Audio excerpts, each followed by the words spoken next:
the BCPO has provided police assistance to the electoral boards from the schools going to the canvassing area. Kung kami ang maghahambal, I think we have done our best para i-secure nato ng integrity kag orderly sang aton nga voting process diri sa Bacolod. Ang kabahin sang payag ni Police Lieutenant Colonel Lester Liada, ang Deputy City Director sa Operations sang BCPO. Wala sang nadakpan nga violator sa liquor ban sa siyudad sa Bacolod halin sa Mayo 8 sang kagawad Mayo 9 alas 11:59 sang gabi. Suno kay Police Lieutenant Colonel Lester Liada, Deputy City Director for Operations sa Bacolod City Police Office, nga nagsunod sa lahi ang Bacolodon gani wala sang violators nga nadakpan. Halin naman sa Enero 9 nga amo ang pagsugod sa election period, tubtob sa Mayo 9 nagdagat na sa 19 ang mga naresto nga naglapas sa election gun ban sa Bacolod. Kung sa din 13 ka firearms kag 8 ka bladed weapons ang nakonfiskar. Sa lokalyada ginahingyo sang BCPO ang kooperasyon sang tanan bangod mahimo nga madugangan pa ini tubtob matapos ang election period sa Hunyo 9. Ginakalipay naman sa BCPO nga cooperative ang mapumuluyo sa Bacolod. Gani nagahinyo ang maini nga padayonon lang ang kooperasyon sa mga pulis bisan yara pa sa o kon mayara pa sa ma-request sa recount sa mga boto. Nagpanawagan naman si Liada sa mga police officer sa Bacolod nga magpabilin nga non-partisan bisan sino ang ginasuportaran sa eleksyon bagod na tapos na ang piniliay. Sa liquor ban nato, no? Although ay kita accomplishment nga sila nga may ginpailan kita kaso, still we are happy to note man no, nga ang Bacolod or ang mga pumuluyo diri sa aton city is cooperative man sa aton nga pag-implement sini. Ang dugang nga pagpahayag ni Police Lieutenant Colonel Lester Liada, ang Deputy City Director for Operations sang BCPO. Samtang ginpasalig sang kampo ni Mayor Bing Linardia nga mangin smooth ang transition sa administration ni Mayor-elect Albe Benitez. Suno kay Bacolod City Administrator Edward Joseph Quansing, handa ang Leonardia administration para sa transition kung sa din magasapol ini sa mga department heads nga magabugos sang team. Kagabi, aminado si Quansing nga nasubuan ini sa pagkapierde ni Mayor Bing Linardia apang kinahanglan sini nga batunon ang kabatuoran. So kay Quansing, yara na ini sa administrasyon ni Linardia humalin pa sang tuig 2011 sa idalom sang City Legal Office. Nagupod man ini sang nangin kongresista si Mayor Bing Linardia sadtong tuig 2013, kagasubong man sa pagbalik sini bilang alkalde sang tuig 2016. Aminado man ini nga nasubuan siya apang batunon sini ang realidad kag siya ang nagapati nga kung may magasara nga pertahan para sa ila, mayara man nga magabukas nga panibago. Pasalig sini nga magapabili ng ilang commitment sa pagserbisyo sa mga Bacolodnon kag kun liwat nga mahatagan sang syansa sa masunod nga tion, siya ang malipayon gihapon nga magaserbisyo sa pamuluyo sa Bacolod City. Pasalig naman sini nga magasuporta siya kay Mayor Bing kung ini ang maga-file sang election protest kung iya makita nga ini ang may basehan. Gindumduman sini nga si Mayor Bing ang isa ka mapainubuson, result-driven, kag charismatic na leader kung sa diin madamo nga kahigayunan nga siya ang luyag na nga magpahuway ka magdulog bangod sa kakapoy sa pagserbisyo. Apang ang outgoing mayor ang energetic sa gihapon. Hanga ang abogado sa dedikasyon kag kapisan ni Linardia sa public service. 15 minutos na ang nakaligad sa tak ng alas 5 sa hapon sa lugar pa naton sa ring mabarita matapos nga magdaog bilang congressman sa 5th distrito sa probinsya sa Negros Occidental.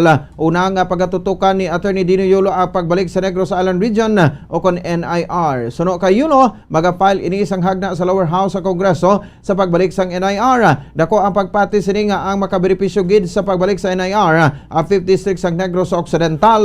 Suno kay Yulo, mayra sang 4 ka LGU sa 5th district nga lagyan padulong sa Oriental nga bahin sa rehiyon. Ang duha ang existing nga napahamtang sa La Casiliana kag Banwa sang Isabela. Suno diri nga dako ang bagay kon mabuksan ang duha pa ka nabilin nga portals para sa gateway sang Negros Occidental padulong sa Oriental. Gipaigman sini bilang nagdaog nga kongresista sa 5th district, iyaman pagtutukan ang sektor sa agrikultura bangod santo sa nakita sini sa iya paglibot dako ang problema sa agrikultura. Suno kay Yulo, dapat nga papusan na lang ang mga requirements para sa mga mangunguma bangod isa sa problema nga nakita sini ang kabudayan sa mga mangunguma sa paghulam sang kwarta agud gamiton nila sa uma bangod sa kadamo sa mga rekisitos. Suno pa diri ang gobyerno dapat magbalik sa procurement program bangod sa nakita sini nga sa karon ginahimo niya nga tawo-tawo o kung tawo-tawo sa mais ang National Food Authority o kan NFA kasunod man sang Regional Comprehensive Economic Partnership o kon RCEP kag hindi pabayan sa mga trainers. Pila man sa mga paghimuon sini nga proyekto ang pagbutang sang dalan sa mga suludlon nga mga kabaranggayan sa 5th District agod nga hindi mabudayan ang mga farmers sa pagdala sa ilang produkto sa mga merkado agod nga ibaligya. Hando man sini nga ma-develop ang arterial road sa kabukiran sa 5th District. Kabahin man sa proyekto sini ang libreng hospitalization kag education program. Isa sang basic na ako no sa yadto pag desisyon nato magpadalagan. Number one amo ang ang pagpabalik sa Negros Island region no. So I will file a bill in the lower house no to create no the Negros Island region by legislative fiat no. Ako pagpati naton or ako mismo no nga ang isa ka dako niya nga beneficiary sa Negros Island region would be the 5th District of Negros Occidental. Si incoming 5th District Congressman Attorney Dino Yulo. Nagapanawagan ng grupo nga Bantay Bigas nga i-repeal sang masunod nga administrasyon ang Rice Tarification Law nga naghatag sang ligwa sa mga importers nga magpagusto sa pag-import sang bugas basta makabayad lang sang taripa sa gobyerno. Madumduman nga gimpahayag ni Presumptive President Bongbong Marcos nga tinguhaan sini nga mapanubo ang presyo sang bugas sa 20 pesos tubtob 30 pesos kung siya ang mangin presidente. Sa interview sang Bombo Radio kay Bantay Bigas spokesperson Cathy Estavillo, gimpangako sadto sa mga lidha kay economic managers nga maganubo sa 35 pesos ang kada kilo sang bugas kung mapatuman na ang rice tarification law apang makaligad ang 3 ka tuig wala man sa gihapon ini natuman. Sa baylo nagpabilin nga masobra sa 40 pesos ang market price. Nagalaom man ang Bantay Bigas nga mayara sang political will ang masunod nga presidente nga isubsidize ang presyo sang bugas agod nga magtag 20 pesos na lang ang bilihin sa merkado. So kay Estavillo, malipay ang mga konsumidor kung tag 20 pesos na lang ang bugas apang hindi ini dapat magresulta sa kabiyerdehan sa mga mangunguma bangod mataas ang production cost. Pag-repeal dun sa RA 11203 o yung rice liberalization law na kahit ipinapangako nito na gawin 25 pesos yung presyo, maging 25 pesos yung presyo ng bigas ay 3 years na hindi talaga nangyayari. No? Pangalawa, dapat yung political will niya na talagang isubsidize yung presyo ng bigas para mapaabot ng 20 pesos per kilo. Ang kabayan sang pahayag ni Bantay Bigas spokesperson Cathy Estavillo. Gin panindugan sang grupo sang Bantay Bigas nga dapat mapatunga o kung magpatunga ang gobyerno agod nga magdubo sa 20 pesos ang kada kilo sang bugas sa merkado. Sa interview sang Bombo Radio kay Bantay Bigas spokesperson Cathy Estavillo, hindi bastante ang panawagan sa gobyerno sa mga traders nga parubuan ang presyo sang bugas. Sa baylo dapat nga maghatag ini sang subsidy sa presyo sang humay kag subsidy man sa presyo sang bugas. Suno kay Estavillo, samtang yara ang deregulation sa presyo sang bugas kag marubo ang pondo nga ginpain sa gobyerno para sa sektor sa agrikultura kung sa diin wala sa ayuda sa mga munguma agod nga malabot ang self-sufficiency magapabilin nga mataas ang presyo sa niya. Pareho naman nga igaduso sa Bantay Bigas ang pagpasar sa Rice Industry Development Act nga magapain sa 495 bilyones pesos ka pundo kag masobra sa katunga sini ang para sa budget sa National Food Authority bilang support price sa bugas. Kung butangan sang pondo sa gobyerno ang para sa subsidy sa mga mangunguma, mahimo nga malabot ang 20 pesos nga presyo kada kilo. Doon dapat pumapasok ang gobyerno at dapat yun ang titignan ng susunod na presidente na hindi simpleng mananawagan ng 20 pesos per kilo ng bigas na naririyan yung mga patakaran na RA 11203, naririyan yung patakaran ng deregulation na talagang totally napakababa ang inilalaan na pondo para sa ating agrikultura. Ang dugang nga pagpahayag ni Bantay Bigas spokesperson Cathy Estavillo.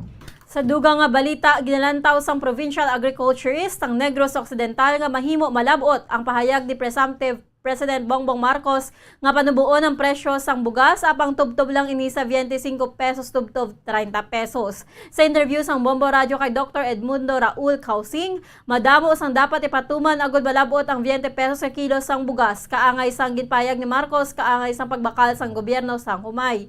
So kay Causing, kinahanglan nga panubuan ang production cost sang mga mangunguma kag pag-adoptar sang creative entrepreneurial marketing. Agud ni malabot ang 25 pesos tubtob 30 pesos. So diri kinahanglan ang suporta sang gobyerno sa mga mangunguma paagi sa paghatag sang subsidy.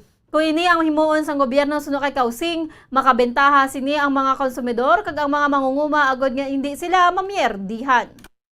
Amo nang balit 20 pesos, maybe ulay. Amo ginang balit 20 pesos. And we even, what we call this, we expected daw nila profit. So it can be increased. Actually, decreasing, what we call this, decreasing the production cost and adapting as creative entrepreneurial marketing can really achieve the goal of 20 pesos. So maybe that is too optimistic man ang 20, maybe 25 to 30. Ang kabahin sa pahayag ni Negros Occidental Provincial Agriculturist Dr. Edmundo Raul Causing. Ginpasalig sa provincial agriculturist nga nalakip ang high value crop sa prioridad sang Kapitolyo nga hatagan sa pagtamod agod nga ini ang mapasanyog. So diri nagapadayon sa karon ang value chain analysis sa pila ka produkto kaangay sang kape, kakao, paho kag high value crops. Sa aton sa katapusan nga balita lokal, ginavalidate pa sa Bacolod City Drug Enforcement Unit ang impormasyon nga sa New Bilibid Prison ang kontak sang subject sa bypass operation sa Purok Kapawa, Barangay Punta Taytay, Bacolod City. Kaya nasang kagahong ko sa masobra sa 1 milyon ka pesos nga balor sa suspected shabu ang na-recover. Madumduman nga 174 ka gramos ang suspected shabu nga nagabalor sa 1.1 million pesos ang na-recover. Kanay Pearl Gian Ilera, 26 anyos, kag Rihel Troy Kimba, 20 anyos.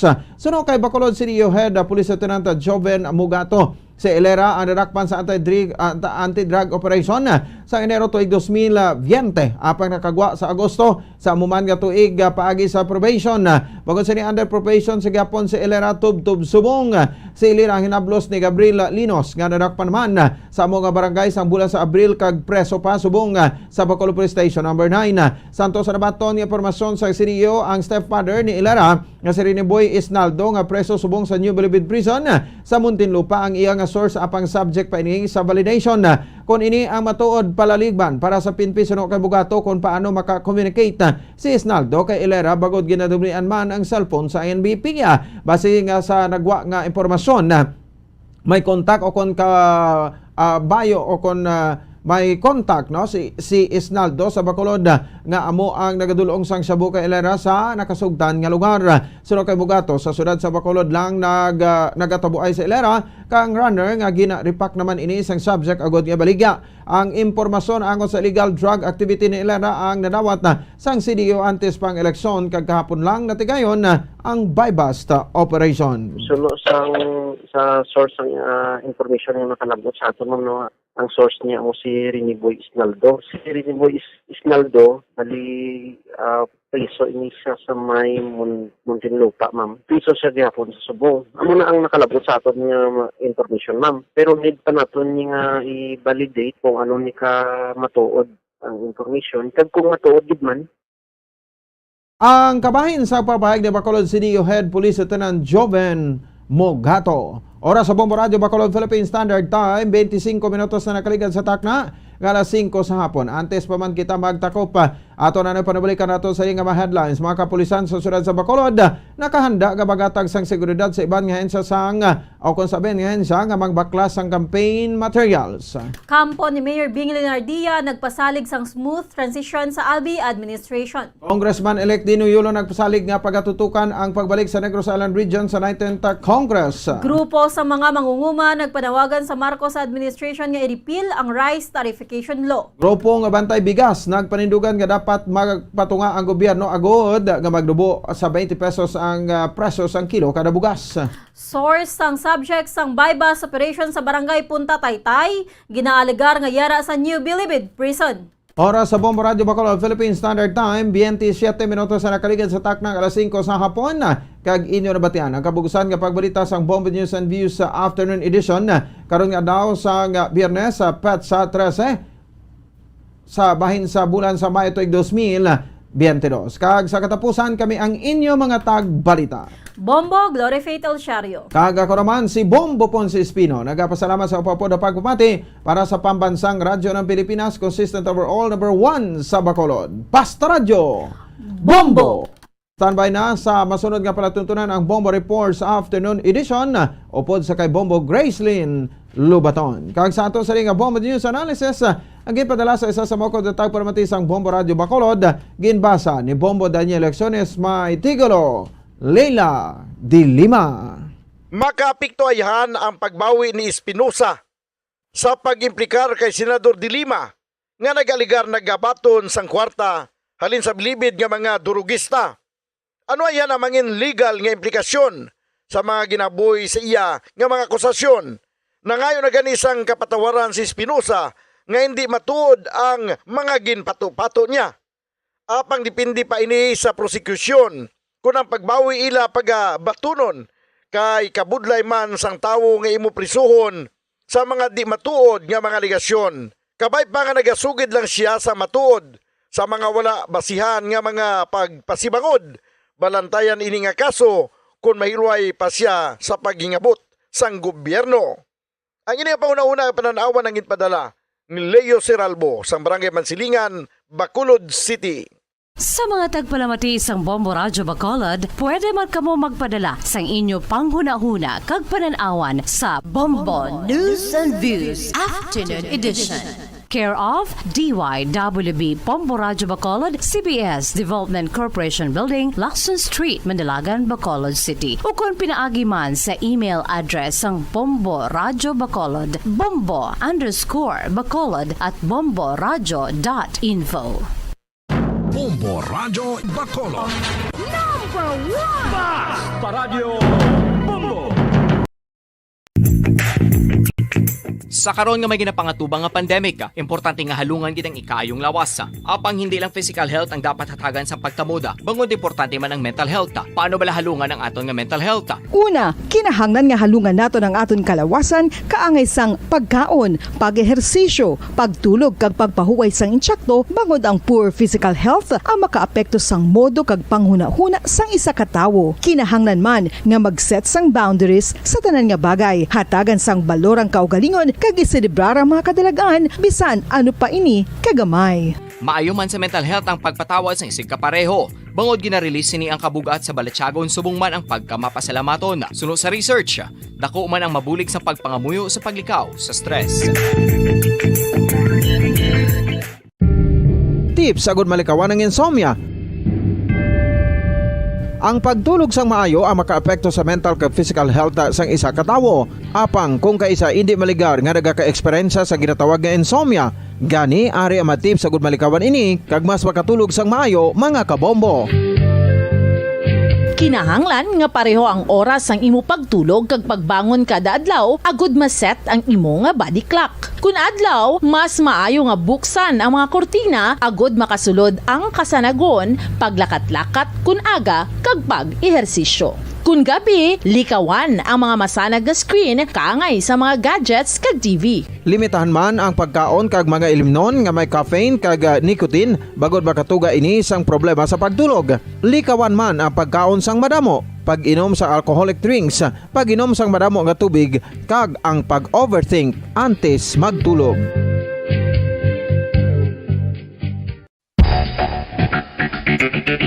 Ang husto nga paggamit sang earphones o kon headphones. Kalabanan sa karon, ilabi na sa mapamatanon ang masami nga nagagamit sang earphones o kon headphones sa tion sang nagausar sang gadgets. Apang, ano bala kalawig ang aton paggamit sang earphones kag headphones? Nakahibalo bala kamo mga kabombo nga ang tuman kalawig nga paggamit sini ang makatugas ang ear noise o kon acoustic trauma? May pila naman ka tips nga makabulig agud mahalungan naton ang aton dulunggan kag pamatinan. Dapat nga ipabilin nga yara lang sa 60% ang volume sang aton nga mga earphones o kon headphones. Likawan nga masobra sa 4-5 ka oras ang tayuyon nga paggamit sang earphones o kon headphones. Magtala na sang 15 minutos nga break matapos ang isa ka oras agud nga makapahuway ang aton palamatinan. Masami nga tinluan ang earphones o kon headphones kag mas maayo nga gamiton ang duha ka earpiece sang aton nga mga earphones.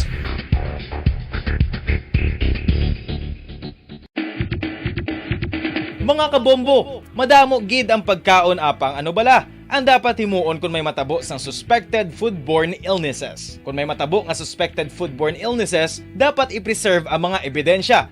Kung may bahin sang suspected food nga nabilin, taguon ini. Putson sang maayo kag ibutang sa freezer. Magpabulong sa gilayon. Kung ang sintomas nagapadayon o kung nagalala, gilayon nga magkadto sa doktor agud magpakonsulta. Hindi man magkalipat nga i-report ang insidente sa local health department.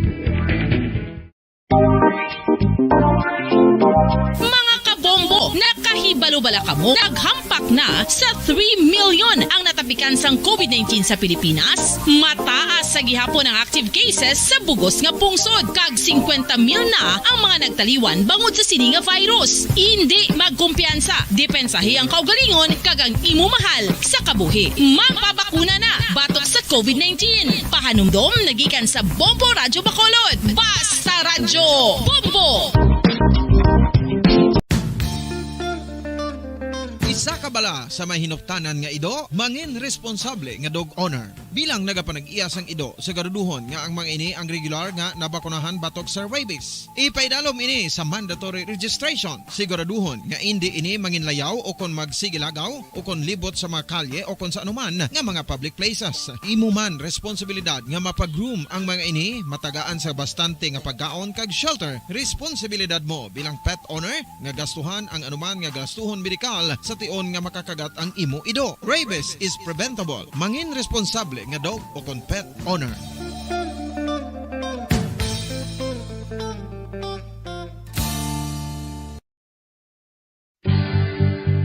Oral disease, nagapadayon nga seryoso nga public health problem sa Pilipinas. Ang prevalence sang dental caries sa mga permanent teeth ang nagapabilin nga mataas sa 90% throughout the years. About 92.4% sa mga Filipinos ang may tooth decay, kag 78% ang may gum disease o kon periodontal diseases. Santo sa report nagikan sa DOH. Bisan pa nga ini ang preventable o kung matapna, ini nga balatian ang nag-apekto sa halos kada Filipino at one point or another sa iya nga pagpangabuhi. Ang pag-practice sang good oral kag dental hygiene kaangay lang sa paghalong kag pagtatap mo sa imo kaugalingon. Nagatap na ini sang bad breath, tooth decay, gum disease, resulta ang healthy nga baba.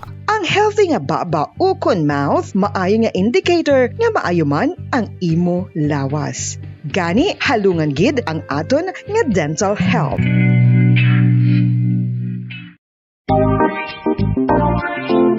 Mga kabombo, nakahibalo-bala ka mo? Naghampak na sa 3 million ang natapikan sang COVID-19 sa Pilipinas. Mataas sa gihapon ang active cases sa bugos nga pungsod. Kag 50 mil na ang mga nagtaliwan bangod sa sini nga virus. Hindi magkumpiyansa. Depensahi ang kaugalingon kag ang imo mahal sa kabuhi. Magpabakuna na batok sa COVID-19. Pahanumdom nagikan sa Bombo Radyo Bacolod. Basta Radyo Bombo!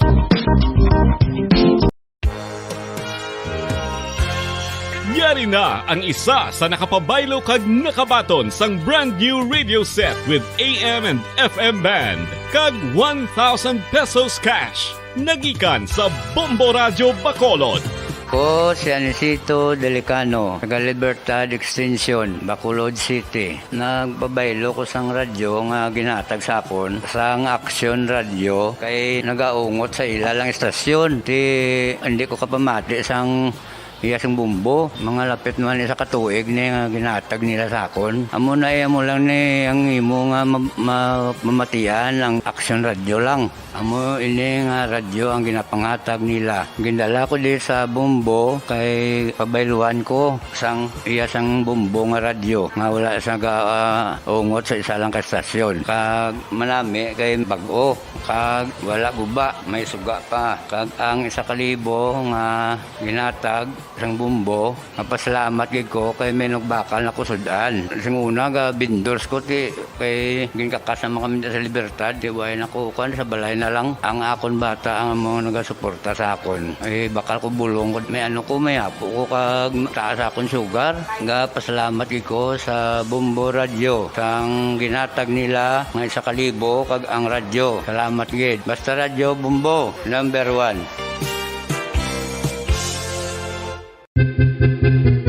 San o ikaw ulihi nga nag-ilis ang sponge nga ginagamit mo sa paghugas sa mga kitchen utensils. Ang kitchen sponge mga kabombo, ang mas mahigko pa sa toilet. In fact, ginpahayag sang microbiologists nga ang mga butang nga ginagamit naton sa pagtino sa mga dishes ang pinakahigko nga bagay sa balay. Sa isa ka pagtuon nga na-publish sa journal nga Scientific Reports, ang spongy bacterial colonies ang mas delikado sa aton ikaayong lawas. Bangod sini, ginarekomendar sa mga researchers nga dapat islan ang sponge kada simana. Ang kitchen ang lugar sa aton balay kung sa diin nagasugod ang mga new bacteria. Bangod sa human traffic kag food preparation. Bangod ang sponge ang masami nga warm, mabasa kag matrace ang old food. Ini ang ideal nga breeding ground para sa bacteria. Suno sa pagtuon, maayong idea nga tinluan ang sponge kada tapos gamit. Apang ginasuggest sa mga researchers nga regular nga islan ang kitchen sponge. Ang kitchen ang lugar sa aton balay kung sa diin nagasugod ang mga new bacteria. Bangod sa human traffic kag food preparation.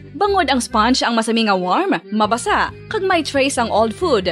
Ini ang ideal nga breeding ground sa para sa bacteria. Suno sa pagtuon, maayong idea nga tinluan ang sponge kada tapos gamit. Apang ginasuggest sa mga researchers nga regular nga islan ang kitchen sponge. Mga kabombo, madamo gid ang pagkaon apang ano bala ang dapat himuon kung may matabo sang suspected foodborne illnesses. Kung may matabo nga suspected foodborne illnesses, dapat i-preserve ang mga ebidensya. Kung may bahin sang suspected food nga nabilin, taguon ini. Putson sang maayo kag ibutang sa freezer. Magpabulong sa gilayon. Kung ang sintomas nagapadayon o kung nagalala, gilayon nga magkadto sa doktor agod magpakonsulta. Hindi man magkalipat nga i-report ang insidente sa local health department.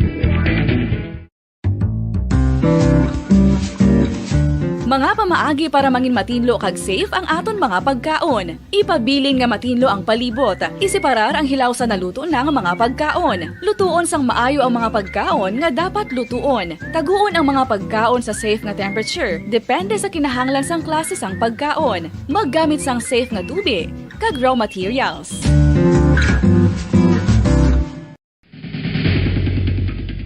Ang food safety ang nagagarantiya nga ang pagkaon hindi makatugas sang anuman nga halit sa consumers o kung makakaon sini, samtang ini ang ginahanda o kung nakaon. May ara man sa ginatawag food and waterborne diseases o kung grupo sa mga balatian, tugas ang anuman nga infectious o kung non-infectious agents. Ang mga masunod ginakabig common causes ng food and waterborne diseases. Unsafe nga ginahalinan sa ginainom nga tubig, improper disposal of human waste, unhygienic practices, unsafe food handling and preparation practices. Isa ka bala sa mahinuptanan nga ido, mangin responsable nga dog owner. Bilang nagapanag-iyas ang ido, siguraduhon nga ang mga ini ang regular nga nabakunahan batok sa rabies. Ipaidalom ini sa mandatory registration. Siguraduhon nga hindi ini manginlayaw o kon magsigilagaw o kon libot sa mga kalye o kon sa anuman nga mga public places. Imo man responsibilidad nga mapag-groom ang mga ini, matagaan sa bastante nga pagkaon kag shelter. Responsibilidad mo bilang pet owner nga gastuhan ang anuman nga gastuhon medikal sa tion nga makakagat ang imo ido. Rabies is preventable. Mangin responsable nga dog o kon pet owner.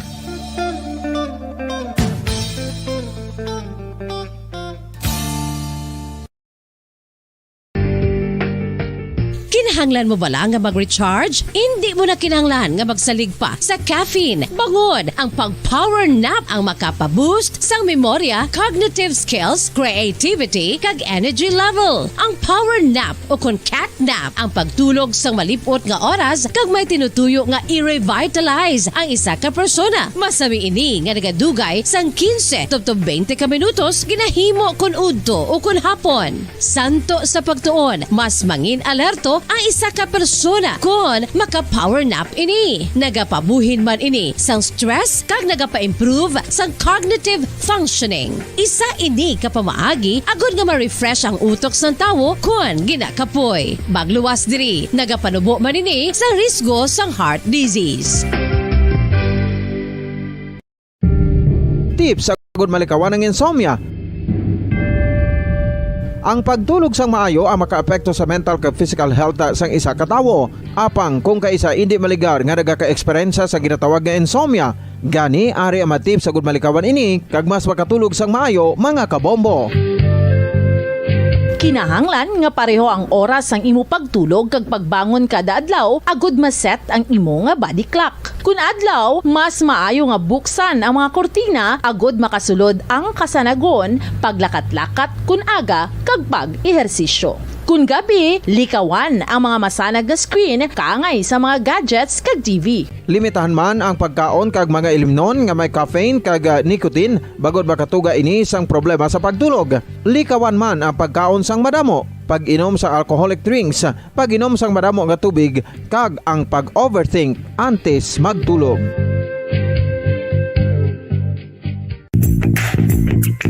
Sa karon nga may ginapangatubang nga pandemic, importante nga halungan gid ang ikayong lawas. Apang hindi lang physical health ang dapat hatagan sa pagtamuda, bangod importante man ang mental health. Paano bala halungan ang aton nga mental health? Una, kinahanglan nga halungan nato ang aton kalawasan kaangay sang pagkaon, pag-ehersisyo, pagtulog kag pagpahuway sang insyakto bangod ang poor physical health ang makaapekto sang modo kag panghuna-huna sang isa ka tawo. Kinahanglan man nga mag-set sang boundaries sa tanan nga bagay, hatagan sang balorang kaugalingon kag iselebrar ang mga kadalagan bisan ano pa ini kagamay. Maayo man sa mental health ang pagpatawad sa isig kapareho. Bangod ginarelease ni ang kabugat sa Balatyagon subong man ang pagkamapasalamaton. Suno sa research, dako man ang mabulig sa pagpangamuyo sa paglikaw sa stress.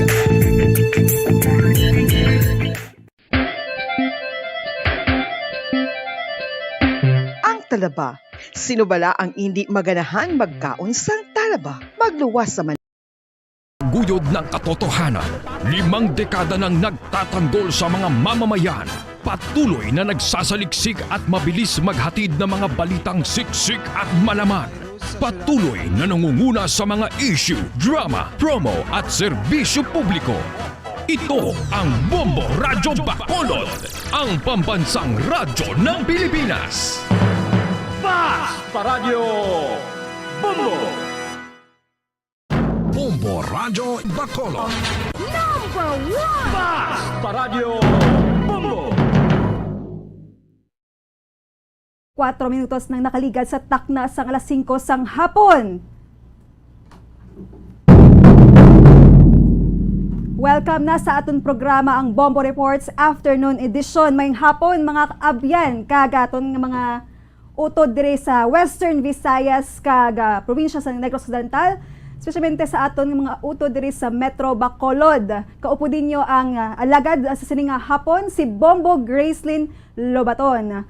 Pizza 13 na sa bulan sang Mayo, Friday the 13th, no? Sa tuig 2022. Ano mga balita ta?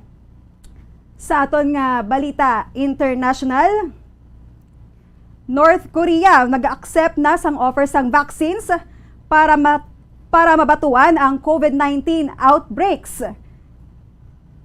Samtang sa national, balita naton sa national, PPCRV nag-record sang 100% match rate sa masobra 16,000 ka mga encoded election returns. Samtang balita naton sa lokal, assessment no sa natapos nga eleksyon sang Mayo 9 tuig 2022 diri sa Negros Occidental, nokpogin kalipay ang resulta sang eleksyon nga nangin matinong sa 18 ka mga election hotspot areas, ilabi na gid sa mga 4 ka mga areas diri sa Negros Occidental ang banwas sang Moises Padilla, Calatrava, Candoni kag syudad sang Escalante nga posible nga mangin hindi na no mangin under sa red category o kon sa sining tawag nga election hotspot areas. Samtang sa aton nga balita lokal o kon mga police reports mangin kaupod naton si Bomboliani Zil Minardo. Isa ang patay sa Victoria City, no 50 years old nga Iloy matapos maaksidente sa isa ka motorsiklo nga iya ginasakyan. Samtang kandidato bilang alkalde o kung isa man ka radio announcer arestado matapos sa bungguan, patay ang isa ka 6 ka tuig nga bata nga babayi. So samtang nakapag-iangot kita sa aton sining reporter o kung field reporter kay Bomboliani, kwaon nato no ang balita nga iya sini iga share o kung balita sa aton sining hapon. So Ready na sa aton nga linya no si Bombolyani Zilminardo. Ano ding istorya no sa duwa ka mga magkasiparadong aksidente diri sa Victoria City kag sa Dumaguete City. So isa ka Iloy ang patay matapos maaksidente sa motorsiklo. So ato na nga kwaon ang detalye sa piyak nga linya si Bombolyani Zilminardo. Bombolyani Zil, please come in. Bombo Gracelyn, patay ang isa ka 50 anyos nga Iloy Bombo Gracelyn matapos sini nga maaksidente kaupod sini ang iya nga umagad dira sa may Victoria City Bombo Gracelyn no, kung sa diin ini ang victim ginkilala kay Lida Arivalo. Lida Arivalo 50 years old ini Bombo Gracelyn kay nagaangkas ini siya sa iya nga umagad nga ginadrive ni Richard Pagubasan. Halin ini sila Bombo Gracelyn sila nga ginaubrahan no nga grocery store sa barangay 2 Victorias, which is ini na tabo ang insidente dira sa may sitio Bunsyo Tizon na barangay 11 Victorias City Bombo Gracelyn no, kung sa diin sa traversing to gawahon ni sila kag sa highway na Bombo Gracelyn wala nakita ini sang nagadrive nga may naka-stock file gali nga balas sa may highway mismo kag ini Bombo Gracelyn ang naka-stock file no nga mga balas hindi ini siya iya ka government project nga ginbutang dira kundi private ini ang nagapanagiya which is ginapangitaan pa subong sang liabilities sa pahin sini sa mga kapulisan dira sa Victorias. Kaya may salapton gini sila Bombo Gracelyn kay ti iniya dapat hindi nila pagibutang dira sa may dalan mismo which is kadelikado ini no para sa may mga nagabiyahe dira ilabi na espesimente sa mga nagamotorsiklo. So Bombo Gracelyn gindala pa ini sa talatapan no o kuna balay bululngan ini ang victim kaga nakaangkon ini siya sa injury sa iya nga ulo which is amo ini ang gintunaan sang iya nga kamatayon. So patay gid ni ang ilo. Sino ni ang naga-drive sang motorsiklo? Yes, amo ini si Richard Pagubasan iya umagad Bombo Gracelyn. So kagini ang biktima si Lida Arivalo which is amo ini ang ginbawian gid sang kabuhi Bombo Grace. Bombolyani ang nagadala sang motorsiklo siya gid mismo.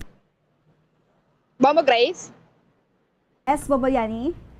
Bombo Grace ang kadalasang motorsiklo amo ini ang lalaki no nga umagad sini sang ginbawian sang kabuhi which is ang gibawian sang kabuhi niya Bombo Grace amo ini ang nagaangkas no duwa sini sakay sa nga motorsiklo. So pagkabunggo dira niya sa may stockpile nga balas no nagatabog iniya ang iya nga angkas nga si Lida which is ang iya sini nga naangkon nga pilas ara sa ulo. So gindala pa ini sa talatapan o kuna balay bululngan kag dito na ni siya ginabawian sa nga kabuhi which is kadako sa nga pilas sa iyang ulo Bombo Grace. Bombolyani so, mga pila ni ka mga kabataan no sang biktima. So wala na sa investigation sang kapulisan wala na saad diri Bombo Grace kung pila gini ang kabataan sini sang Iloy no o sang o kon sang biktima diri sa nagluntad nga insidente dira sa may Victorias City. So kay diri kung sa diin ini gindala no dira sa may kaayong lawas medical clinic kagagin na declare na ini siya na o kung natatapan pa sa nagaan pa siya sa proper treatment no sa medical attention pero Bombo Grace wala na gid no naka-penetrate pa ini ang sabahin sang victim no kay tungod sa kadako nga pilas ni nga iya na angkon Bombo Grace. So Bombo Grace sa dugang sumusubo ina nga balita no especially may mga kabataan paning isa ka 50 anyos nga Iloy kag subong bala no madamo gid sang mga aksidente nga nagaluntad subong sa aton palibot especially diri sa Negros Occidental o kun sa syudad man sa Bacolod kag kalabanan Bombolyani ang patay gid. Yes, correct gid Bombo Grace. Kiti kung tanawon tani sa may Laragway, ini ang balas bala. Wala na siya kuno sign mo, no kuno warning nga may balas dara kun ginatawag na nga warning device. Malang kung magpundo dira ang salakyan bi Bombo Grace. Hari wala signage gid nga may naka-stockpile dira gali nga balas, which is medyo kadasig-dasig man guro ang padalagan sinisa nga driver, no. So kagamay sang ila sin hindi man pwede nga sa piyak siya nga lane Bombo Grace kay nali nga may naga opposite man dire kun may nagasugata karon nga motorsiklo so may tendency nga magabungguanay pa sila. So diri no amo ni ang natabo gid Bombo Grace kaya tungod sini ang ginabasol gid diri ang balas no nga ara sa may tunga gid mismo sang dalan. So, Bombo Yani, kamusta ito ang dalan? May ara pa sang mga balas? Bombo Grace, no, ginaamat-amat na ini kuha, no? Kung naging pakuha na ini sa may tag-iya, sang balas mismo, no? Kaya hindi kini pwede, kung biskan din mo ni dal on nga korte, Bombo Grace, hindi na pwede. Kung private ang kapanagiya, nga ang balas mo yang gapaubra, kada bisang balay mo, ibutang mo ya sa tunga sang dalan. So kadako sa nga risgo, kadako pa sang halit, no? Nga mahatag mo sa imo isig kataho sini. Ayaman, okay. So Bombo Grace, sa duga nga pahayag, pamatian bala nato ng hepe sang Victorias City Police Station, si Police Lieutenant Colonel Joseph Fajardo. Sir, paano gid ini sir nagaluntad sir ang aksidente sir sa investigation ninyo? May stockpile of sand doon sa nakaharang doon mismo sa road, no? Yes. So, nung driver while traveling, hindi niya nakita because lack of warning sign or device doon sa area na yon. So, na-run over niya ang stockpile of sand. So, as a result, nawalan siya ng control, di natumba, no? Yes. Nung natumba, ang unang na sang passenger niya ay yung ulo. So, nagkaroon ng head injuries. Amo nang resulta sa pagkapatay niya while undergoing treatment sa clinic dito sa Ikayong Lawas.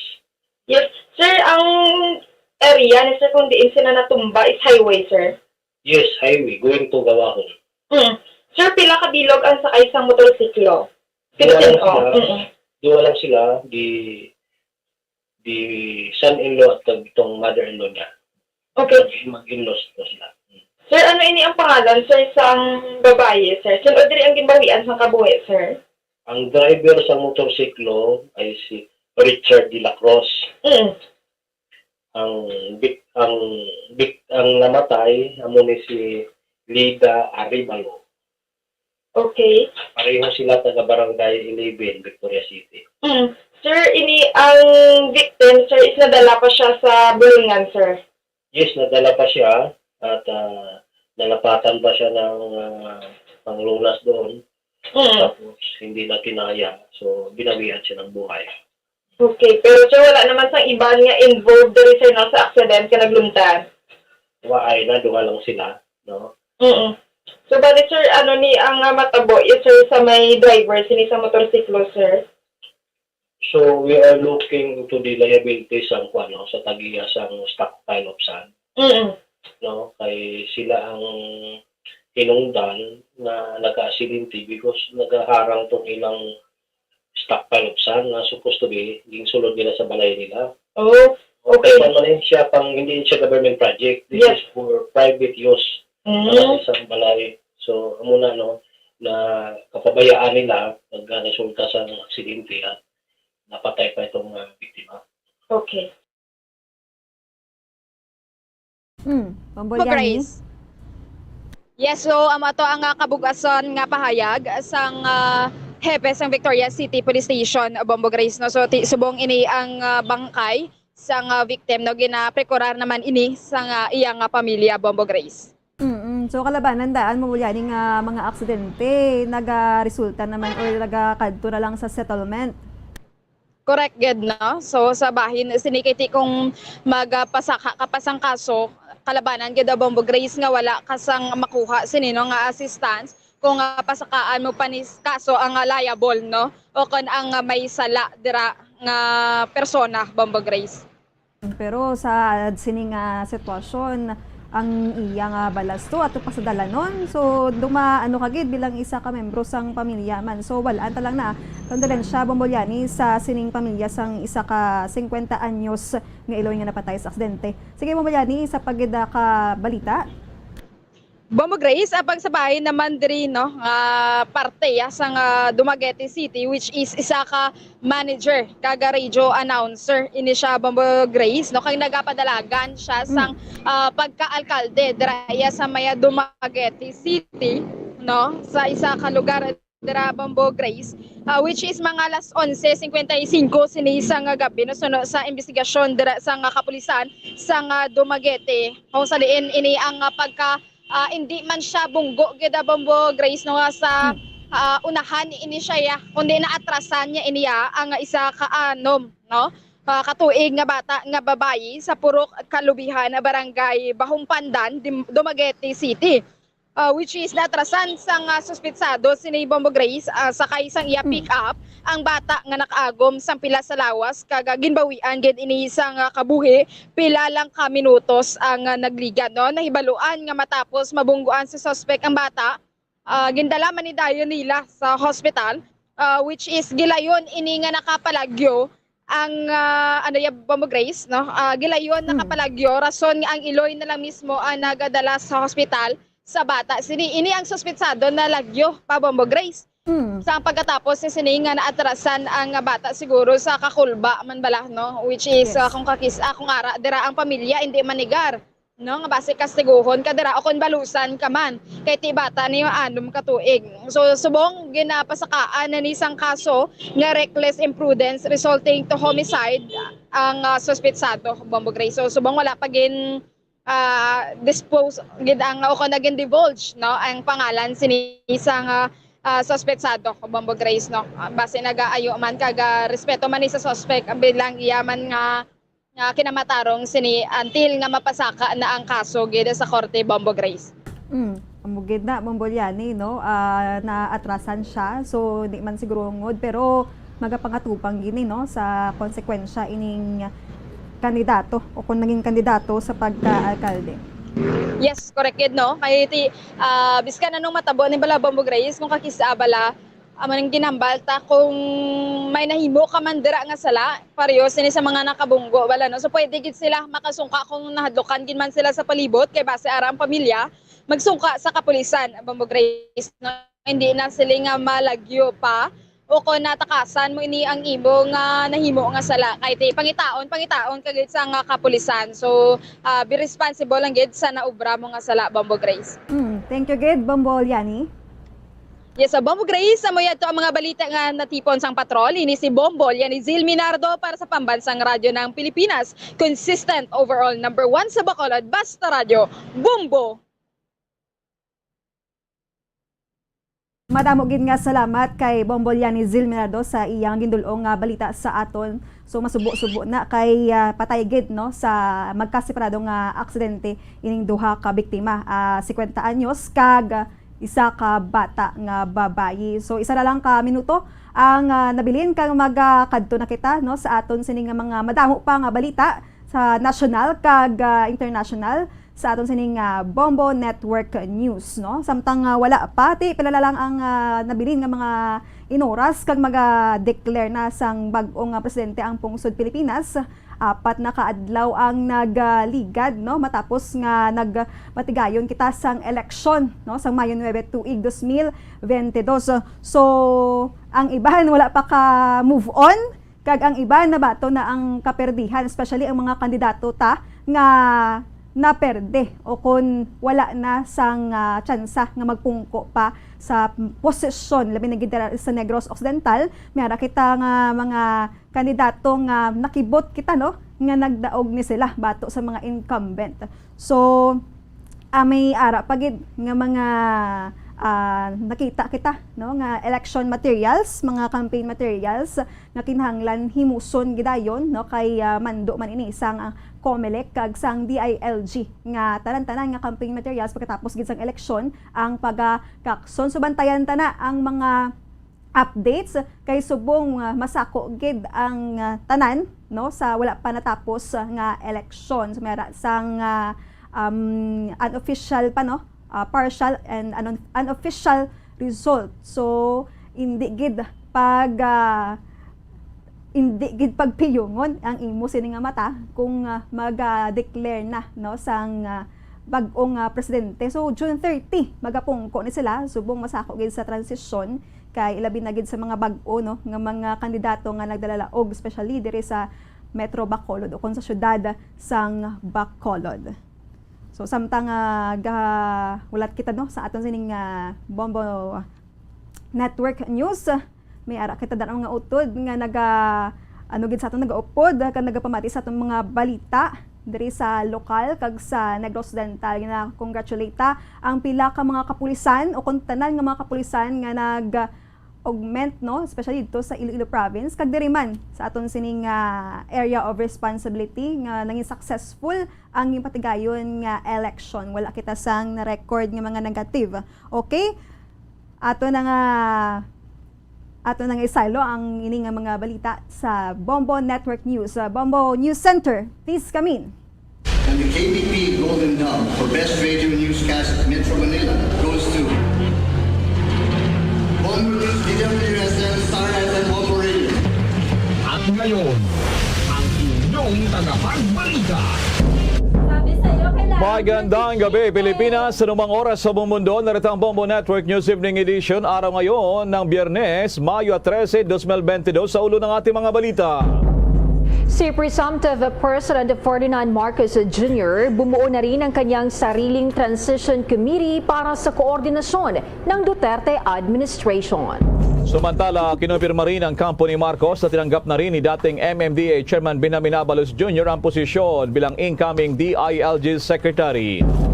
4 na kaso naman ng Omicron na BA2.12.1 na tukoy na dito sa Pilipinas. Samantala, yung top-notcher sa pagkasenador, incoming Senator Robin Padilla, si Attorney Salvador Panelo Rao, kanyang kinukuha bilang magiging Legislative Assistant Advisor at Mentor. Ang dating karelasyon ni Senator Leila de Lima naman na si Ronnie Dayan pinanindigan sa korte na pinwersa lamang siya para idiin ang senadora sa isyong pagtanggap ng drug money. Samantala pa rin, nasa ligtas na rin kalagayan ngayon ang 5 crew ng Philippine Air Force matapos bumagsak yung kanilang sinasakyang eroplano at kung saan nga yung sumabog yung gulong sa paglanding doon po naman sa Lawag. Sa ating international news, ang Russian at Ukraine forces patuloy na pinag-agawan ang dalawang rehiyon sa Ukraine. Sa sports balita naman, anak ni Senator Pacquiao na si Jim Will na itala kanina ang kalawang panalo sa kanyang amateur fight naman sa Amerika. At live nationwide, worldwide via satellite mula sa Bombo News Center Makati, kami po ang inyong mga tagapaghatid balita.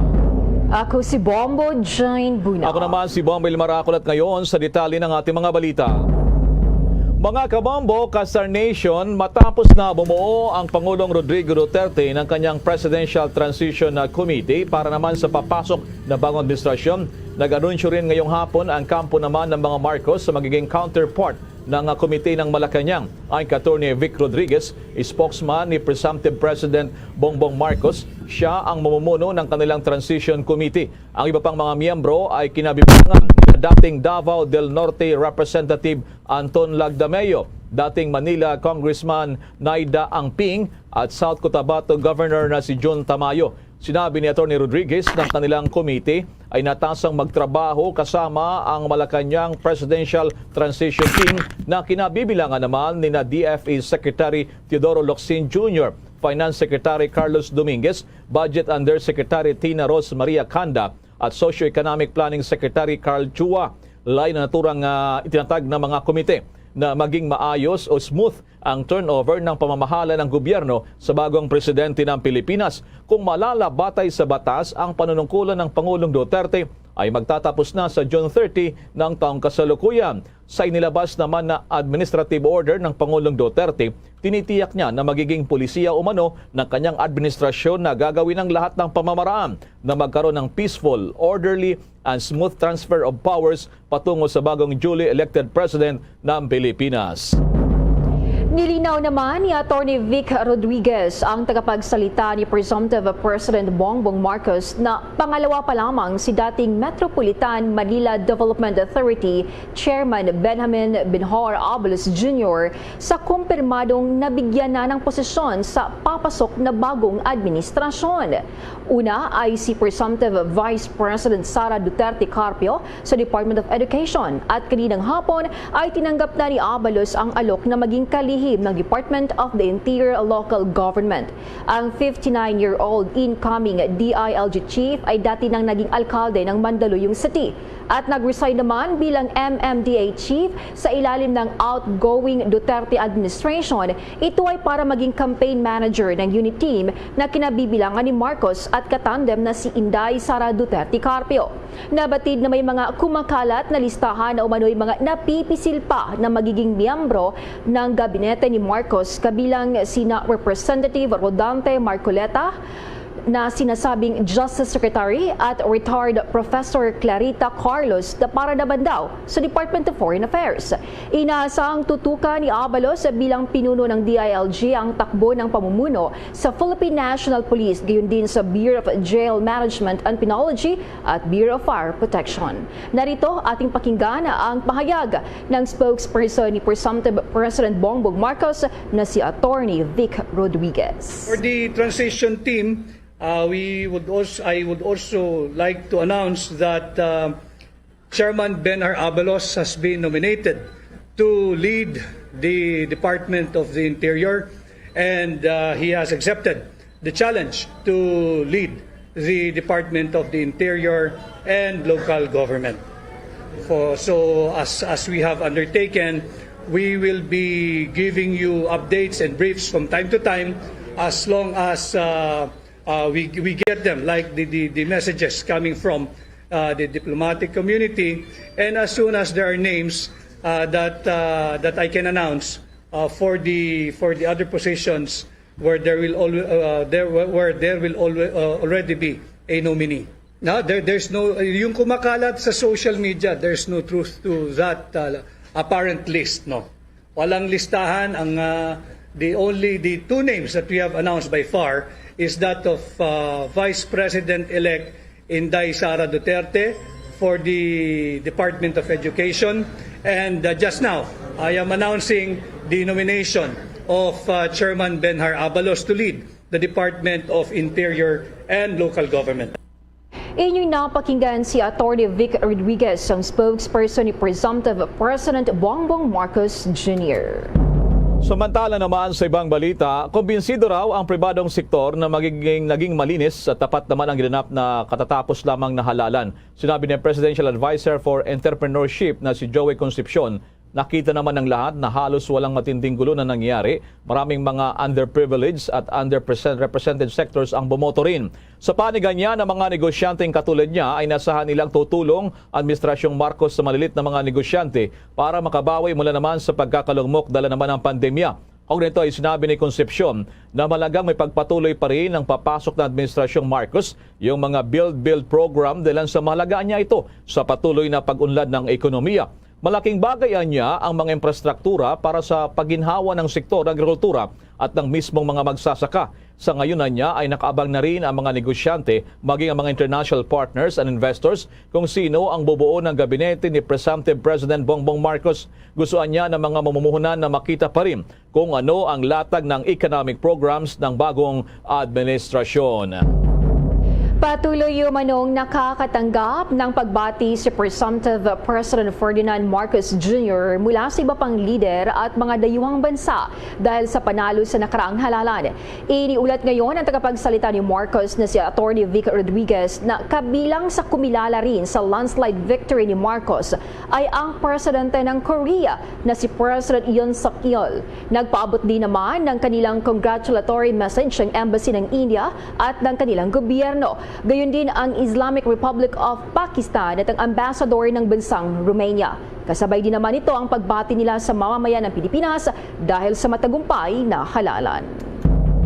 Samantala pa rin sa iba pang mga balita, wala raw nakikitang posibleng COVID-19 surge ang isang health expert kasunod ng katatapos lamang na halalan. Sinabi ni Dr. Ted Herbosa, ang medical advisor ng National Task Force Against COVID-19, ito raw ay dalan sa mataas pa ring vaccination sa coverage sa Pilipinas. Pero magkagayon pa man, dapat antayin pa rin ang incubation period ng virus o hanggang sa susunod na linggo para naman sa mas konkretong mga datos. Kasunod nito ay umasa pa rin si Dr. Herbosa na magtutuloy-tuloy pa rin ang pagbaba ng COVID cases sa bansa Nang sa ganoon naman ay magtuloy-tuloy na rin ang pagsigla ng ekonomiya. Paalala lamang nito sa publiko, magpaturok na ng booster shot upang mapanatili pa rin ang proteksyon laban sa COVID-19. Sa ngayon, binabantayan nila sa National Task Force yaong mga subvariants ng Omicron base na rin sa mga pag-aral ay mas nakakahawa pa. Ilan sa mga subvariants na kanilang tinututukan sa ngayon, itong BA.4 at yung BA.5. Nauna rito ay nakita naman sa Estados Unidos at doon na rin sa bahagi ng South Africa. Sa dagdag pang mga balita, inanunsyo ng Department of Health na natukoy sa Pilipinas ang 4 na Omicron BA.2.12.1 na kaso sa Metro Manila at Puerto Princesa.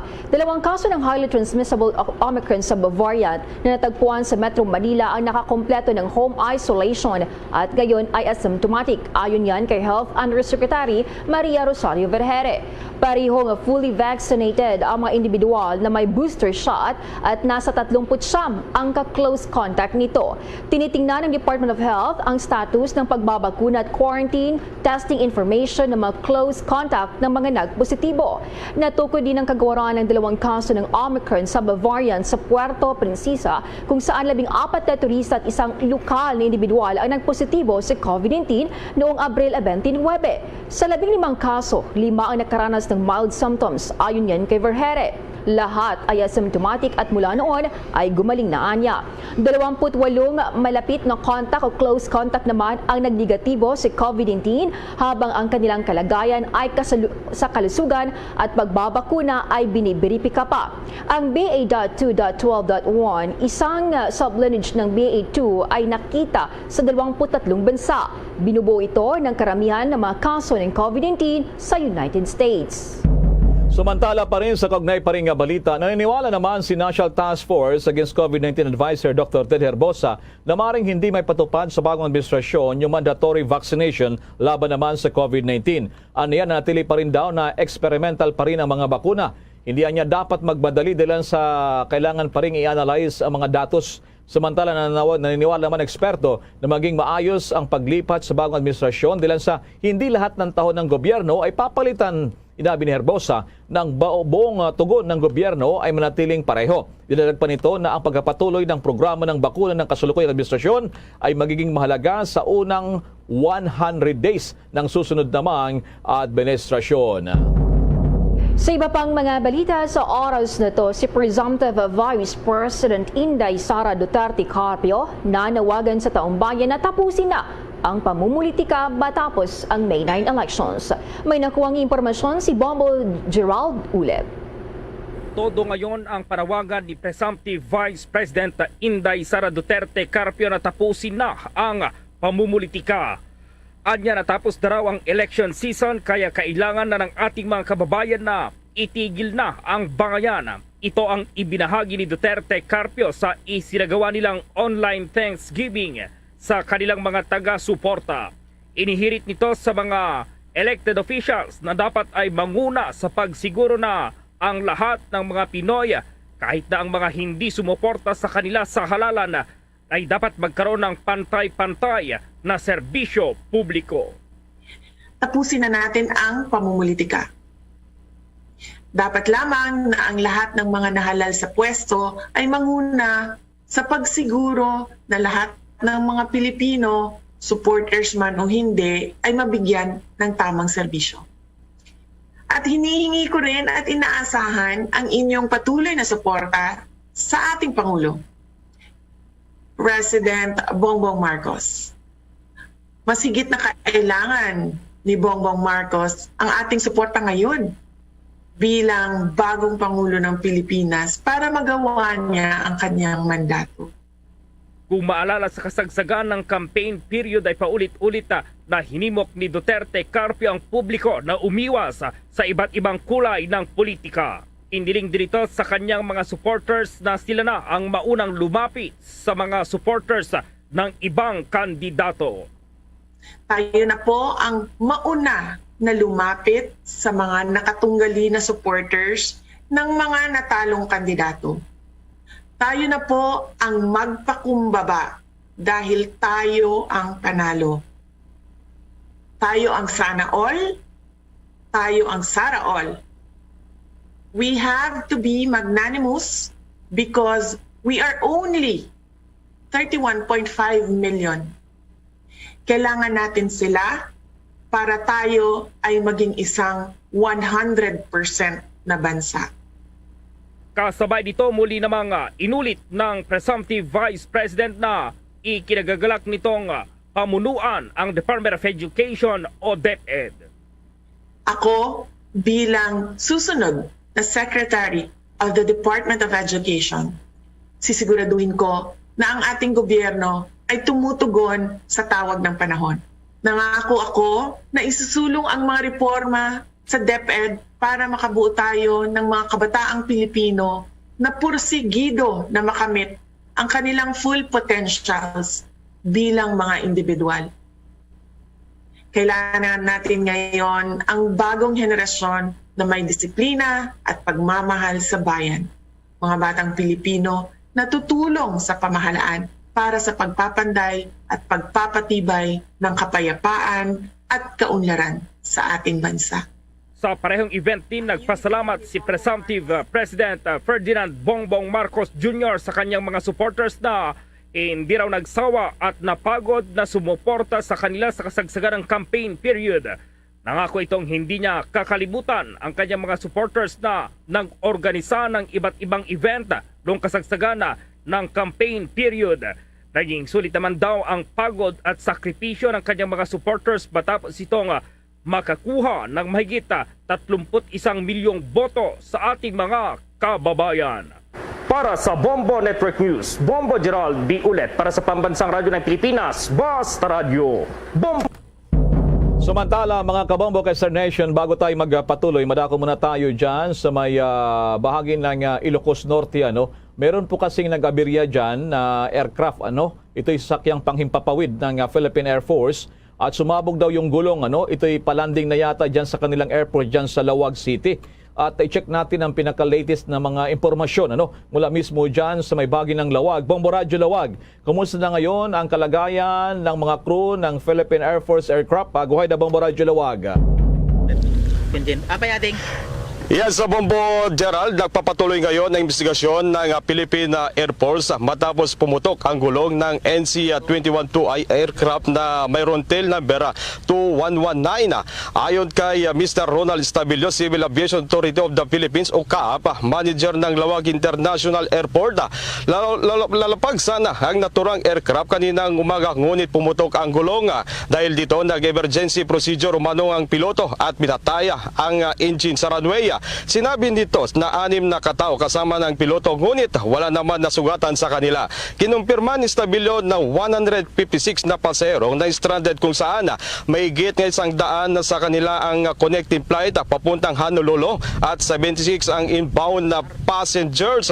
Sa ngayon ay nasa runway pa ang aircraft, ngunit dumating na ang spare tire na ipapalit sa pumutok na gulong na naturang aircraft. Samantala, ang Philippine Air Force ay mayroon NC-212I ay parehong ni-deliver noon taon 2018. Yan ang ulat mula dito sa Bombo Radyo Lawag. Bombo Roger Lopez para sa Pambansang Radyo ng Pilipinas, the consistent number 1 dito sa Ilocos Norte, Basta Radyo. Bombo! Bombo Roger, si Bombo Elmar ito, kasama ko si Bombo Jane. So naka-apekto rin pala ito doon sa mga civilian na aircraft, yung mga passenger. So, kumusta na ngayon? Bumalik na ba sa normal ang biyahe dyan ng domestic flight, Bombo Roger? Sa ngayon, Bombo Elmar, naka-standby pa yung stranded pa yung mga flight or ng mga pasaheros na papasakay ng aeroplano dito sa Lawag International Airport. Hanggang ngayon, wala pang abiso ang CAAP, Bombo Elmar. Oo, itong palang aircraft na ito, Bombo Roger, galing pala ito noon sa Indonesia, Indonesia pala itong ginawa itong aircraft na ito.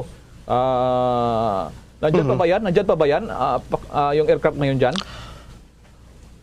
Oo, Bombo Elmar, makikita ngayon sa likuran natin na nandito pa ang aircraft. Kanina lang may nakausap tayong membro po ng Air Force. Itong aircraft ay ginagamit pala ng training flight ang mga Air Force. Bombo Elmar, kanina lang umaga ay lumapag din sa San Fernando City at sa Bigan City, Ilocos Sur. Pagkatapos ay pumunta dito sa Ilocos Norte sa Lawag International Airport. Kaya lang paglapag na dito, yun na ang pumutok ang gulong ng naturang sabing aircraft, Bombo Elmar. May mga information ba kung ano sanang mission ng eroplano na yan ng Philippine Air Force, Bombo Roger? Yes, Bombo Elmar, ang sabi ko kanina, yung kausap nating na Philippine Air Force dito sa Ilocos Norte kanina lang, itong aircraft ay ginagamit po ng training flight sa mga piloto ng Air Force po, Bombo Elmar.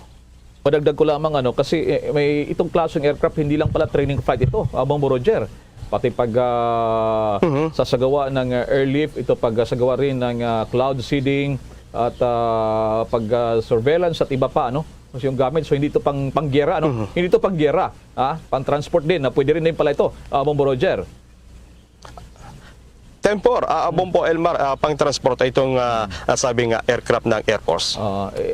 Gaano kalayo pala itong mo dyan? Itong kinalalagyan, itong airport na yun doon sa mismong Lawag proper? How many kilometers away? I'm just curious. Sa ngayon, yes, sa Bombo Elmar, ngayon dito sa gate 5 ng Lawag International Airport kasi bawal tayo pumasok sa runway. Sa ngayon ay may gate umabot 2 kilometro ang mula dito kinatayuhan ko hanggang sa aircraft na sabing Bombo Elmar. Alright, at buti na lamang meron kang kuha dyan ng mga close-up na kuha ng naturang eroplano. Maraming salamat sa mga latest na impormasyon na pinarating nyo rito. Maraming salamat, Bombo Radyo Lawag. Okay, yun ang ulat mula dito sa Bombo Radyo Lawag. Bombo Roger Lopez nag-uulat para sa Pambansang Radyo ng Pilipinas, Basta Radyo. Bombo! So yan Bombo Radyo Lawag po yan. Standby rin ang Bombo Radyo Baguio. Kaugnay naman ang nalalapit naman na Philippine Military Academy graduation. Sa patuloy pa ng ating mga balita, kasunod ng panawagan ng Pangulong Duterte para imbestigahan yung mga report na umano'y aberya ng ilang vote counting machines o VCM sa nito nakalipas na halalan, sinabi na rin ng COMELEC na titingnan nito yung mga report at mga hindi gumaganang mga VCM, itong vote counting machines. Iba't ibang grupo na rin individual ang nagtaas ng pagkabahala sa mga nasira na VCM na nagdududa raw sa kredibilidad ng ilang mga nangyaring botohan. Nito lamang nakalipas na araw, sinabi rin ng Pangulong Duterte na maasa siyang makakahanap rin ng panahon ng COMELEC para imbestigahan ang mga VCM para lang ma-disabuse yung mga nag-iisip na may nangyaring dayaan. Narito sinabi na rin ng COMELEC na nasa mahigit 1,800 mga vote counting machines ang hindi gumana nung panahon ng halalan o nung Mayo 9. Samantala, lilimitahan ng Commission on Elections COMELEC ang bilang ng mga dadalo sa proklamasyon ng mga nanalong party list group sa Mayo 9 na butuhan. Para sa party list group, ito ay limitado sa 2 lamang, sabi ni COMELEC Acting Spokesperson John Rex Laudianco sa isang press briefing. Para naman sa mga senador na ipuproklamaan niya, ito ang magiging senator-elect kasama ang 3 kasama. Magugunitang nilimitahan din ng COMELEC ang bilang ng mga kasama nito sa paghahain ng Certificate of Candidacy noong buwan ng Oktobre na nakaraang taon dahil sa COVID-19 pandemic. Binigyang diin ni Laudianco na gabay lamang ito dahil maglalabas pa rin sila ng resolusyon ukol dito. Ang COMELEC Anbank ang nagsilbi bilang NBOC ay kasalukuyang nag-canvas ng mga boto para sa mga senador at party list sa Philippine International Convention Center, Forum 10 sa May Pasay City. Samantala, kaugnay pa rin ang balitang yan ng COMELEC, maring iginigit na naging malinis at walang dayaan sa nangyaring resulta ng national at local elections. Yan pa rin ang report ni Bombo Marlene Padiernos. Muling iginait ng Commission on Elections o COMELEC na naging malinis at walang naganap na dayaan sa lumabas na resulta ng nakalipas na national at local elections noong Mayo 9. Ito ay sa gitna pa rin ng mga pagprotesta at kilusan na isinasagawa ng iba't ibang samahan na dismayado at hindi sang-ayon sa kinalabasang resulta ng botohan na nagpapakita ng napapintong pagkapanalo ng Marcos Duterte tandem para sa posisyong pagkapangulo at pangalawang pangulo ng Pilipinas. Sa isinagawang press briefing ng National Board of Canvassers for the 2022 national and local elections ay binigyang diin ni Acting Spokesperson Director John Rex Laudianco na mula pa sa umpisa ay pinakita na ng komisyon na transparent ang lahat ng proceedings na kanilang isinasagawa. Ito ay upang bigyang katiyakan aniya ang publiko na lahat ng kanilang ginagawa ay alinsunod sa batas at panuntunan ng bansa. Kung sakaling may pagdududa pa rin ay hinikayat ni Laudianco ang lahat na tignan at pakinggan din ang ginagawang obserbasyon ng iba pang observers tulad ng Parish Parochial Council for Responsible Voting o PPCRV, UP School of Statistics, International Community at iba pa na pinububulaan na naman ang mga alegasyong may irregularidad sa transmission at vote tallies ng COMELEC. Kami po, mula nung umpisa pa lang, ay pinakita na namin lahat ng proceedings ay transparent. Just to show to the people that what we're doing is in accordance with law and rules. And if we stick performing our functions within the bounds of law and rules, we could proudly state wala pong dayaang naganap. The credibility of the elections is there. Pero bilang bilang isang siguro mamamayan, hayaan niyo po akong magsalita na wag lang po yung salita ni COMELEC ang pakinggan niyo lamang. Nagsasalita na po ang number one watchdog po namin, ang PPCRV. Remember, hindi lang po sila nagbase sa transmitted ERs. Napakaganda ng procedure nila. Kinuha nila yung na-receive nilang ER, printed ones, at ine-encode nila at chine-check kung tama at pareho dun sa result na pumapasok sa transparency server. Nagsalita na rin po, kaya nga po ang opening ko kanina tungkol sa 100% match, tungkol dun sa statement ng UP School of Statistics, yung lecture tungkol sa theory of large numbers ng PPCRV, yung words ng Okta at echoing of analysis by NAMFREL. Dagdag ko na rin po siguro ang statements ng international community. Tandaan niyo po yung hindi magsasalita ang international community kung hindi sila may basihan sa salita po nila. Some of them have been staunch critics of COMELEC before, but now, as early as now, on the 4th day of canvass, they have already stated and accounted for the credibility of the elections. Samantala, siniguro naman ng Metropolitan Manila Development Authority o MMDA na parati silang handa sa mga kilos protestang ikakasa ng ilang grupo sa Metro Manila. Ayon kay MMDA Chairman Romando Artes, kaugnay nito ay mahigpit na rin aniya silang nakikipag-ugnayan sa Philippine National Police at nagtalaga na rin sila ng mga enforcers na mamamahala sa trapiko upang tiyakin na hindi maaabala ng rally ang daloy nito. Opo, tayo po ay nakikipag-coordinate closely sa Philippine National Police. Ang ginagawa po natin, minamanage po natin ang traffic para po hindi po makaabala sa daloy ng traffic. Ito pong mga pagrarally na ito, dinadivert din po natin yung mga ibang sasakyan sa mga alternatibong ruta para hindi po sila mabara sa traffic. Wala namang isinarang kalsada ang MMDA sa gitna ng isinasagawang Thanksgiving rally ni na Vice President Leni Robredo at Senator Kiko Pangilinan dahil ginaganap naman daw ito sa loob ng compound ng Ateneo de Manila University. Ngunit pinapayuhan pa rin ang lahat ng mga motorista na hanggat maaari ay gumamit pa rin ng mga alternatibong ruta. Tayo po ay magdi-deploy ng mga around 60 traffic personnel. Wala po tayong pagsasara na gagawin sa Katipunan dahil ito naman po ay nasa loob ng compound ng Ateneo. Ang gagamitin pong parking ay ang parking lots ng Miriam College at ng Ateneo. We'll just make sure po na hindi po mag-spill over sa labas yung mga tao at ganoon din po yung mga sasakyan na hindi po sila makaabala sa daloy ng traffic sa buong Katipunan para hindi po mag-traffic. Magugunita na una rito, bandang alas 9 ng umaga ay nagsagawa na rin ng kilos protesta ang ilang grupo sa pangunguna ng ilang martial law victims tulad ni Nery Colmenares upang ipahayag ang kanilang pagkadismaya sa naging resulta ng eleksyon at ipahatid na hinding-hindi nila matatanggap ng sambayanang Pilipino ang isang rehimeng binuo sa kasinungalingan, pandaraya at nakaw na yaman. Ginanap ang naturang pag-aaklas sa harap mismo ng PICC sa Pasay City kung saan sinasagawa ng COMELEC ang kanilang national canvassing ng mga boto para sa mga mananalong senador at party list sa nakalipas na araw ng eleksyon. At para sa Bombo Network News, ako po si Bombo Marlene Padiernos nag-uulat para sa Pambansang Radyo ng Pilipinas, Basta Radio, Bombo! Abangan pa ang detalye ng mga balita, itong ang karelasyon dati ni Senator Laila de Lima nanindigan sa korte na pinersa lamang siya para idiin ang senador sa pagtanggap ng drug money. At yung Pilipinas balak na mag-donate ng 3 milyong mga bakuna sa ibang bansa. Pero ibang mga bagong balita na yan, samantala muna sa mga paalala.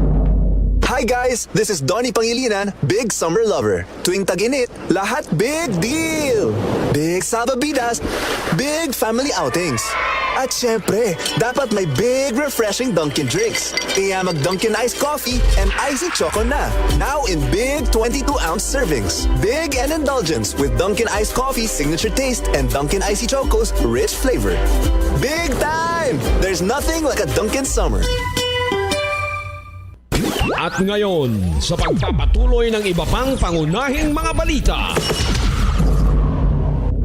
Inihayag ng National Task Force Against COVID-19 na naghahanda ang Pilipinas na mag-donate ng humigit kumulang 3 milyong bakuna para sa COVID-19 sa ibang mga bansa. Sinabi ni NTF Special Advisor Ted Herbosa na una siyang nabisuhan na ang mga bakuna sa Sputnik V ay ibibigay sa mga bansa ng Association of Southeast Asian Nations. Maaaring target na mabigyan ng mga bakuna ay ang Laos, Cambodia at Myanmar. Noong Abril, sinabi naman ni Health Undersecretary Maria Rosario Vergere na ang gobyerno ay nakikipag-ugnay na sa Myanmar at Papua New Guinea para i-finalize ang mga kayusan para sa donasyon. Samantala, sinabi ni Herbosa na humigit kumulang 1 milyong doses ng bakunang AstraZeneca na ibinigay ng pasilidad ng COVAX ang nag-expire sa iba't ibang rehiyon. Samantala naman sa ibang balita, tiniyak pa rin na PNP Public Information Office Chief Brigadier General Roderick Augustus Alba. Inimbestigahan ng PNP ang lahat ng insidente ng karahasan nitong nakalipas na halalan. Ang pagtiyak ang ginawa ni General Alba matapos manawagan ang COMELEC sa mga law enforcement agencies tugisin yung mga responsable daw sa 16 na election-related incidents.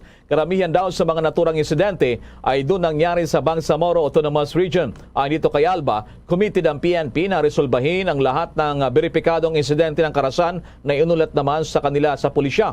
Una na rin sinabi ni PNP Officer in Charge, Lieutenant General Vicente Danao Jr. na sa pagtatapos ng halalan, tututukan ng PNP ang pagkasampa ng kaukulang kaso sa lahat ng lumabag sa batas sa panahon ng halalan. Bukod daw sa mga responsable sa insidente ng karahasan, kasama din sa mga papanagutin daw sa batas, yung mga lumabag naman sa COMELEC gun ban at iba pang mga lituntunin naman ng COMELEC.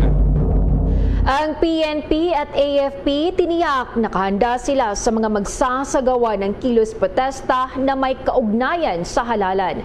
Yan at iba pang mga detalye ating alamin sa report ni Bombo Annalise Soberano.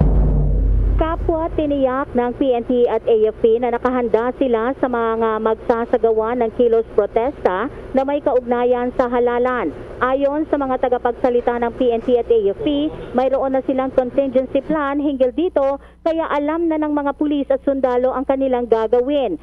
Sinabi ni PNP spokesperson Colonel Jean Fajardo, may instruction na si PNP OIC Chief Lieutenant General Vicente Danao, lalo na sa National Capital Region Police Office. Bubuwagin ng NCRPO ang mga kilos protesta na wala sa mga Freedom Park.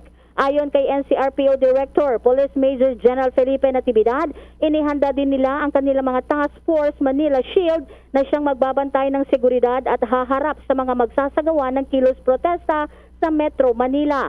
Hindi papayagan ng NCRPO ang protesters na magtitipon-tipon sa mga ipinagbabawal na lugar. Hindi rin nila papayagan na makakaapekto ang mga ito sa mga motorista. Ang Task Force Manila Shield ay binuo para magbantay sakaling magkaroon ng malaki at kritikal na protesta dito sa National Capital Region. Kasama niya sa babantayan ang Task Force Manila Shield ay ang COMELEC, PICC, Malacanang, House of Representatives at Senado. Maglalagay din anya sila ng checkpoint sa mga border papasok ng Metro Manila. Ang Task Force Manila Shield ay binubuo ng mga tauhan mula sa National Capital Region Police Office, Police Regional Office 3, Police Regional Office 4A, Joint Task Force NCR ng Armed Forces of the Philippines, Philippine Coast Guard, Bureau of Fire Protection at mga force multiplier. Pakinggan natin si PNP spokesperson Colonel Jean Fajardo. Nagbigay na po ng ating instruction ng ating officer in charge, si Lieutenant General Vicente Danao nga po, na we will exercise maximum tolerance. But that being said, hindi po natin nahayaan na mayroon pong grupo, lalong-lalo na po identified naman na po natin kung sino yung mga grupo na magsasagawa ng mga kilos protesta. Hindi natin silang hahayaan na manggulo. May mga ibang sasali nga po dyan na mga nakikisimpatya doon sa mga kabi-kabilang issue na sinasabi nila at sana ay hindi nga ito madamay sa mga pinag-iisipang kaguluhan itong mga progresibong grupo. Samantala, tiniyak naman ng AFP na nakahanda sila sa anumang mga senaryo o banta. Ayon kay AFP spokesperson Colonel Ramon Zagala, hindi pa nila ibinababa ang kanilang alert status, lalo at hindi pa tapos ang halalan. Siniguro ng AFP ang kanilang suporta sa pambansang pulisya. Pakinggan natin si AFP spokesperson Colonel Ramon Zagala. Like I said earlier, we have freedom of expression, and they wish to assemble. We respect that, and that our information really is there will be a rally. We see in the armed forces no problem as long as it's peaceful. Again, what the Director General said is that hindi naman lahat kasama. So I believe that those participating in the rally, especially their leaders, to police their own ranks, to be able to be aware kung sino-sino mga kasama nila. We believe in the armed forces that rallies, expression and the right to assemble manifest our healthy democratic processes and institutions and our rights, which is not present in other forms of government. So we will be prepared to support the PNP. We have enough forces to support the PNP should we need to secure all these areas of our rally sites. At the same time, if there are violent activities to be conducted by the CPP NPA outside of Metro Manila, we're also prepared for them. As you know, we are in two modes, the election mode and combat mode. The combat mode is continuous, and we're going against all CPP NPA in the countryside. And they have lost a lot already, and soon enough we will be able to defeat them. So we assure the public that the AFP is in control of order, especially against NPA. And to those who here in the urban areas, we will support the PNP for their operations against any untoward incident. Si AFP spokesperson Colonel Ramon Zagala. Bombo Anali Montaño Soberano nag-uulat para sa Pambansang Radyo ng Pilipinas. Basta Radio, Bombo! Samantala, si ibang dako ng ating balita, pinili at kinuha ni incoming Senator Robin Padilla si Attorney Salvador Panelo bilang kanyang magiging legislative assistant, kanyang magiging advisor at mentor sa pagiging mambabatas. Itong si Binoy ang kasalukuyan nangunguna ngayon sa bilangan ng boto sa pagkasenador. Sa kanyang inilathala na kanyang statement, aminado itong si Padilla na hindi magiging madali ang pagpapalit ng saligang batas. Kaya naman, kailangan daw niya ang pambato sa usapin ng batas, oras daw po na sa Senado at magkaroon din ng kanyang advisor na eksperto. Isa raw sa plataforma nitong si incoming Senator Robin Padilla ang pagsusulong pa rin ng federalismo. Samantala, tumungon din naman itong si Panelo na kung saan ay tumakbo din sa pagkasenador pero malayo naman ang kanyang nakuhang boto sa katatapos na halalan.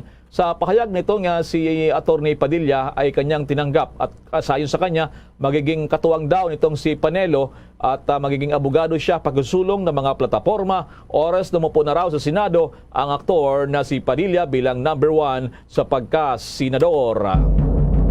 Samantala naman sa ibang balita, kuha muna tayo ng update sa pagtestigo ng dating karelasyon ni Senator Leila de Lima na si Dayan.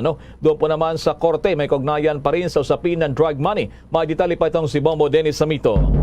Pinabulaanan na rin Bombo Elmar, Bombo Jane ng dating driver, bodyguard at minsang naging karelasyon ni Senator Leila de Lima na si Ronnie Dayan ang issue ng pagtanggap umano nito ng drug money para ibigay sa dating Justice Secretary nung aktibo pa sa posisyon. Ayon kay Heidi Soriano, abogado ni Dayan, binigyang din lamang ng kanyang kliyente na wala talagang nangyaring pagtanggap ng pera mula sa anumang drug transaction. Sinabi pa nito na ang 2016 testimony nitong si Ronnie Dayan sa harapan ng mga kongresista ay bunga lamang ng pamimilit o pamumuwersa. Dahil dito, hindi na rin magagamit umano bilang testigo ng panig ng prosekusyon ang naturang dating driver at bodyguard ni de Lima. Kaugnay niyan, narito ang naging bahagi ng pahayag ni Attorney Heidi Soriano, isa sa mga abogado ni Ronnie Dayan. Dinag-deny niya yung allegations ng mga witnesses na may nangyaring deliveries of money na nireceive daw niya allegedly from the drug activities. Basically yun. Yan ang tinig ni Heidi Soriano, isa sa mga abogado nitong si Ronnie Dayan, kaugnay pa rin ng kinakaharap na usapin nitong si Senator Leila de Lima. Ibig sabihin, iniharap itong si Dayan bilang testigo para sa panig ng depensa. Una nga dyan ay nagkaharap itong dalawang panig dyan sa Muntinlupa City Regional Trial Court para sa pagpapatuloy ng pagdinig ukol sa mga apila nitong si Senator Leila de Lima. Kabilang na ang siya ay makapagpiyansa at yung tuluyan na raw na dapat na pagbasura doon sa mga kaso na kanyang kinakaharap dahil wala namang maipresentang ebidensya at testigo para sa naturang usapin. At maliban dyan ay naasahan na magsusumipiti pa ng ibang musyon ang panig ni de Lima para tuluyan na itong makalabas ng piitan. Gayunman, tiyak ng prosekusyon na matibay daw ang kanilang mga hawak na ebidensya upang ipagpatuloy ang pagdinig kaugnay pa rin sa mga kasong kinakaharap ng Lady Senator. Bombo Dennis. Yes, Bombo Elmar. Itong si Dayan, all along ba siya ay nasa depensa o dati siyang ginagamit ng prosecution na Bombo Dennis? Kasi di ba sabi, ginamit lamang siya upang hindi na ng senadora. So ngayon nasa depensa na siya ngayon, Bombo Dennis? Ito kasi Bombo Elmar, pupwede naman na yung nasa panig ng prosekusyon ay magagamit din ng depensa. May mga specific statement lamang na kukunin, Bombo Elmar. Tulad kanina, yung issue ng drug money. Ito, ang testimonya kasi ni Dayan ay tungkol dun sa issue na tumanggap siya ng drug money. Kung sasabihin kasi ni Dayan na tumanggap siya ng drug money para sa senador, may pananagutan din siya, Bombo Elmar. So, ang common tendency dito, siyempre, ay ililigtas din niya yung kanyang sarili laban dun sa mga aligasyon. So, in a way, nakakatulong yun, Bombo Elmar, para kay Senator Leila de Lima para ma-establish yung issue na walang nangyaring bigayan ng drug money. So, ganun ang nagiging takbo ng pagdinig ngayon, Bombo Elmar, batay sa paliwanag ng kanilang mga abogado. So, hindi automatic nakakampi ni Senator Leila de Lima itong si Ronnie Dayan doon sa takbo ng kaso. Yun nga lang, may pagkakataon na nagiging kapaki-pakinabang para kay Senator de Lima itong testimonya kahit ng mga personalidad na nandun sa panig ng prosekusyon, Bombo Elmar. Sige, maraming salamat sa mga updates niya na Bombo Dennis. Para sa Bombo Network News, Bombo Dennis Hamito nag-uulat para sa Pambansang Radyo ng Pilipinas, Basta Radio, Bombo! Samantala, mga kabombo kay Star Nation, akyat muna tayo ng Baguio City. Nalalapit na itong makasaysayan pa rin Philippine Military Academy graduation ng mga bagong kadete at uupo na naman sa pwesto bilang bagong mga opisyal ng Armed Forces of the Philippines. Akyat tayo, nasa linya ngayon ang Bombo Radio Baguio. Bombo Radio Baguio, kumusta ngayon dyan? Magandang gabi, Bombo Elmar. Nakahanda na ang Philippine Military Academy para sa 117 commencement exercises o ang pagtatapos ng mga kadete na bubuo sa Bagsik Diwa Class 2022. Yan ay sa araw ng Linggo, Mayo 15. So ayon sa panayam natin o sinabi sa Bombo Radio Baguio ni Police Lieutenant Christine May Kalima, Public Information Officer ng PMA, na ipapatupad ng akademya ang mahigpit na protocols para sa pagtatapos ng 214 na kadete ng PMA dahil sa nananatili pa rin ang banta ng COVID-19. Ayon sa kanya, lahat ng dadalo sa nasabing aktibidad na kinabibilangan ng mga miyembro ng media ay kailangan magpakita ng negatibong resulta ng RT-PCR test na nakuha sa loob ng 72 oras at kailangan pa silang sumailalim sa antigen test at triad sa loob ng PMA. Maliban dito, 3 bisita lamang ng bawat kadete ang papayagang pumasok sa grandstand at sarado ang PMA para sa mga turista sa nasabing araw. Kumpirmado namang makakadalo ng personal si Presidente Rodrigo Duterte sa nasabing aktibidad bilang guest of honor and speaker, pati na rin si DND Secretary Delphine Lorenzana. Matatandaang ito na ang unang face-to-face ng PMA graduation mula noong taong 2020 dahil sa pandemya. At ito na rin ang huling PMA graduation na dadaluhan ni Presidente Duterte. Bombo Elmar. Talaga namang last na pala ito na pagdalo ng Pangulo, makasaysayan din Bombo Radio Baguio, Bombo Irene.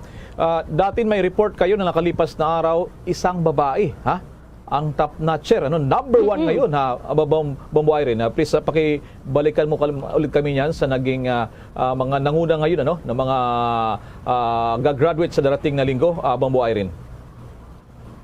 Okay, bali ang top notcher, Bombo Elmar, ay mula sa South Cotabato na si Cadet First Class Chrislen Ivory Quemado, kung saan sinabi ng kadete na naging inspirasyon ang kanyang mga magulang na sa paghubog niya bilang isang kadete at leader. Rank number 2 naman si Cadet First Class Kevin Jan Pastrana mula dito sa Baguio City. Rank number 3 si Cadet First Class Ian Joseph Bragancia ng Iloilo. Rank number 4 si Cadet First Class Faith Turanyo ng Camarines Sur. Rank number 5 si Cadet First Class Ioni Sandria Marichu buhat dyan sa Davao City.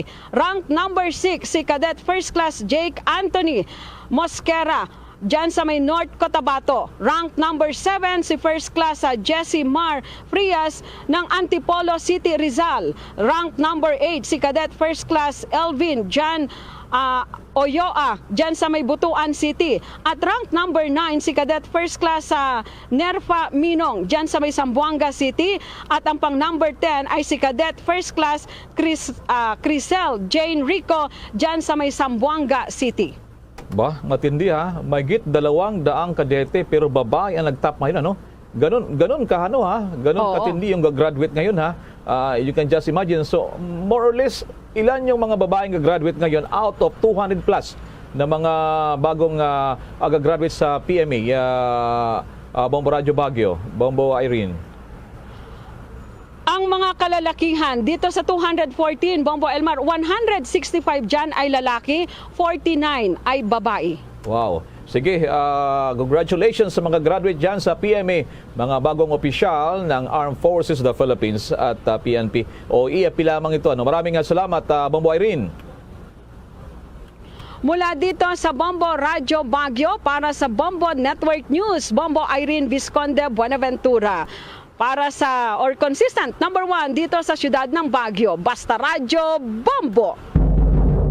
Samantala, outstanding debt naman ng gobyerno posibleng tumaas pa sa 13.2 trillion pesos sa katapusan ng 2022 dahil sa pagtama ng pandemya. May detalye si Bombo Everly Rico.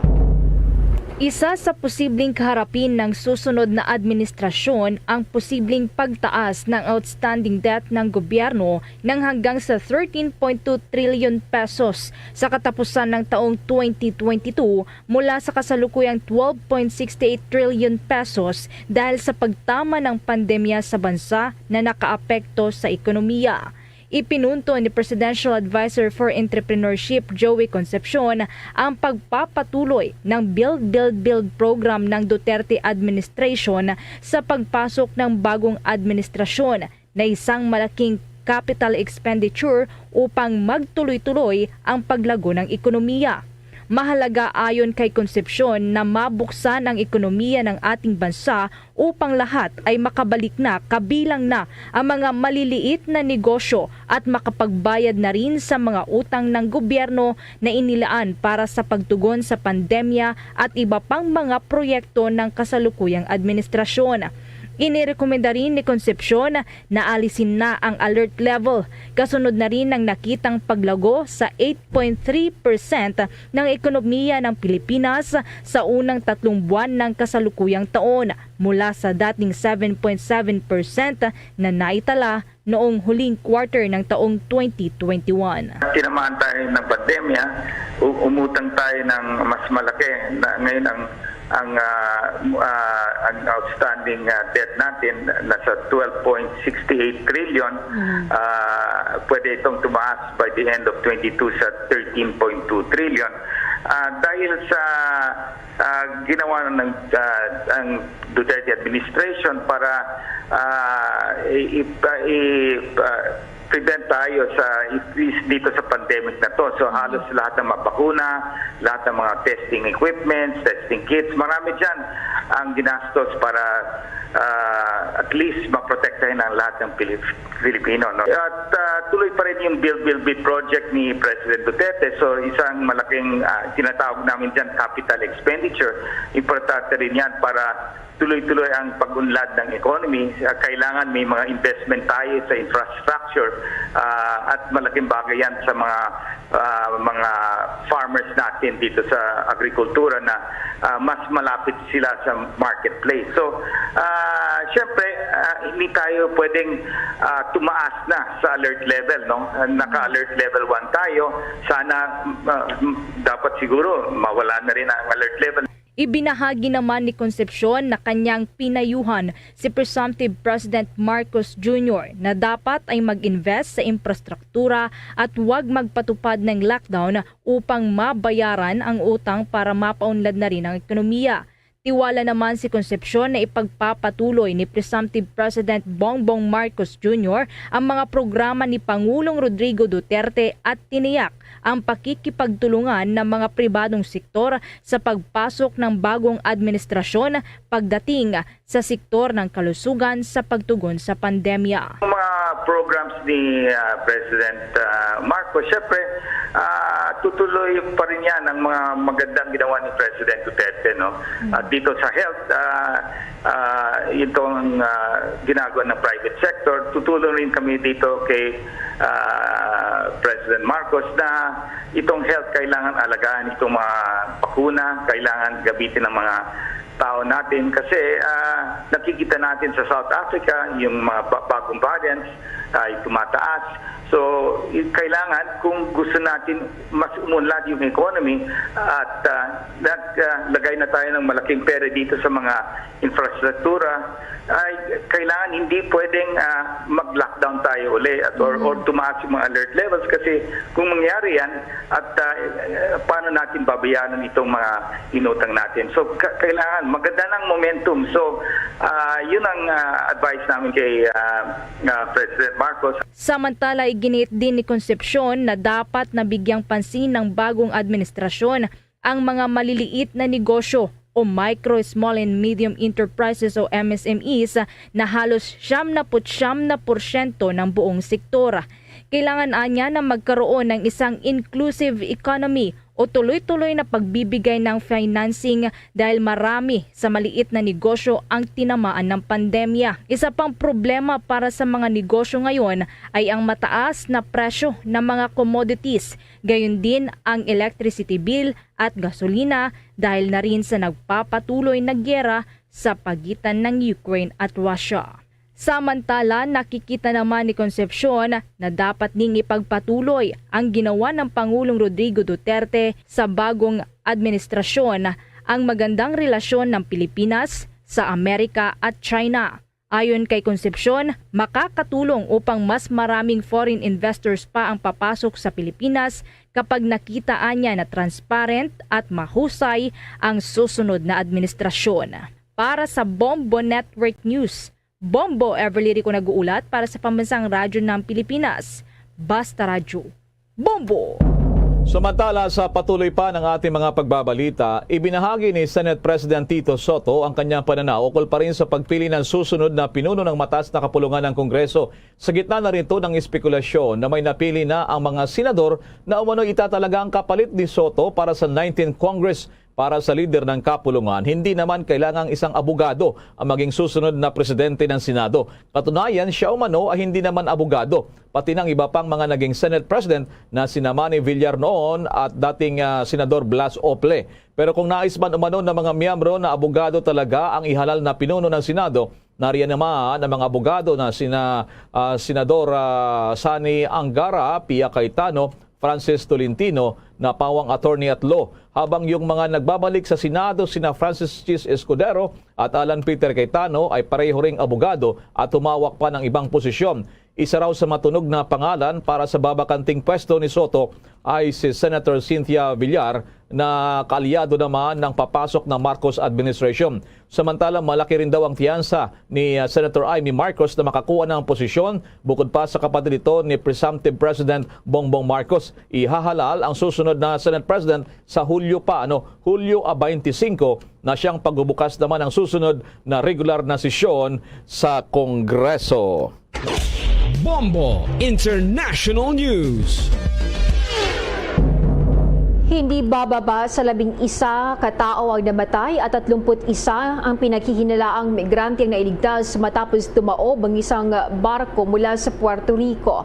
Isang aircrew ng U.S. Customs and Border Protection ang nakakita sa barko at mga tao sa tubig ng mga 10 nautical miles sa hilaga ng Desecho Island sa Puerto Rico.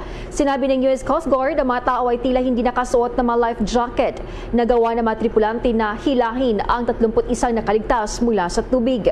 Ngunit nasa 11 bangkay na rin anya ang natagpuan. Nagpapatuloy pa ang search and rescue operation. Ang U.S. Customs and Border Protection at Puerto Rican Police ay tumulong din. Sa ngayon, ang nationality ng mga pinaghihinalaang migrante ay hindi pa alam ng mga otoridad.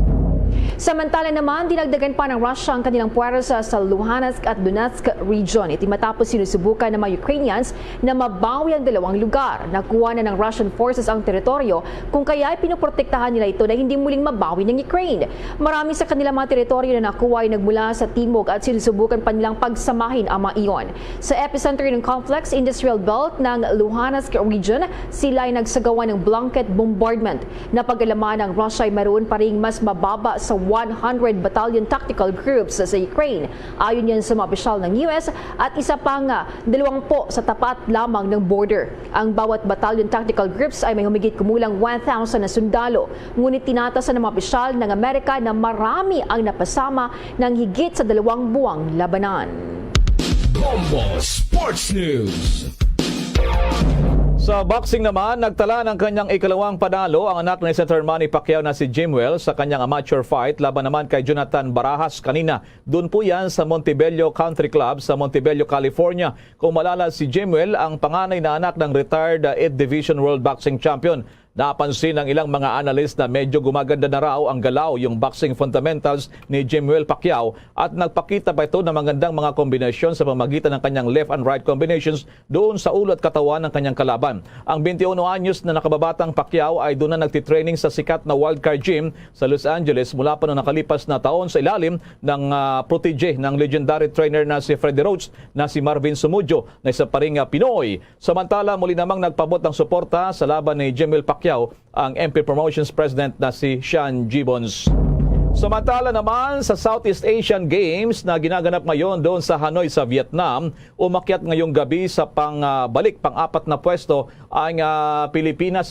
Ay kanina o kahapon dito ay pang-5 Pilipinas. Para nangyari pala ngayon, akyat sa 5, akyat sa 4. Ngayon, balik sa pang-5 pwesto ang Pilipinas. Kahit nakapagtala ng isang gold medal o nanalo ang Pilipinas. Sa ngayon, ang Vietnam host country. Abay, lumalayo na ng husto. 19 na ang gold medal ng Vietnam. Malaysia, 11 gold medal. Indonesia, 5 gold medal. Pangatlo, pang-4 ang Thailand.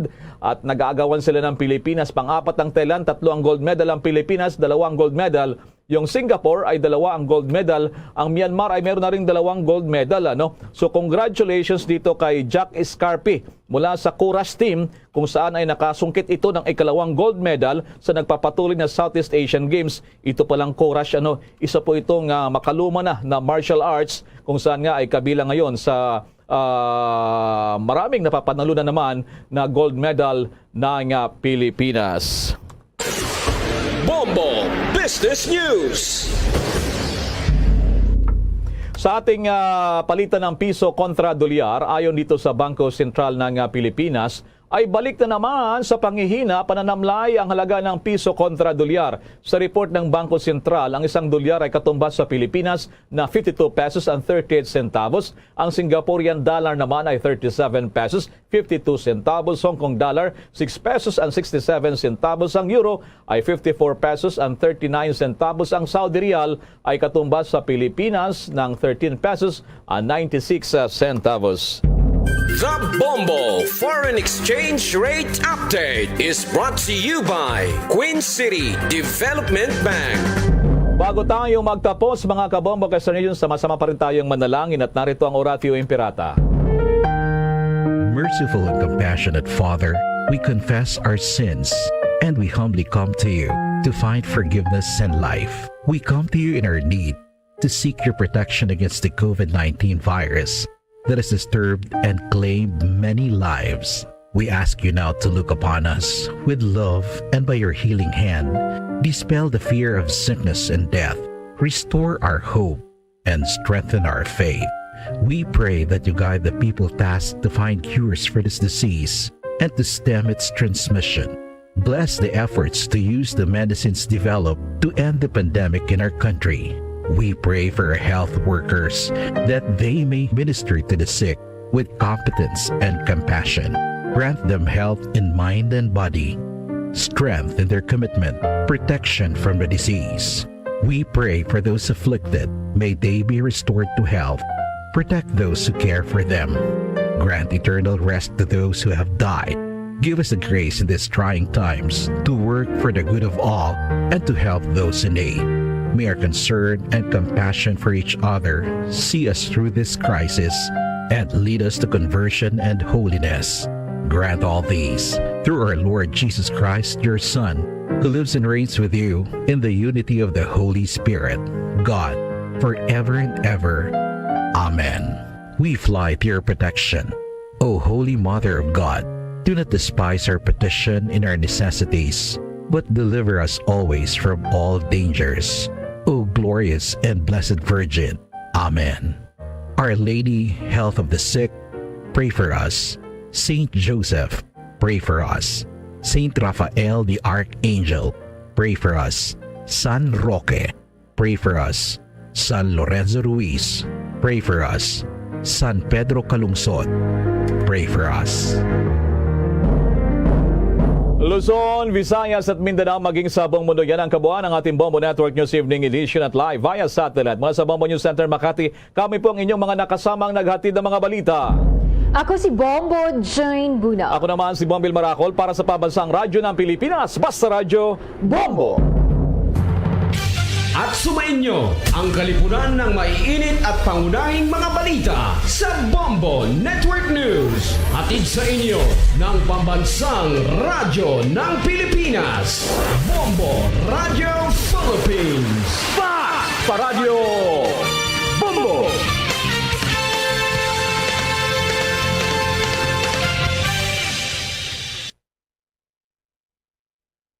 dekada nang nagtataguyod ng katotohanan, 5 dekada nang nagtatanggol sa mga mamamayan, patuloy na nagsasaliksik at mabilis maghatid ng mga balitang siksik at malaman.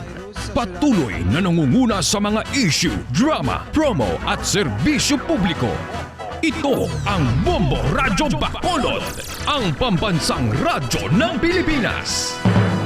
Fast Paradyo Bombo! Bombo Radyo Bacolod. Number 1! Fast Paradyo Bombo! Oras sa Bombo Radyo Bacolod, Philippine Standard Time, 4 minutos sa nakaligad sa tak ng alas 7 sa gabi.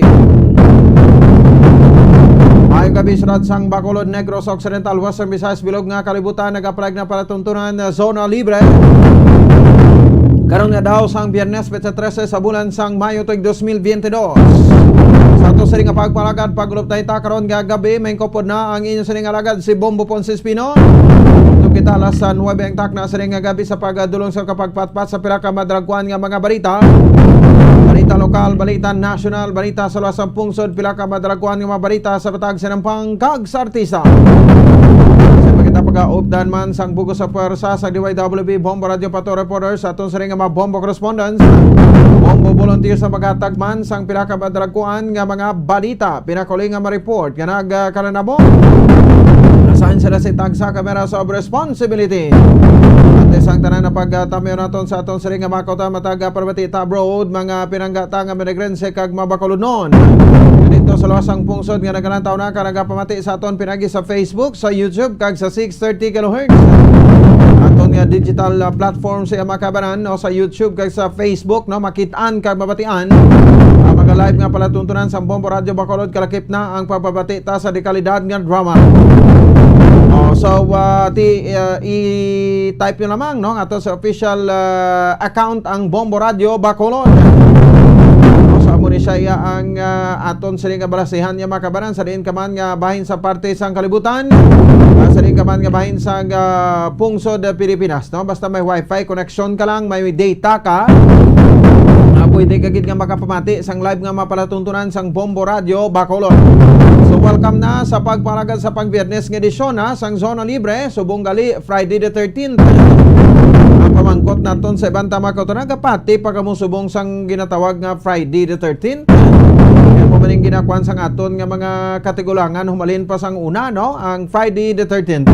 Kaya kuno isa ka mariit ini makabanan nga adlaw, basta magtuon kuno ang petsa 13 sa bahin sang adlaw sang Biyernes. Sa mga buildings ni Balaho no, ara pa na yung mga disparates until now no, nga kung mataas lang building mo, wala unod ang 13th floor no, so makuha na sa dayon to say 11, 12 no, tapos malumpat sa 14 floor. Mga sinauna pa na yan doon to kung gina-practice pero subong, but basta Friday the 13th ko no, halong gid kita. Sige lang ano to kahalong ko isa paro na sa madisgrasya kay unay sa aton nga kalawasan, hindi taman na mapagar. Ang importante subong may hangin nga nagagwa sa ilong ta no, nga makaginhawa kita kag may ginakaon kita, makakaon kita 3 ka beses sa isa ka adlaw, okay na. Why naman kita dapat pangitaon kwarta, hindi ta naman dapat nga padamuon ta pag ginang aton kwarta. No, sakto lang kay ti damor nga damo ang kwarta mo, damo mapinsaran mo nga baklon. Bisa do galibog man ang ulo mo, di ba? Ang iban niya gani nga damo kwarta binularyo ginapanghatag padalaga papili dalagan sa posisyon ginapanghatag lagani mo. Pareho sa mga bilyar, no? Pareho sa mga bironto sa Iloilo. Ang mga kuan pagid mga Marcoses subong, di damo kwarta ginapahatag la mo. Perte nga pagbaha sang kwarta sang election day. Galing kiti kita nga mapigado, makasiling mo lang kita. Ti kinahatag batunon ta man hindi pigado man ta Japon o kung sino man ang magapungko ng opisyal ta sang aton sining sosyudad, pigado man ta Japon. Do why man sang improvement ang pagpangabuhi ta. Every 3 years man lang ini hindi taman ako sa mabasol ang aton sa ring mga kauturan, iti basta mga pigado kag way mga tinapusan gid no, pero iban sa na wais man bisa wala sang tinapusan, grabe man abilidad, mabaton gid sang kwarta. sige, no? So takboy na kita makaban sa pila ka mga labing tulopang doon. Pila ka madraguan aton sini nga mga balita sa mga top stories of the day, madraguan nga mga balita lokal.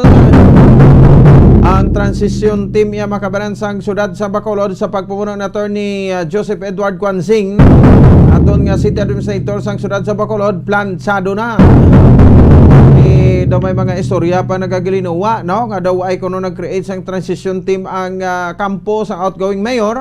Bing niya matapos sa ginperde ni Congressman Congressman Albi Benitez, no? Sa pagka-mayor sang syudad sang Bacolod. Balos gani na to ni Quansing sang una sang simpo gani kuno kay Balokati ang spokesman subong ni Congressman Albi o ni Mayor-elect Albi Benitez si Kwan si Atty. Bong Dilag di ari man ni anay sa bahin sang Kwan sang kampo ni former mayor ka former congressman mo ni Conyox Pentevilla. Ti hambal sabat gani din ni Atty. Quansing sa hindi sa maghambal nga wala ka preparar kay kung sa bagay kag do mabudlayan sila kuno ay ti nano batuno mabato na mala ng kaperdihan na maalangan man naperde na sa eleksyon resulta na may naproklabar na hindi pa manaog ang camp ni Mayor Bingda o ihatag sa nagdaog may pahalagtik pa gani istorya sa Atty. Quansing ni sa ati sang una gani no sang sila mada sa time ni former mayor Monico Pentevilla sang 2016 no kamas kami paganing nabudlayan da sila sa transition team kay daw naglalayas lang kuno sila to o nga wala pakialam ay mapang turnover ang mga nagakaigo ang kwarta sa syudad ang cash on hand ang cash on bank dapat i-presentar ginaya kay ti para niya sa pumuluyo mo. Ibalot na karon sa report ni Bombo Ansin Dosoria diri sa aton siri nga pagpalagan. Samtang duga pa sa diri nga mga balita manging kaupod ta karon nati sang kuani siya naglisa sa grupo nagbiya no kaysa man lang nagbiya kuno according sa grupo ni Mayor Bing Nardia Councilor Al Espino kag na-re-elect sa pagkakonsyal sang syudad niya sang Bacolod no so siya ni sa gyapon yang chairman kundi pag biya ito pambal abito ni Mayor Bing no kasi why nako trust sa imo but siguro why nako salig sa imo tinagwa saya no silo sa diya sa kwan no sa bahin sang kampo sang Putian. So na-re-elect sa liwat. So siya ini ang chairman sang Committee on Police Matters. So bisan pa nga ti nagsaylo to sa piak, pero every session ti siya man Japon ang chairman sang Committee on Police Matters. So paklaro ta gini siya karon ay ning sabahin sang status sa mga traffic enforcers naton. O kung nga aton sila makatapo sang bitaw, no? Kay may masubra 40 kita da ka ma-personal sa bitaw. O nangagin pahayag nga i-retain man kuno ini no? Ni Mayor-elect Albi Benitez kay ban pa makaswas dira at the same time mga job orders. Kaya mga traffic enforcers naton ara sa bugahamboy sa 400 laban na sa ila mga JO o kon job order kaswals.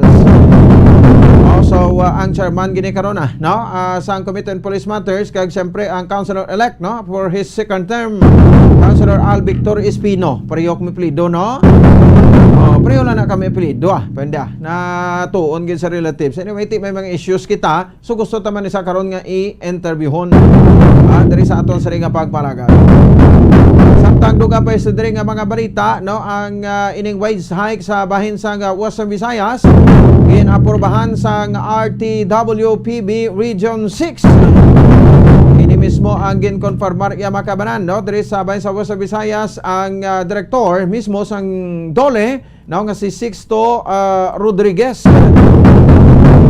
Halin sa 395 pesos nagsaka ini by 450 pesos ang daily minimum sang non-agricultural industrial commercial workers no samtang sa 310 420 na ang para sa mga employed sa mga establishmento na may pulo o kon mas manubo nga mga empleyado. Ang daily minimum wage pay naman no para sa agricultural sector ang nagsaka naman sa 410 pesos alin sa 315 pesos.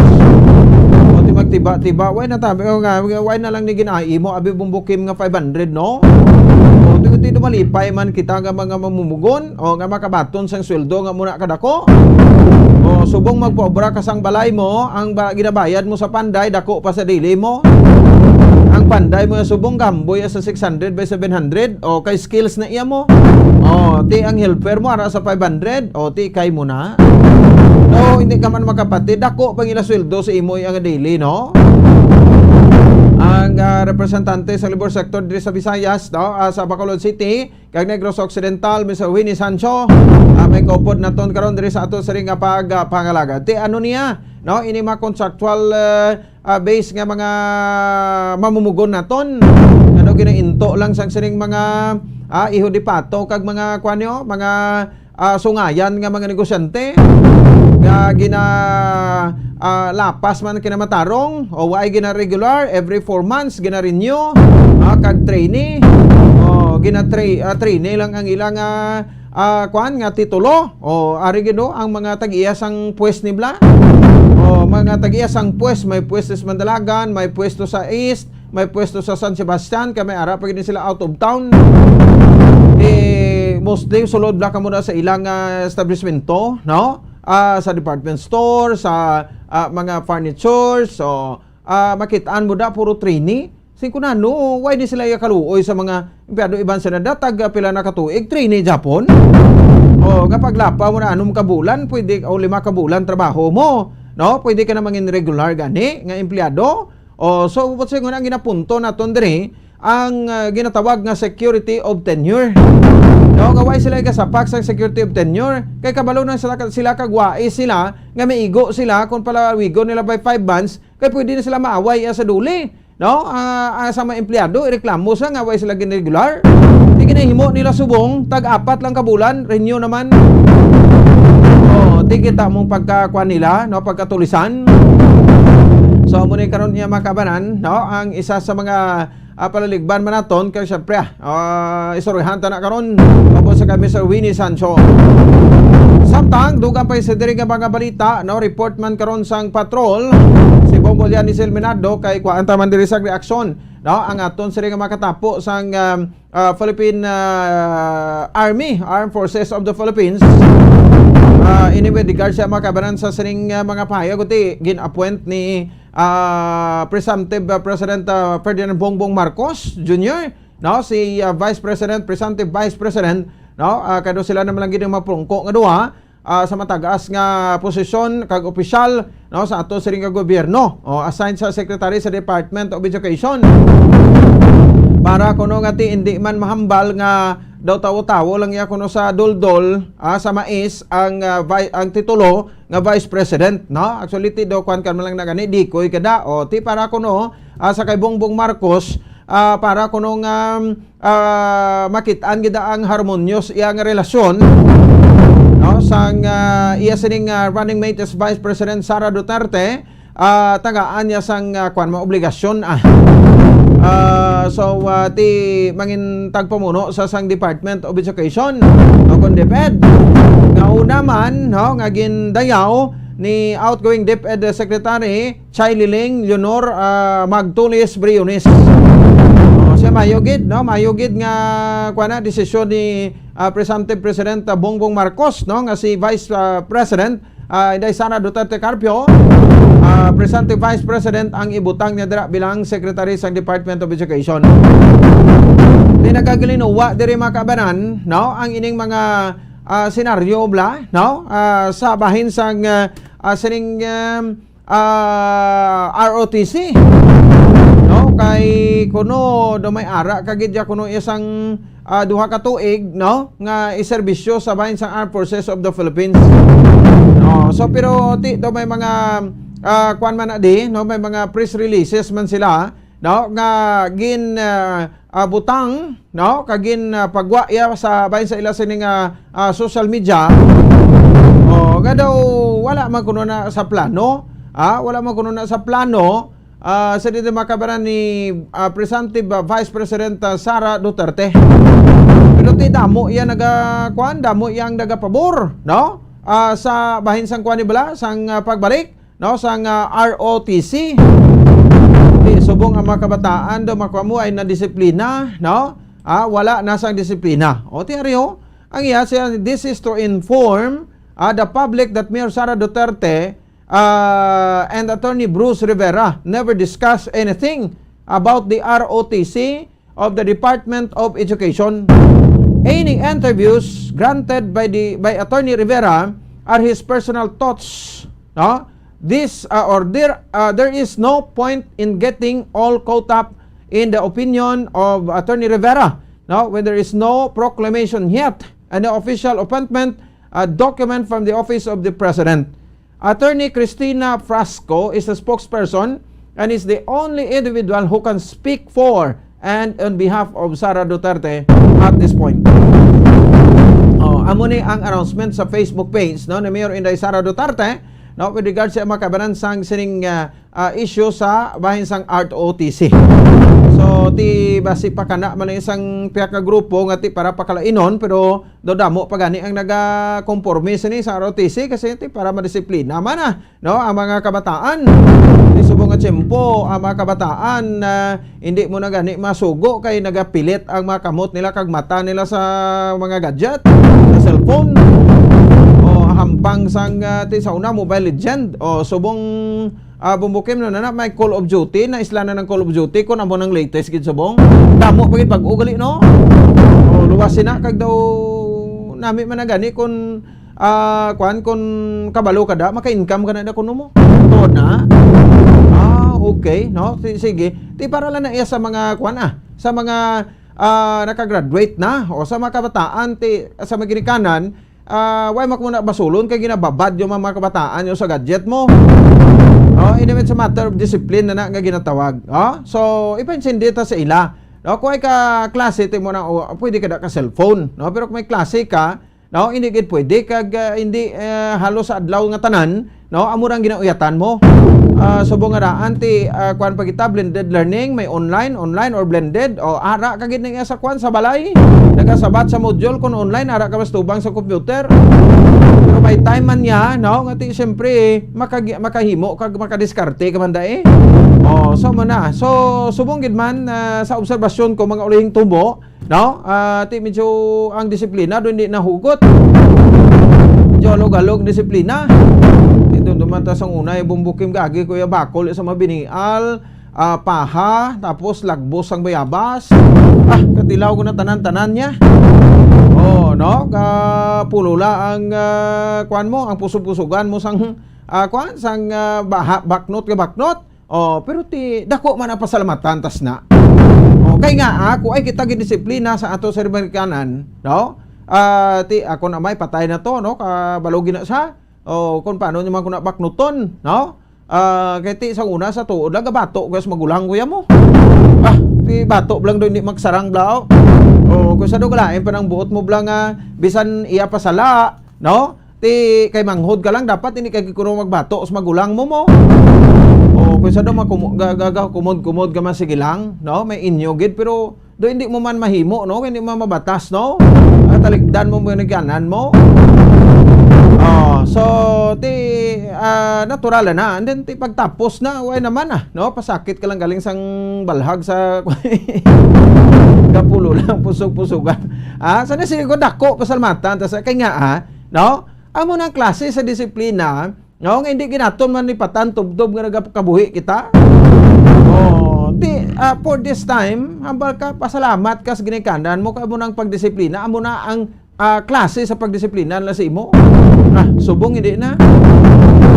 Halos nag-alam na gid ang tanan, bisan hanuton mo lang gani, bisan patupaan mo, way na ba di kontak, ay hindi ka nakahaboy sang mga malain nga mga tinaga sa mga kabataan subong. Kay gamay-gamay lang karon. Ara sa DSWD.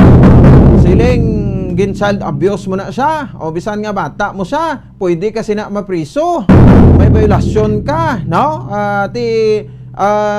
that's why nga limit man sa bumagirikanan sa pagsaway paano galing kay ti pwede mo pag ipakita ang pagginikanan mo pamangkot sino masunod sila o kung ang ginikanan mo na siya hindi ka pulutan gindula ng ROTC ni ti plano naman nga ibalik at damo sana sining ko na damo ang nagapasugot nga ti ibalik ini ang ROTC. Sa matalagkuan pa mabalita national ti pinakalitas nga tali naton iya sa presidential kag vice presidential result kag sa mga senador. Ang leading sa gihapon as of May 13, 2022 no, at 1:47 PM. 98.35% sa gyapon, no, ang total ERs nga na process kag ang boto nga naisip para na sa 55,197,306 out of 67,442,616 ka mga registered voters. Nagapanguna sa gyapon ang presumptive President Subong, no, Bongbong Marcos nga may kabukusan, no, gaboto nga 31,104,175. Nagapangaduwa Vice President Leni Robredo nga may 14,822,051. Basihan mong survey sobra katunga to ligad abanse sa survey ti danog sangko kay Subong. No, dari makabanan sa resulta sang pinilay. Samtang sa Vice Presidential Partial result, no, sa May 13, 2022, nagapanguna, no, Presumptive President ang tandem running mate ni Bongbong Marcos nga si Mayor Inday Sara Duterte Carpio. May boto na sa karon nga 31,561,948. 31,561,948 nagapangaduwa Kiko Pangilinan, Senator Kiko Pangilinan nga may 9,000,000, no, 232,883. Nagapangatlo pas Tito Soto Galagas masasakay sa Senator Pangilinan nga may 8,183,184. So amo na siya, no, ang pinaka-latest subong, no, nga resulta, no, sa Didimakabanan sang sining partial nga tally, no, sang Commission on Elections kapag process, no, sang mga ERs. No, diri sa bahin sang natapos nga presidential kag local election. Oras sa Bombo Radio Bacolod Philippine Standard Time 25 minutos na nakaligad sa tak ng alas 7 sa gabi. At naman sa ato sa ring pagpalagad si Vice President Leni Robredo, Kiko Pangilinan, no, ang Senator Kiko Pangilinan ang ara karon, no, sa Didimakabanan sa bahin sang no, sa isa ka lugar sa Metro Manila, no, para nagapatigan sa Thanksgiving ceremony, no, entitled, no, sa Didimakabanan no, entitled gratitude for the joy, vitality and bond we've formed for Leni and Kiko in standing with our dream Philippines. We will remain the light. Tayo ang liwanag. Amo na siya, no, sa Didimakabanan, no, ang iya sa title pero do gambal sa subong Bumbukim, pwede taniguro, no, pabati talang bi Bumbukim, no, pawag ko da sa imo, no, parang at least pabatian taman ang tingog ng Vice President Leni Robredo, pero until now wala pa gini sa nag-concede, di ba? So why pa gini sa nag-concede, although may pahayag lang siya after sang sining election, no, pero ti mga supporters siya do nagakuan pa, no, nagareklamo o nga ti amo ni, no, do hindi amo ang resulta sang kuan, no, sang eleksyon.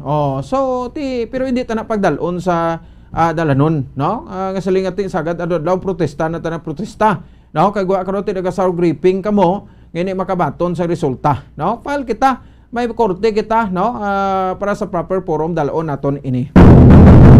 Sige, porson abi, no, sang pahayag ni Vice President Leni Robredo live dito karon niya, no, subong yung makabaran sa bahin sang Metro Manila, no, may mga hashtag diri, tayo ang liwanag, tuloy, hashtag tuloy, tayo para sa lahat, hashtag Lini Kiko, pasasalamat. Thanksgiving, no, sang kakampings. Vice President Leni Robredo. Ingat po kayong lahat. Maraming salamat, VP Amo lang to? Leni Robredo. Ito ka abot, no?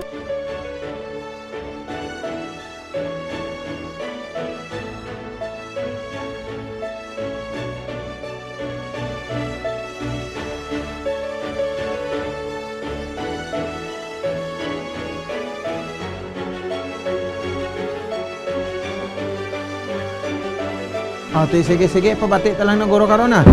Check ta lang to sa aton nga newsroom karon, no, ang tingog, no, ni Vice President Leni Robredo sa iya sa ring pagpasalamat sa ka-Thanksgiving dira, no, sa bahin sang Ateneo de Manila University, sa subong siniyang gabi, no? So, pero patras mo bimongkim, pwede na.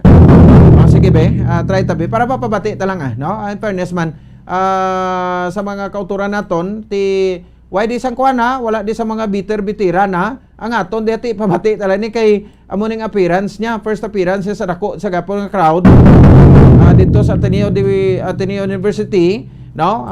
Si Vice President Leni Robredo. Kundi man sa mag-concede tiya man na. Pero kung may ma-proclaim na when na may memo. Sige, balikan ta ang mensahe ni Vice President Leni Robredo. Na marami sa inyo na maos na. Namaos na, kapapaliwanag kung ano ang tama, kung ano ang mahalaga, kung ano ang mabuti para sa bansa. Pero siguro pakiramdam ng iba, binalewala tayo. Minsan nga tinatawanan pa. Kaya sabi ko kanina, okay lang sumigaw. Okay lang ding tumingin sa sahig at tumahimik. Okay lang ding umiyak. Pero gusto kong babaran natin ang nararamdaman natin ngayon.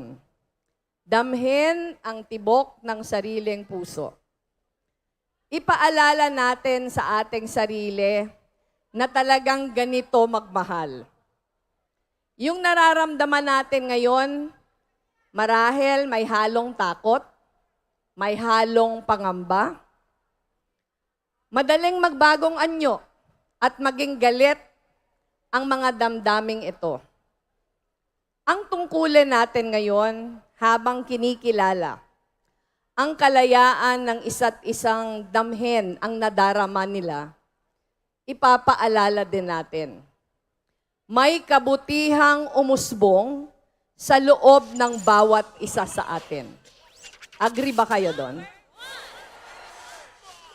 At kung may nararamdaman tayong galit, nag-uugat ito sa pag-ibig.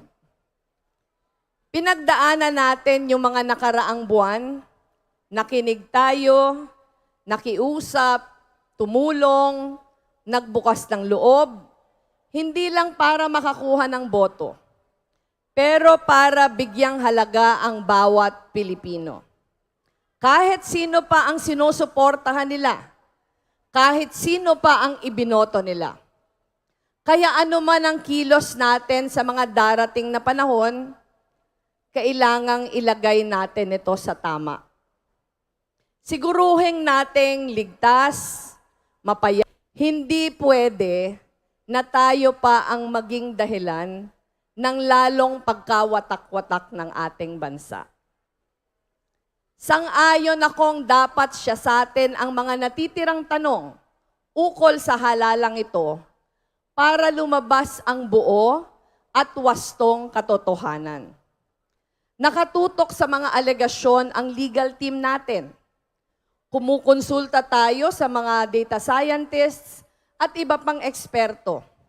May mga watchers tayo, 24/7, na binabantayan ang random manual audit.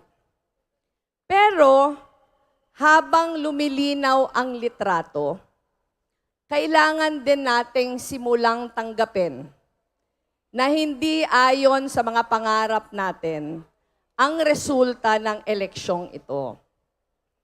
Sa ganitong paraan, masisimulan na rin natin na itutok ang sarili sa hinaharap. Kailangang tanggapin natin ang pasya ng mayorya. Nakikiusap ako sa inyong makiisa sa akin dito. Kilalanin at pagsisikapan natin na hindi mapunta sa wala ang lahat na naabot natin. Sabay ng pagrespeto sa tinig ng nakararami.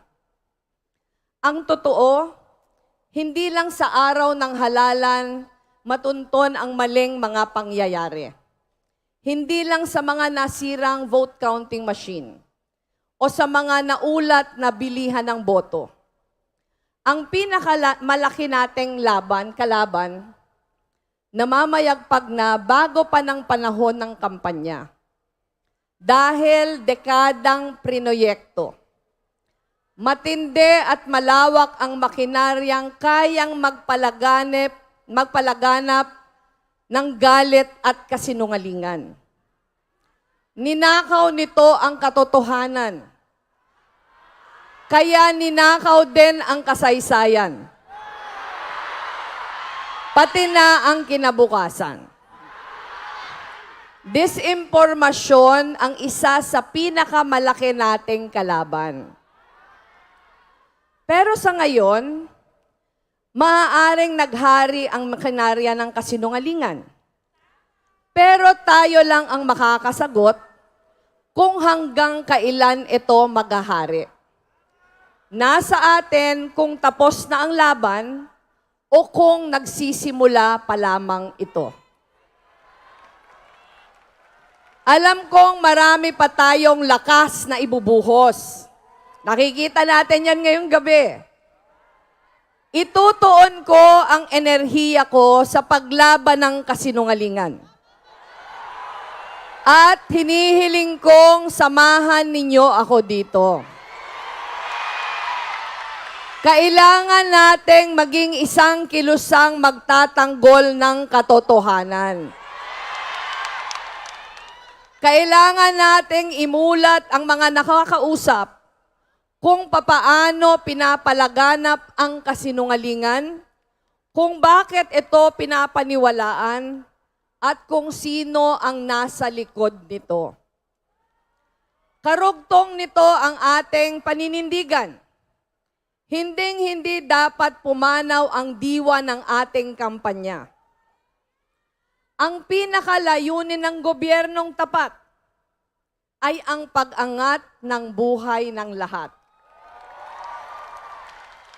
Kaya inaanunsyo ko ngayon ang target natin.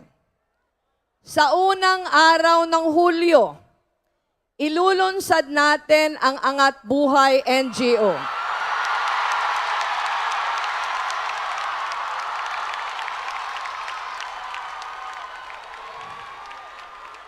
Meron na tayong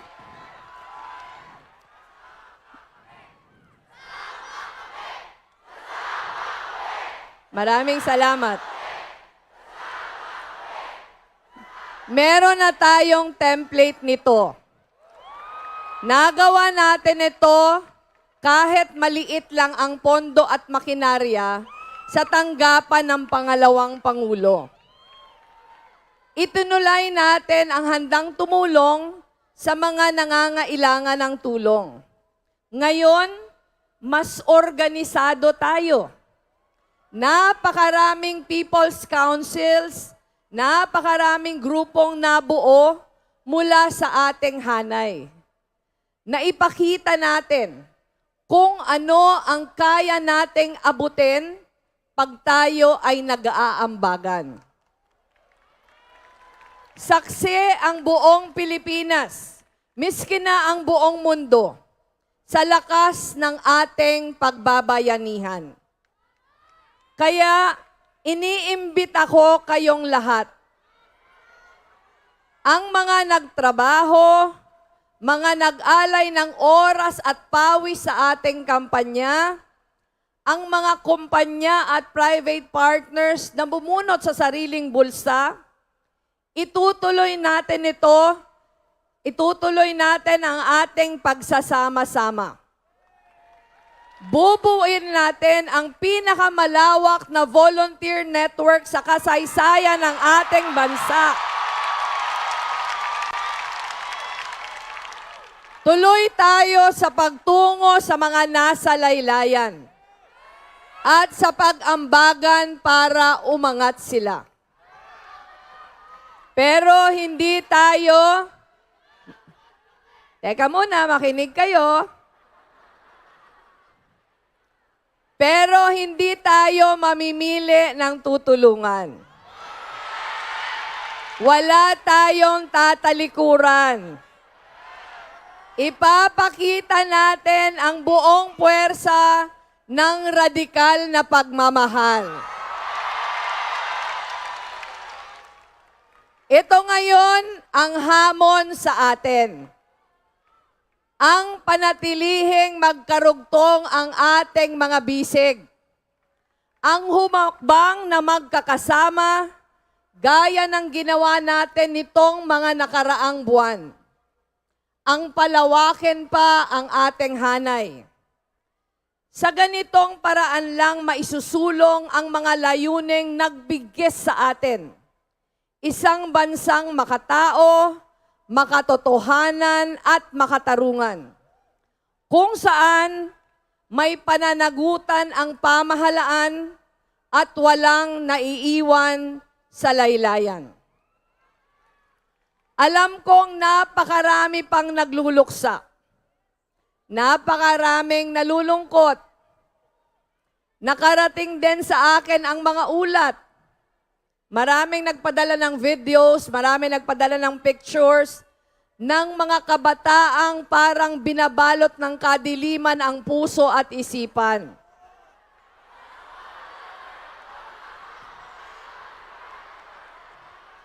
Totoo naman ang nararamdaman nyo. At mahalagang maramdaman nyo ito. Pero ang natutuhan ko sa ganitong mga panahon na mahihirap, ang paghilom hindi darating habang nagkukulong o nagmumukmok. Darating ang paghilom kapag sinimula na muling ituon ang sarili sa ating kapwa. Kapag inilatag ang mga layunin, kapag itinutok ang mata sa abot tanaw. Kaya payagan ang sariling lumuha. Pero paghanda ng pahiran ang luha, pagpagin ang sarili, tibayan ang puso, dahil may trabaho pa tayo. Nagtitipon tayo ngayon bilang pasasalamat sa isa't isa.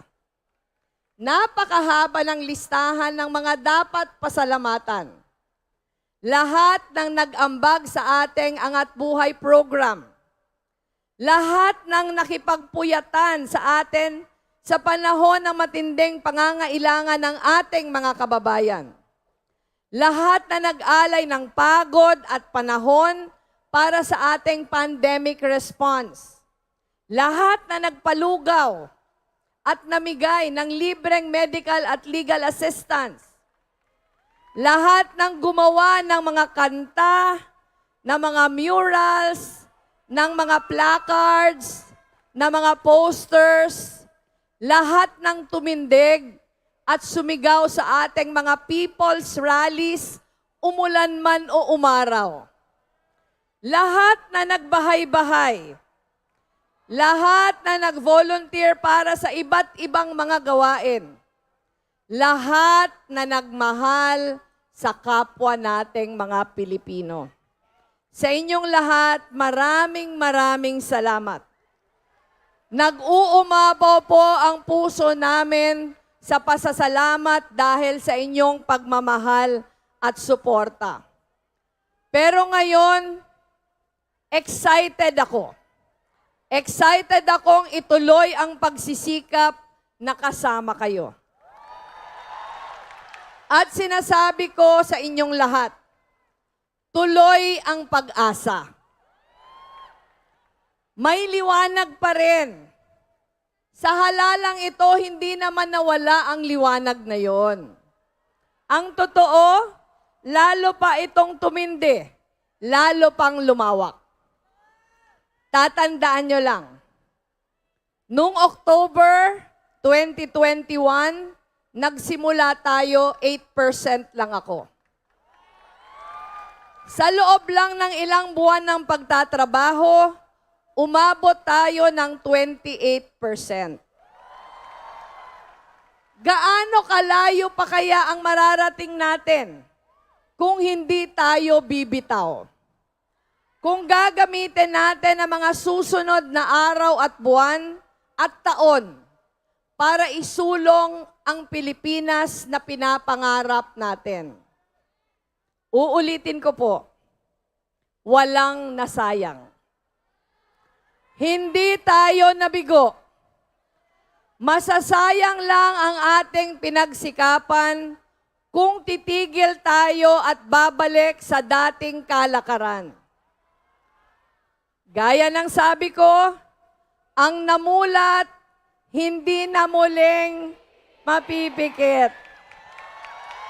Kaya, tingnan ang inyong katabi. Yakapin sila kahit hindi sila kakilala.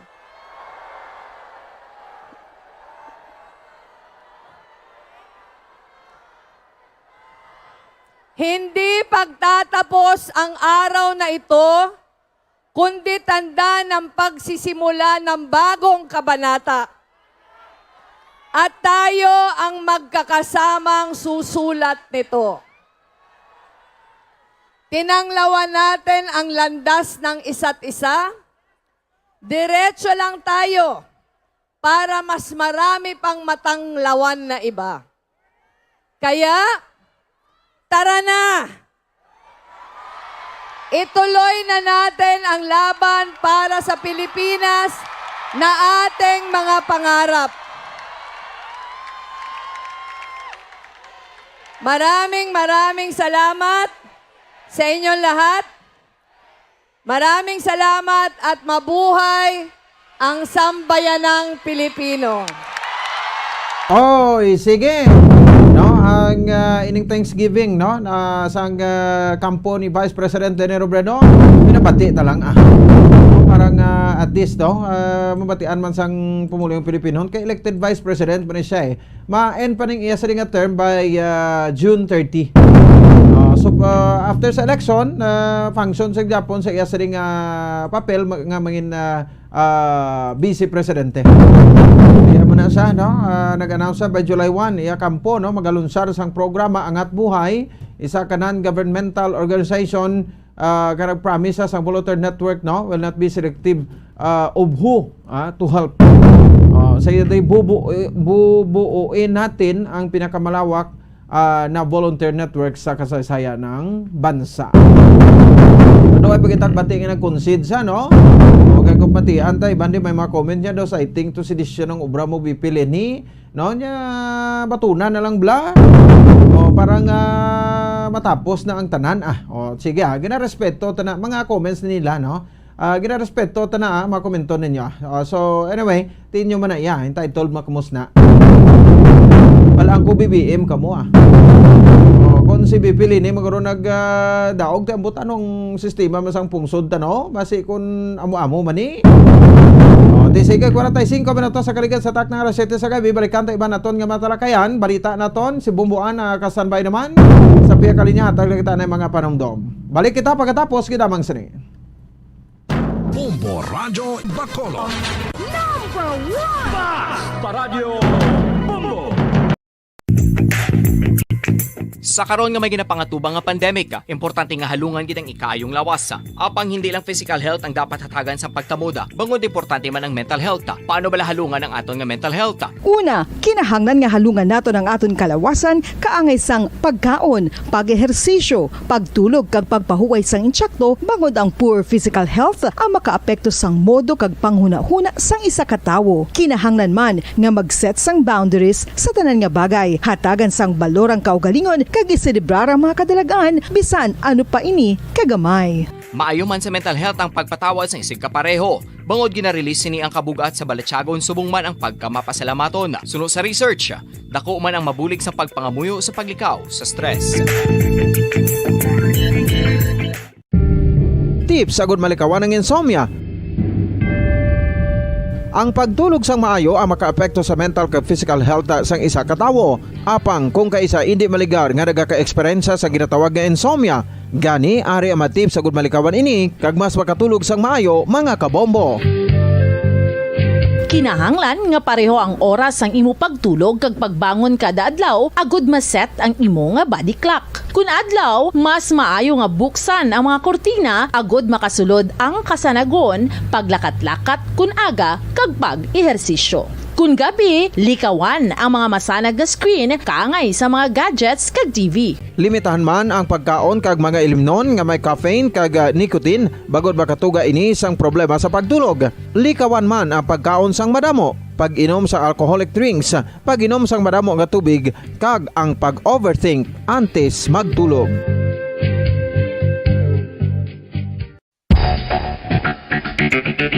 Ang husto nga paggamit sang earphones o kon headphones. Kalabanan sa karon, ilabi na sa mapamatanon ang masami nga nagagamit sang earphones o kon headphones sa tion sang nagausar sang gadgets. Apang, ano bala kalawig ang aton paggamit sang earphones kag headphones? Nakahibalo bala kamo mga kabombo nga ang tuman kalawig nga paggamit sini ang makatugas ang ear noise o kon acoustic trauma?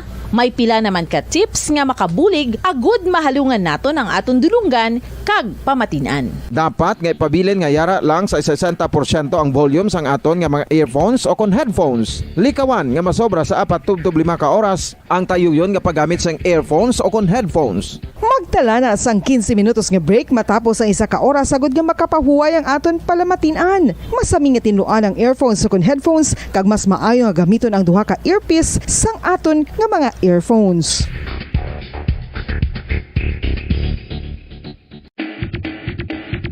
Mga kabombo, madamo gid ang pagkaon apang ano bala? Ang dapat himuon kung may matabo sang suspected foodborne illnesses. Kung may matabo nga suspected foodborne illnesses, dapat i-preserve ang mga ebidensya. Kung may bahin sang suspected food nga nabilin, taguon ini. Putson sang maayo kag ibutang sa freezer. Magpabulong sa gilayon. Kung ang sintomas nagapadayon o kung nagalala, gilayon nga magkadto sa doktor agud magpakonsulta. Hindi man magkalipat nga i-report ang insidente sa local health department.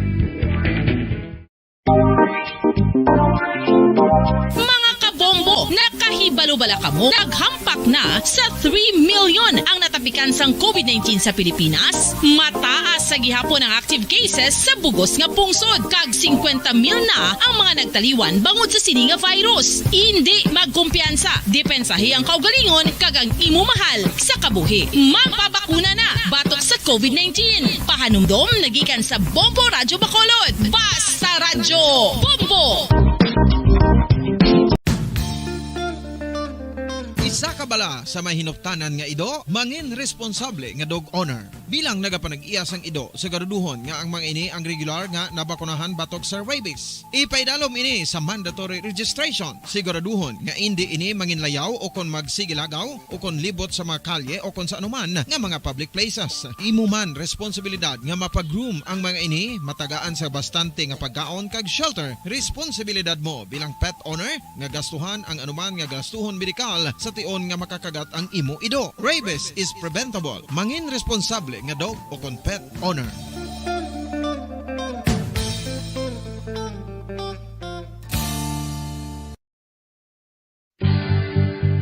Oral disease, nagapadayon nga seryoso nga public health problem sa Pilipinas. Ang prevalence sang dental caries sa mga permanent teeth ang nagapabilin nga mataas sa 90% throughout the years. About 92.4% sa mga Filipinos ang may tooth decay, kag 78% ang may gum disease o kon periodontal diseases, santo sa report nagikan sa DOH. Bisan pa nga ini ang preventable o kung matapna, ini nga balatian ang nag-apekto sa halos kada Filipino at one point or another sa iya nga pagpangabuhi. Ang pag-practice sang good oral kag dental hygiene kaangay lang sa paghalong kag pagtatap mo sa imo kaugalingon. Nagatap na ini sang bad breath, tooth decay, gum disease, resulta ang healthy nga baba.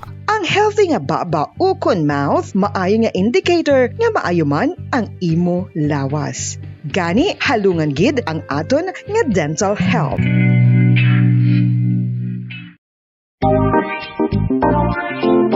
Mga kabombo, nakahibalo bala kamo? Naghampak na sa 3 million ang natapikan sang COVID-19 sa Pilipinas. Mataas sa gihapon ang active cases sa bugos nga pungsod. Kag 50 mil na ang mga nagtaliwan bangod sa sini nga virus. Hindi magkumpiyansa. Depensahi ang kaugalingon kag ang imo mahal sa kabuhi. Magpabakuna na batok sa COVID-19. Pahanumdom nagikan sa Bombo Radyo Bacolod. Basta Radyo Bombo!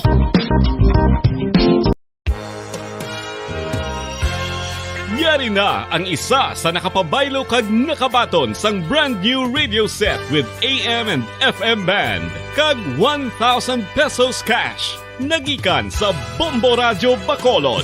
Ko si Anisito Delicano, taga Libertad Extension, Bacolod City. Nagpabaylo ko sang radyo nga ginatag sa akon sang Action Radio kay nagaungot sa ilalang estasyon. Hindi ko kapamati sang iyasang bumbo. Mga lapit man sa katuig ni nga ginatag nila sa akon. Amo na mo lang ni ang imo nga mamatian ang action radyo lang. Amo ini nga radyo ang ginapangatag nila. Gindala ko di sa bumbo kay pabayluan ko sang iyasang bumbo nga radyo nga wala sa ungot sa isa lang ka stasyon. Kag manami kay bag-o kag wala guba may suga pa. Kag ang 1,000 nga ginatag sang bumbo napasalamat gid ko kay may nagbakal na kusudan. Sing una ga vendors ko ti kay ginkakasama kami sa Libertad di way nakukan sa balay na lang ang akon bata ang mga nagasuporta sa akon. Eh bakal ko bulong may may apo ko kag taas akon sugar. Nga pasalamat gid ko sa Bumbo Radio sang ginatag nila nga 1,000 kag ang radyo. Salamat gid. Basta Radio Bumbo number 1.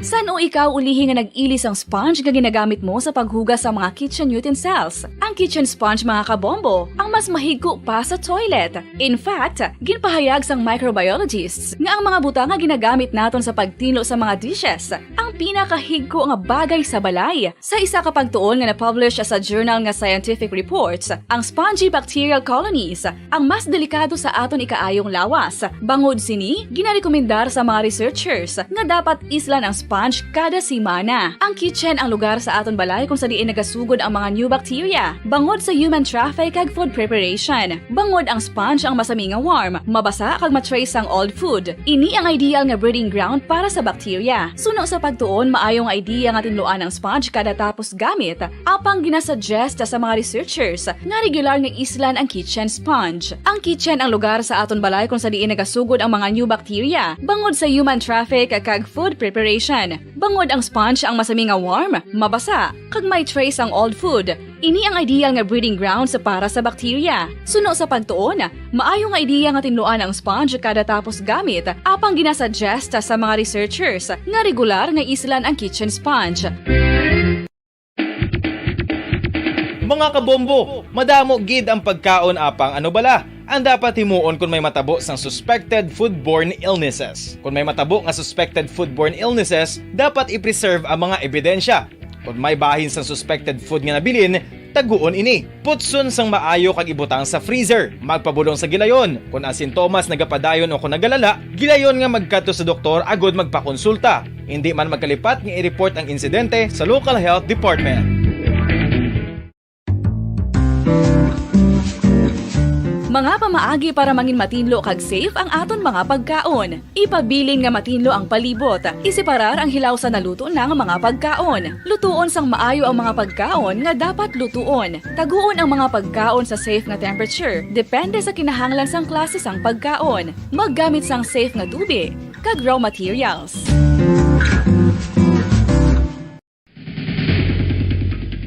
Ang food safety ang nagagarantiya nga ang pagkaon hindi makatugas sang anuman nga halit sa consumers o kung makakaon sini, samtang ini ang ginahanda o kung nakaon. May ara man sa ginatawag food and waterborne diseases o kung grupo sa mga balatian, tugas ang anuman nga infectious o kung non-infectious agents. Ang mga masunod ginakabig common causes ng food and waterborne diseases. Unsafe nga ginahalinan sa ginainom nga tubig, improper disposal of human waste, unhygienic practices, unsafe food handling and preparation practices. Isa ka bala sa may hinuptanan nga ido, mangin responsable nga dog owner. Bilang nagapanag-iyas ang ido, siguraduhon nga ang mga ini ang regular nga nabakunahan batok sa rabies. Ipaidalom ini sa mandatory registration. Siguraduhon nga hindi ini manginlayaw o kon magsigilagaw o kon libot sa mga kalye o kon sa anuman nga mga public places. Imo man responsibilidad nga mapag-groom ang mga ini, matagaan sa bastante nga pagkaon kag shelter. Responsibilidad mo bilang pet owner nga gastuhan ang anuman nga gastuhon medikal sa tion nga makakagat ang imo ido. Rabies is preventable. Mangin responsable nga dog o kon pet owner.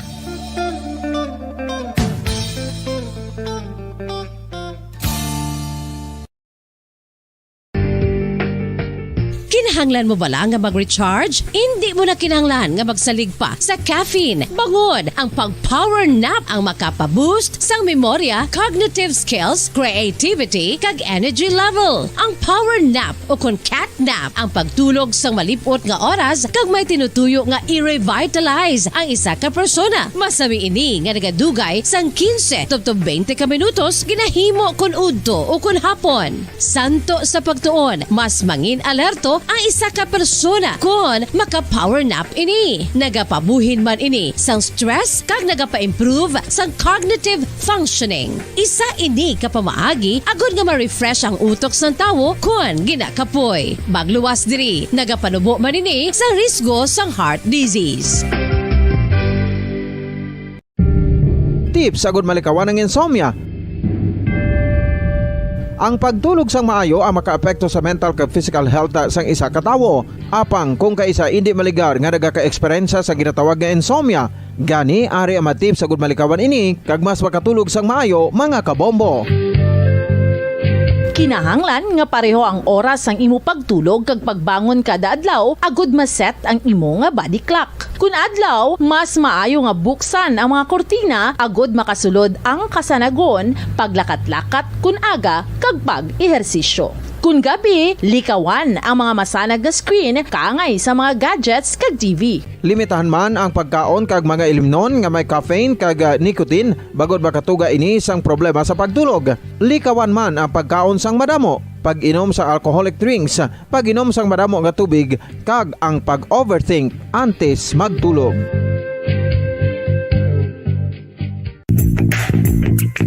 Sa karon nga may ginapangatubang nga pandemic, importante nga halungan gid ang ikayong lawas. Apang hindi lang physical health ang dapat hatagan sa pagtamuda, bangod importante man ang mental health. Paano bala halungan ang aton nga mental health? Una, kinahanglan nga halungan nato ang aton kalawasan kaangay sang pagkaon, pag-ehersisyo, pagtulog kag pagpahuway sang insyakto bangod ang poor physical health ang makaapekto sang modo kag panghuna-huna sang isa ka tawo. Kinahanglan man nga mag-set sang boundaries sa tanan nga bagay, hatagan sang balorang kaugalingon kag iselebrar ang mga kadalagaan bisan ano pa. Pabalik na rin sa atong saring nga pagpalaga sa Bombo Radio Bacolod Philippines Standard Time punto alas 8 na ang takla sa gabi. This time check nato report ni Bombo Ansindol Surilla regarding sa saring pahayag liwat no, ni Attorney Edward Joseph Kwansing ang aton nga city administrator sang syudad sa Bacolod in regard sang sining kuana no aton session team nga ti ginaputa up naman sa karon no kag ginaasikaso naman sang kampo ni outgoing mayor Evelio Bing Nardia kay June 30, 12 noon no magabiya na ni siya o rin ni sa mayor no kay masulod na ang bago nila nga mayor-elect no Albi Benitez. Check na to sa pekalinya si Bombo Ansindol Surilla. Bombo An, may gabi please come in.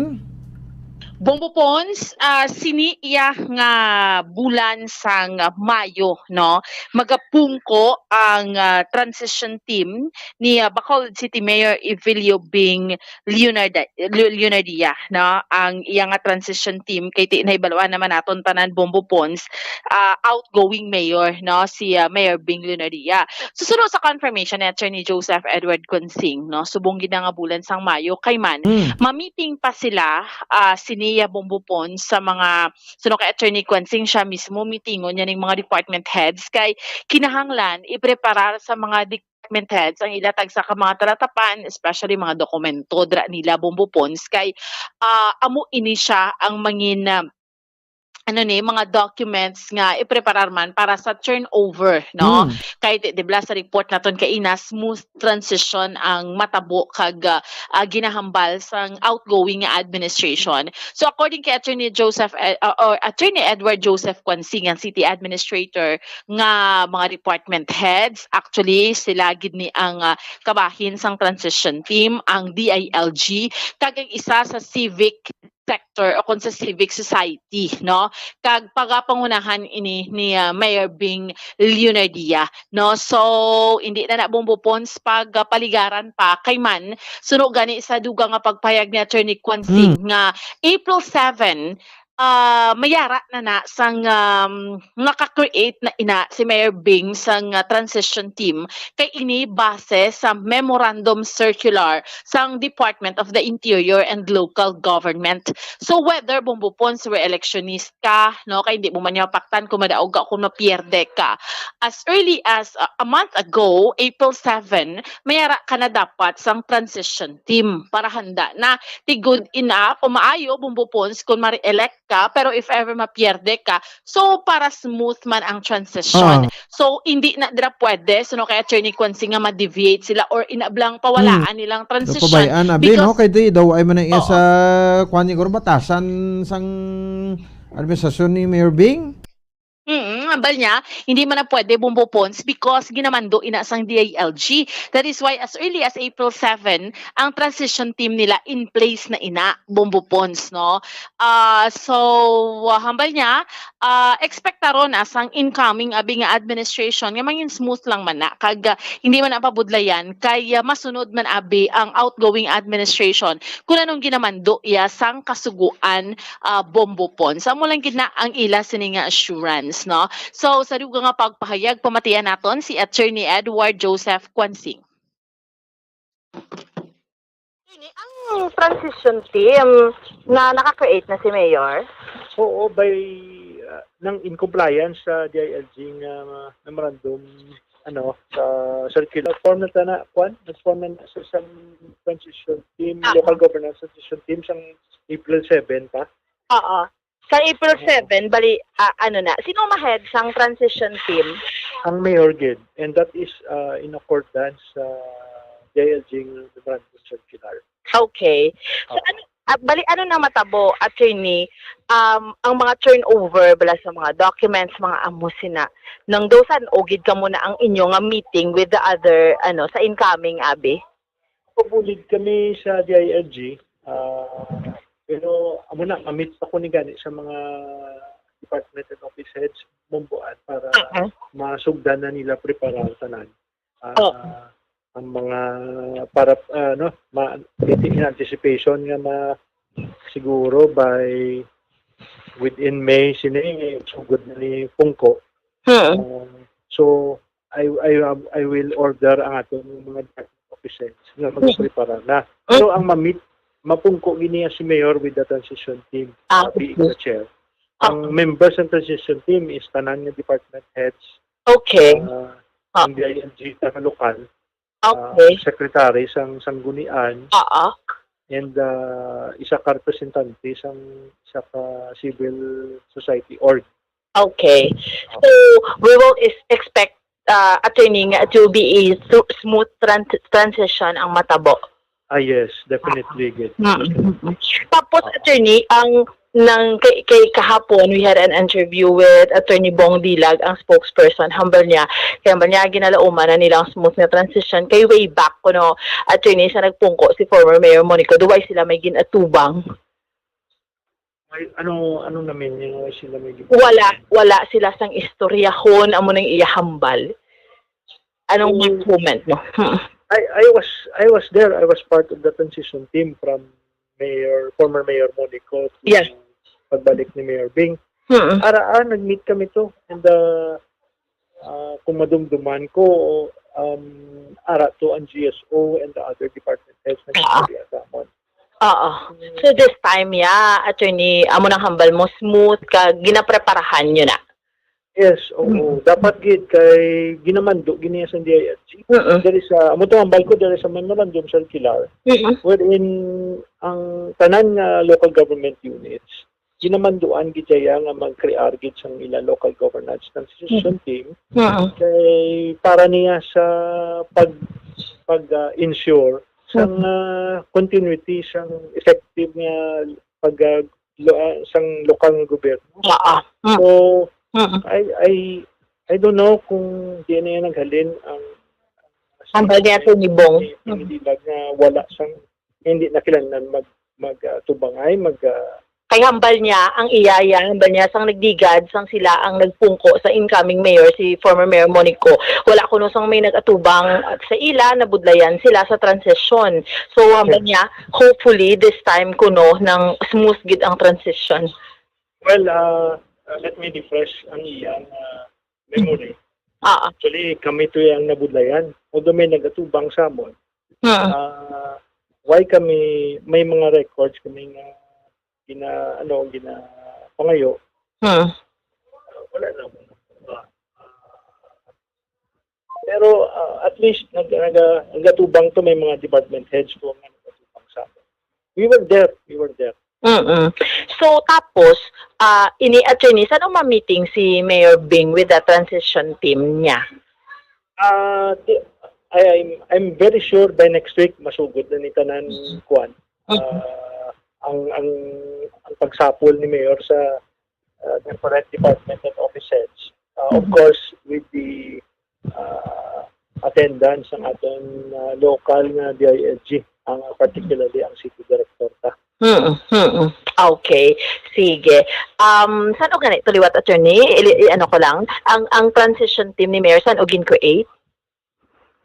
This was created by virtue of an executive order sa April 7, 2022. And this is in compliance with DILG Memorandum Circular 2022-029.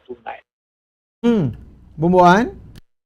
So, klaro naman na Bombo Pons, no? Dapat ara gidyang DILG syempre, no, kay sila ginang kumbaga oversee sang sina nga transition. So kay ti Bombo Pons magambal kita nga transition by noon time of June 30, no? Masulod na ang incoming administration. Si Mayor-elect Albi Benitez, si Mayor Bing Abi ma-exit na siya bilang outgoing mayor. So amo na, hopefully no, kay ti syempre amo man na Bombo Pons, no, kon smooth kay ti para man gyapon iya sa mga pumuluyo sa syudad sa Bacolod, no, nga may mga proper turnover, no, sulod nga bagong administrasyon kag magwa subong ang administration abi ni Mayor Bing Dionadia. Sige. Bombo Pons, amo ring update report nato ni Madulong para sa pagpangaragad sang zona libre. Ini si Bombo Ansindol Sorilla para sa pambansang radyo ng Pilipinas. Consistent overall, number 1 sa Bacolod, basta radyo. Bombo! Sige, salamat sa kay Bombo Ansindol Sorilla. Para sa Bombo Radio Bacolod Philippines Standard Time, 10 minutos sa agda kaligad sa tak ng alas 8 sa gabi. Para sa transition team, no, diri makabanan sang kampo no, magtimbang ang kampo sa kay outgoing Mayor Bing Dionadia kag incoming Mayor Albi Benitez. Nagdaog yung makabanan sang natapos sa direktang eleksyon sang Lunes. Sige, no? So, aton pangamion ta lang nga may smooth man ang transition kag ma-turn over sa insakto, no? Ang mga property sa syudad sa Bacolod, especially ini mga cash on hand, cash on bank, no, sang syudad. Yun ang pamati dira sa Hong Kong sa kay Ma'am G. Padilla Vergara, no? Inday Darlene Grace Castellon, Sir Celestino Mercurio, no? Okay, sige, may mga comments sa dire mo. Well, Arante, no, Rick Rami Raya, mga supporters sa BBM ni kag Ma'am Marilyn or Daniel Doctor. Si Ma'am Marilyn, no, listener suki tagid ni, no, every day, no, or every night. So diri sa aton sa nga pagpara. Oy, si Sir Eleuterio Malacad, ara man, no, present man kasi Sir Sherwin Marco. 12 minutos sa kaligan sa tak ng alas 8 sa gabi sa aton nga pagpalagan. Okay na po mo, Kim, no? Sa pekalinya ang chairman sang Committee on Police Matters, no? Peace and Order, no? Diri sa City Council kag Councilor-elect, no? Sa syudad sa Bacolod, do ika-second term niya na ini, no? Councilor-elect kag Councilor Al Victor Espino. Councilor, may gabi live sa Bombo Radio Bacolod, si Bombo Ponce ni, welcome gid sa Zona Libre program. Mayang gabi Bombo Ponce, and of course sa tanan naton nga palamati labi na gid sa mga taga syudad sa Bacolod. Maayong gabi sa inyo nga tanan. Yes, so salamat gid Councilor, no. So can we confirm sa sinema status karon, especially sa mga bitaw personal naton kay do may pahayag to sa Sir Dennis Perma with regard sa ilang status kung magkambyo ng administrasyon starting July 1, no. So ikaw sa chairman sa Committee on Peace and Order kay do under man sa imo ang mga bitaw personal naton nga mga kaswans nila. Ano mangin status ni nila, Councilor? Ino nga ti ikaw ara sa ticket man no ni Mayor-elect Albi Benitez. Kaya ni mga istorya bala nga ti mabag-o ang administrasyon basi kung maapektuhan man sila, islan sila. How's it, Councilor? Well, the Bombo Pons, sa isa ka administrasyon normal ina nga of course ginalan i-accommodate naman ang aton nga mga tao. But ang instruction sa ako ni Mayor Albi, Mayor-elect Albi Benitez, because I am an incumbent councilor, transitioning no ang aton nga status mong all councilor man tagyapon. No, ang matabok lang ko ya bilang konsehal pag-abot sang July 1. With a fresh mandate from our people. But sa subong, ang instruction sa ako ni Mayor Albi nga as a matter of fact, part of the transition team nga ginapangunahan ni Congressman Greg Gasataya. And amo na gusto ko i-announce no sa imo nga programa sa diri sa Bombo Radio nga wala na sang iban nga makahatbal or makahatag ibang instruction except for Congressman Greg Gasataya and Mayor Albi Benitez, no? Mayor-elect Albi Benitez. Si Congressman Greg Gasataya has been designated kay ginayo siya ni Mayor Albi to head the transition team. There will be no other declarations coming from anybody else except from Congressman Greg Gasataya. Okay, so ang ako niya, I made a pronouncement bahin sa aton nga mga personal sa bitaw. Simply because ang instructions sa akong Mayor Albi is that we preserve those who are working, especially sa bitaw. Kabalo ka nga ang aton nga mga traffic enforcers, they have a learning curve, no? Kung pahalinon mong isa ka tao, dira ang matabo sina, tudloan mo pa ni siya. Tudloan mo pa ni siya nga to perform his duties as a traffic enforcer. That's why nga importante kung sino yang gusto nga magtrabaho sa gihapon sa bitaw. We will come up with an evaluation process. Kabalo makita nga sa 400 plus ka mga bitaw personnel, may ara gid sa mga political appointees nga wala ay nagatrabaho sa atong mga dalanon, wala nagapaulan, wala nagapainit. Ang tanan-tanan nga deserving kag nagatrabaho sa dalanon naton na Bombo Pons, wala sa payan ang ilang political color, as long as they are willing to work with the Benitez administration. It is of no consequence, no? Ang ilang political color. Ang importante nga i-evaluate ta sila. We will come up with an evaluation process nga kung sa diin ma-determine naton ang ilang performance sa ilang tasking bilang isa ka traffic enforcer. Now, ang hindi makapasar, then we will replace with new ones. Amo nang aton nga deklarasyon opisyal. Oh, okay. No, dali lang kay Councilor kay basi na off mo na ang camera mo bla no kay we are in a Zoom, no? Liog lang ko on, no? So, para makita ka ba sa aton nga Facebook live subong, no? So, kag sa YouTube. Anyway, sakto na, no? Anyway, standard nga procedure ina, no? Kung may mga manugsulod, no? Especially bag-o nga administration. Kag I know, Councilor, damo naman guro nga raya subong nagalinya kag ti maayo man nga makaobra man sila, Councilor. But there are fields that are specialized, no? Like the traffic enforcer, hindi mo lang ni sila islan dayon mo. No? Kagina pa ko naghambal nga may learning curve. Hindi mo na sila nga ako gin-designate mo as traffic enforcer, hindi ko kabalo mag-traffic mo, di ba? Gusto ko mag-ubra, pero hindi ko kabalo mag-traffic, so I have to be taught how to conduct traffic. So amo nang isa ka peculiar nga kondisyon sang bitaw. So ang aton niya, ginapamangkot naton ang mga ara-tira regardless of politics. And amuning mensahe nga gusto ipadangat ni Mayor Albi nga wala sang tapos ng politika, no? Tapos ng politika. Ang tion subong ang tion na sa pagtrabaho. So ang politika tapos na to, we will not make any political distinctions anymore to people nga nagatrabaho pag naga-function para sa kaayuhan sa aton nga syudad. Amo na iya ang tindog sa Benitez administration. Oh, sige, no? So, ako na to, hulaton na to na. Anyway, Councilor, ako comment nimo, bago administration, kada mo maning battle cry ninyo, dumay nabatian man kita nga tap na unta ang krimen, now diri sa syudad sa Bacolod. So, as chairman sa Committee on Police Matters, I know nga base ko ipabilin man sa imo amo ning committee ba or may ilain nga i-assign sa imo, but in terms ng sining crime solution naton, no? Kaya dapat kung may krimen masulbar gid mo, no? Hindi nga mangin unsolved, Councilor?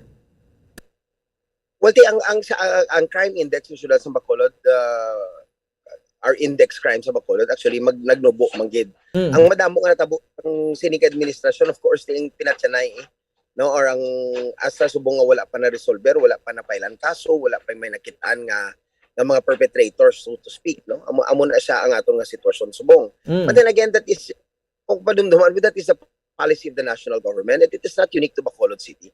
However, amo na nga itong isang tagan sa pagtamod, we are hoping and praying that this will not be the policy of the incoming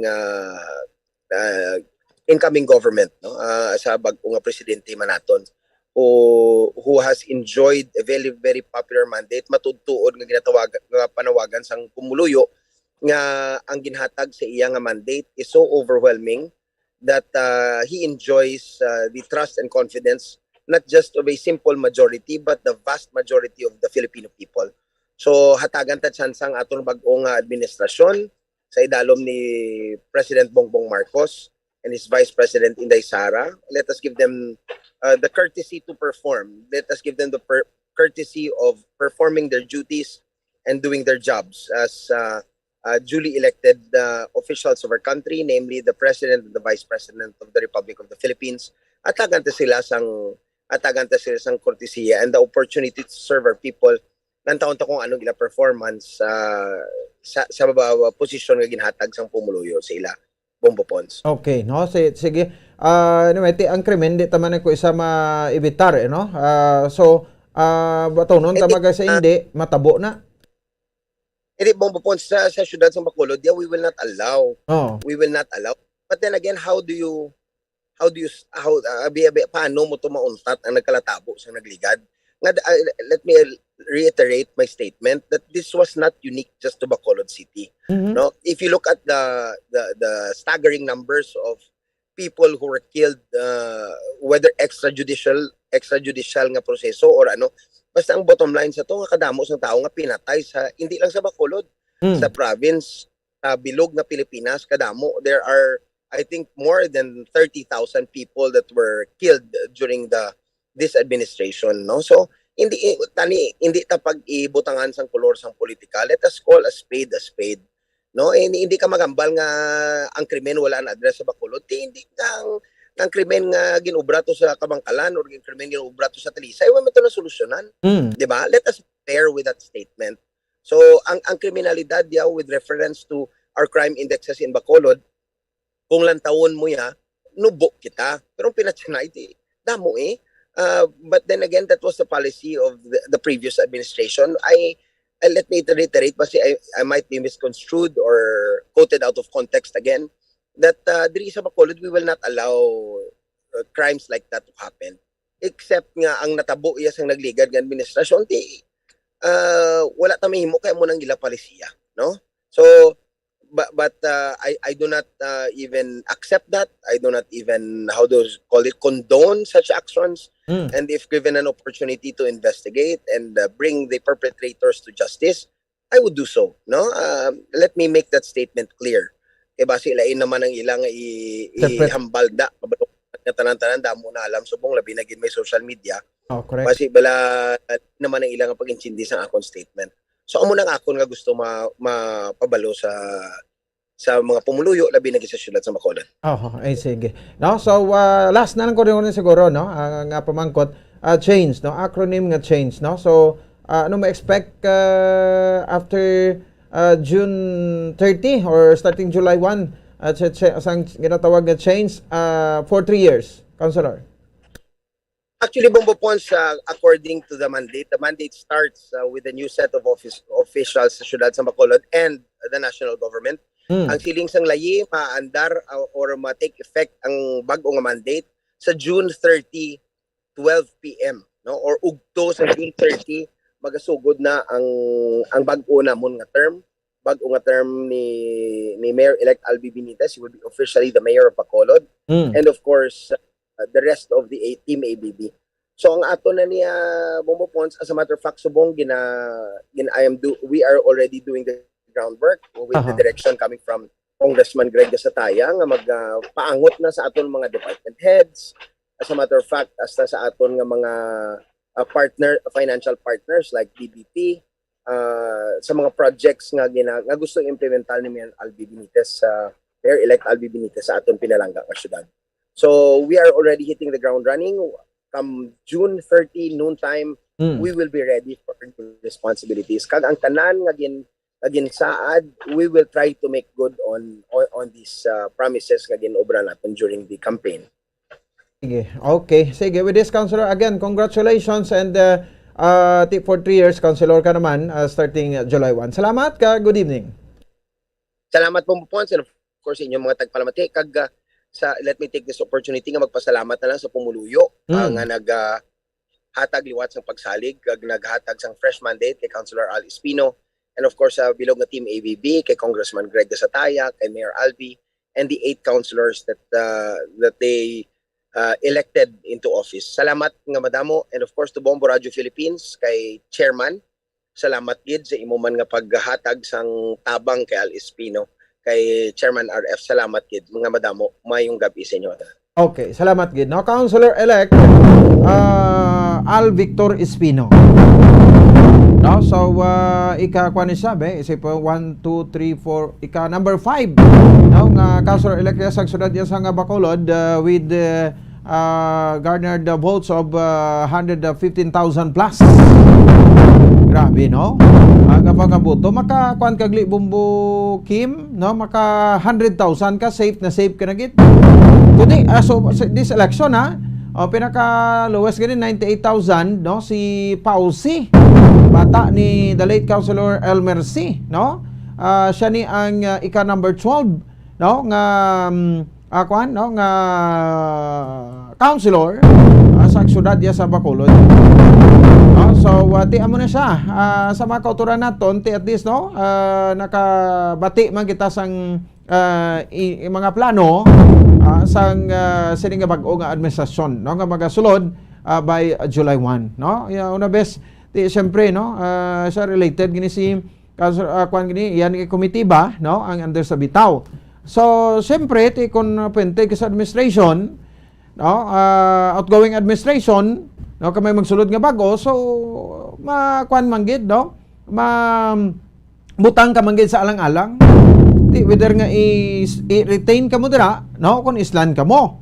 But as we understood, no, or as we observe, sa mga nagkakama sa bago nga administration, no, automatic islam na nila isang ilang nga tawo, no. So mga accommodation ina ay ti mga nag-ayo, I'm sure, no, nagapilila na ni sila subong garaya na ni sila pila, makaswal, no, makadtuda, o no, but ang traffic is dapat butang na skill git, no. So nevertheless, kung may mga traffic enforcer di nga nagaliligoy, no, nga way naga-report, o nagabaton na 1530, o nagabaton na sa monthly, no, na iya dapat maging na islan, mayuman i-assess, no, manilagan kung nag-perform sila sa Mayo, o kag kung bala nagakadapat pa nga ibutang sila o padayon sila da. Kaya karon mag-ilis ka naman sang bag-o, problema naman, no? Amo ni mga battle cry sang kuan sang Team Asinso ti sa ila manihalin nga camp, kuno damo enforcer, pero wala sang hindi makitaan sa dalanon, no? And then may traffic light na, may enforcer pa. Di anong purpose ang enforcer? No? Somehow muna ang mga kuan balin nila, no? Mga obserbasyon nilang ginabuti. Balaw ka mo, issue mo na propaganda lang na, no? Kung sino yung mas patok yung maghimo sa propaganda, nga kagton sang tawo, ti saya guro ang pilion eh. Di ba? So, ti mo na, it depends, no? Sa mga agencies. Ti karon ko kaon man natin balik naman kuno puno ground zero naman kamo eh. Ha? Balik naman kamo puno, training naman kamo daw kunano. Magati may point man. No, sa sini nga mga plano iya makabaran nga ti kun kinanglan nga ipabilin, no, ang mga naga-perform.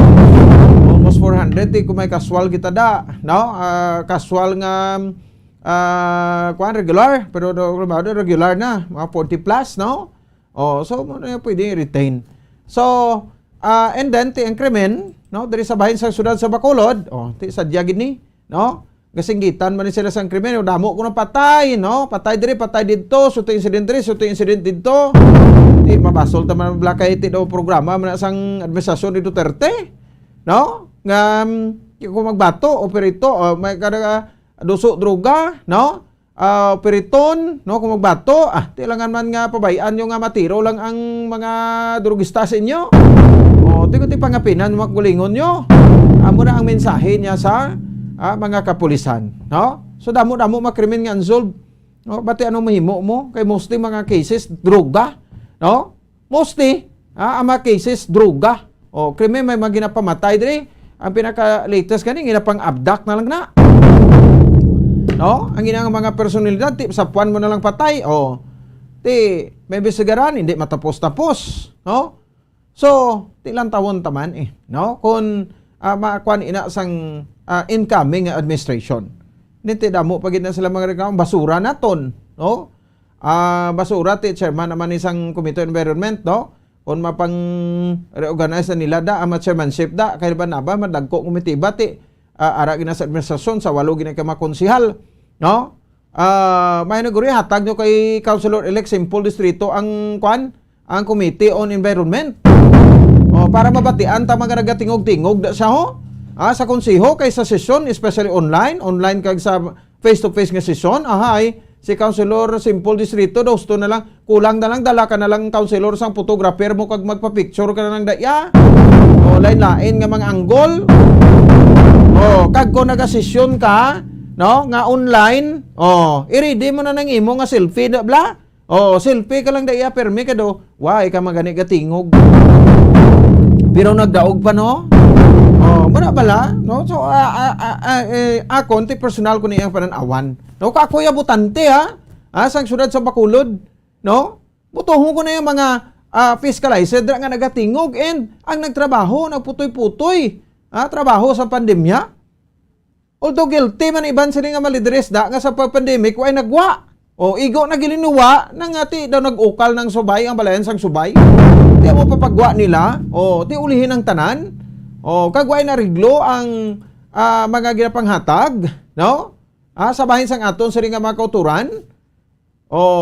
No? Nga may nagkakinanglan sa pandemic, gin-lockdown, nagutman, dapat sa mao na muna bla, no? Tinaguluwa mo na sa camp sang asenso. Lain pa yung comments niya ibutang sa Committee on Waste and Means. Hindi iya waste and means ang kundi waste and basurang iya ginabutang.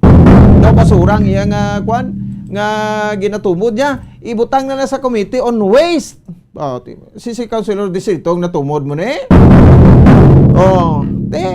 ang ako ngambal man kuya so ano mo tuod. Mag-react, no? Pasabi na. Tigiti na may nag-react na nga daw maminsunar mo na gani ang apelido nila galalain na sila.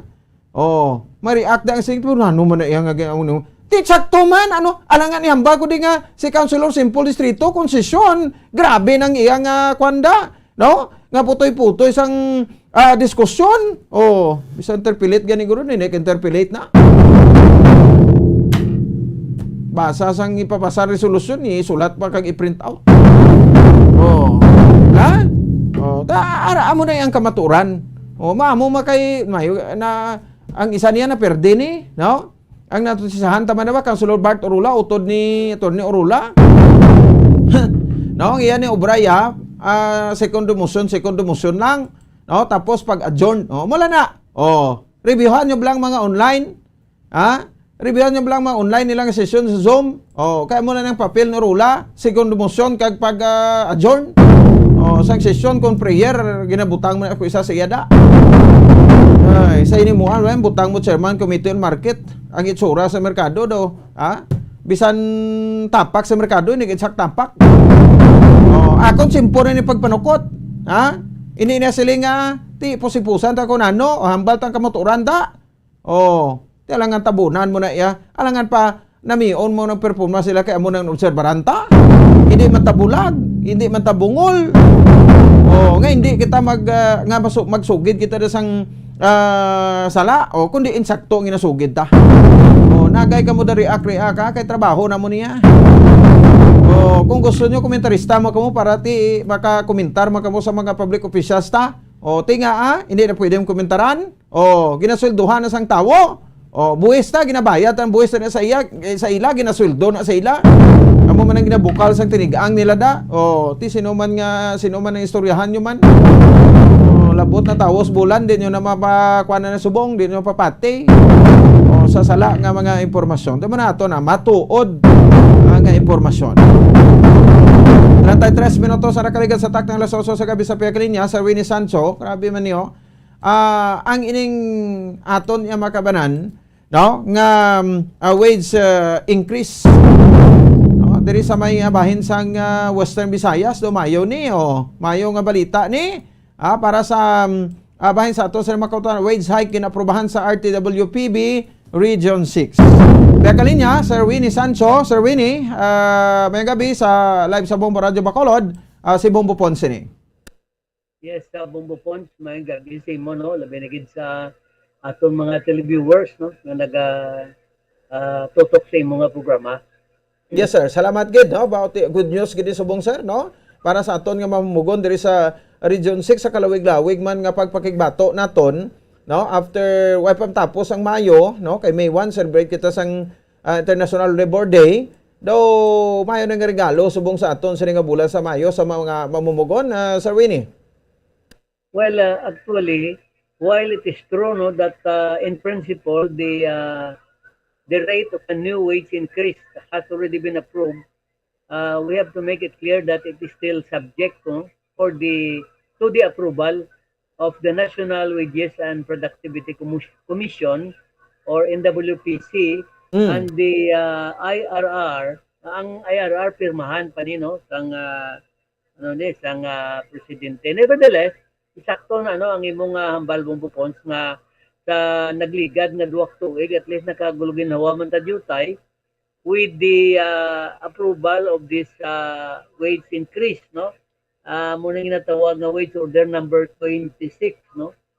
For our regular rate of 395, no, per day. For all minimum wage workers in the Western Visayas, there is an increase of 55 pesos, no? Which means that the new minimum wage rate per day in Western Visayas is 450.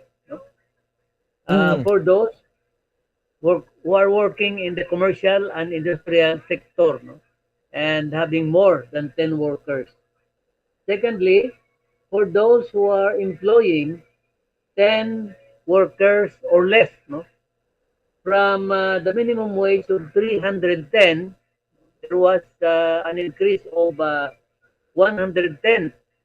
In other words, they would now be receiving a daily minimum wage of 420. And the last category are the agricultural workers, no? From 315 per day, there was an increase of 95 pesos per day. And so, the new minimum wage for them upon effectivity of this wage order is 410. So, muna siyang bago-abing rate, no? 450, 420, and 410. But I will repeat, this is still subject, no, to the approval of the National Wages and Productivity Commission kag labi na gid ang pagpirma, no, sang Secretary of Labor, no, sang ginatawag nga implementing rules and regulation, no. So kung imo nga tanawon, why magid naton tuon malabot ang ginatayada nga 335, no? O kung 750 per day. Pero nakakuha kita more or less a restoration sang purchasing power nga 95 pesos. Nakakuha kita more or less mga 53%, no? Instead of getting a 95 pesos amount, nakakuha kita sang 55. Pero ang dira Bombo Ponce, kung imo pala tanawon sang maidid, makita naton nga ang mga mamumugon bala sa periphery, no, muna sila natawag naton nga those who are employing less than 10. Okay. Kag ang mga agricultural workers ginbatak ni siya, no, by way of a an increase, no, unprecedented ining increase nga 110 and then 95 for the purpose of emancipating, no, so to speak, no, emancipating the economic plight of these workers who had been on the lower bracket, no, since time immemorial because of a very meager increases given to them in the previous wage orders, Bombo Pons. Okay. So, kote ko isipon naton, sir, from pila ni ato ngayon na ba to? 395, so up to 450 ni, no? Oh, 450. So, mga 55 pesos man ang na-increase. Yes, sir. Oo. Oo. 55 pesos. Oh, pero pamangkot da, makasabat wala ihan ini sa sining ginatubang tasubong sos ang presyo sang produktong petrolyo kung may salakyan ka daw mapunaw ka man sang presyo kada litro. Mga balaklo na to nag-amat-amat na talaas naman subong, Sir Winnie? Well, of course, hindi na siya magkakon. It's not substantial, no? Mm. I think it's more, nakuha lang niya just to keep the head of the workers, no? Oh. In short siya, ulo-ulo lang ni Guro, no? Kung sa kataon mo tuod ang unabated increases, may panipiho mo. Oh.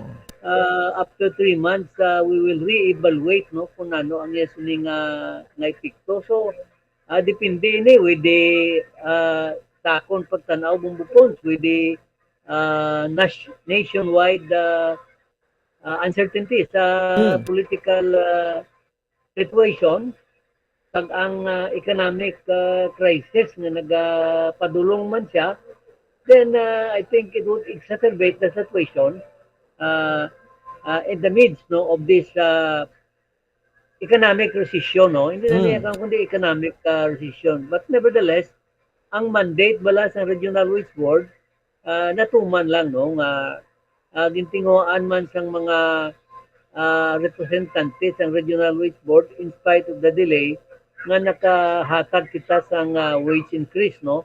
Tikon if things goes well, siguro by the end of this month of May and on the first or second week of June, siguro ma-implement naton ining wage order number 26. Oo, okay, no? So, ti Maynala, at least daw may regalo sila sa aton, pero do ka lang alang pa man kay paglantaw ta sini, no, do puro paumpaw lang, no? So far, diri do mo ni pinakataas ang increase, sir, 55 pesos. Yes, no, kay manti ang nakuha naton nga pinakamataas nga increase, I think it's with the issuance of wage order number 24, no. Nakakuha ang labor sector sang 42 pesos, pero ang pag-release sa to bumbupon, 2 tranches pa mo. Okay. Ang primero, I think, is 26.50. And then what followed, ang balances ang 42 was issued in form of COLA. No? But this time, ang 55 pesos, kung ginisaya, no, ining increase in the daily minimum wage. But then, of course, ang real value sini, no, continues to be maghahatag ina sa bugat, no, sa aton palabuton kay hindi mo makuan mo, hindi mo matansyar, no, ang pagsinaka sang presyo hindi lang sa langis kundi sa halos tanan-tanan nga balaklon, luwas sa sweldo nga saka anagid man, no, and to be included in that are the salaries of the kasambahay, no. Tungod nga ginsakaan nato ng mga minimum wage earner, ang kasambahay gindala na lang, no, sa regional wage board.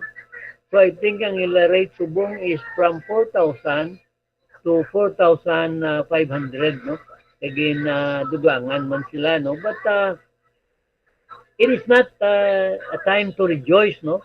Kung tanawon naton, many challenges lies ahead, and these are difficult times economically and politically. The Filipino people are having a hard time how to make both ends met, no? So ang hubon pangabudlay now, I have to admit I am not representing the whole labor sector, no.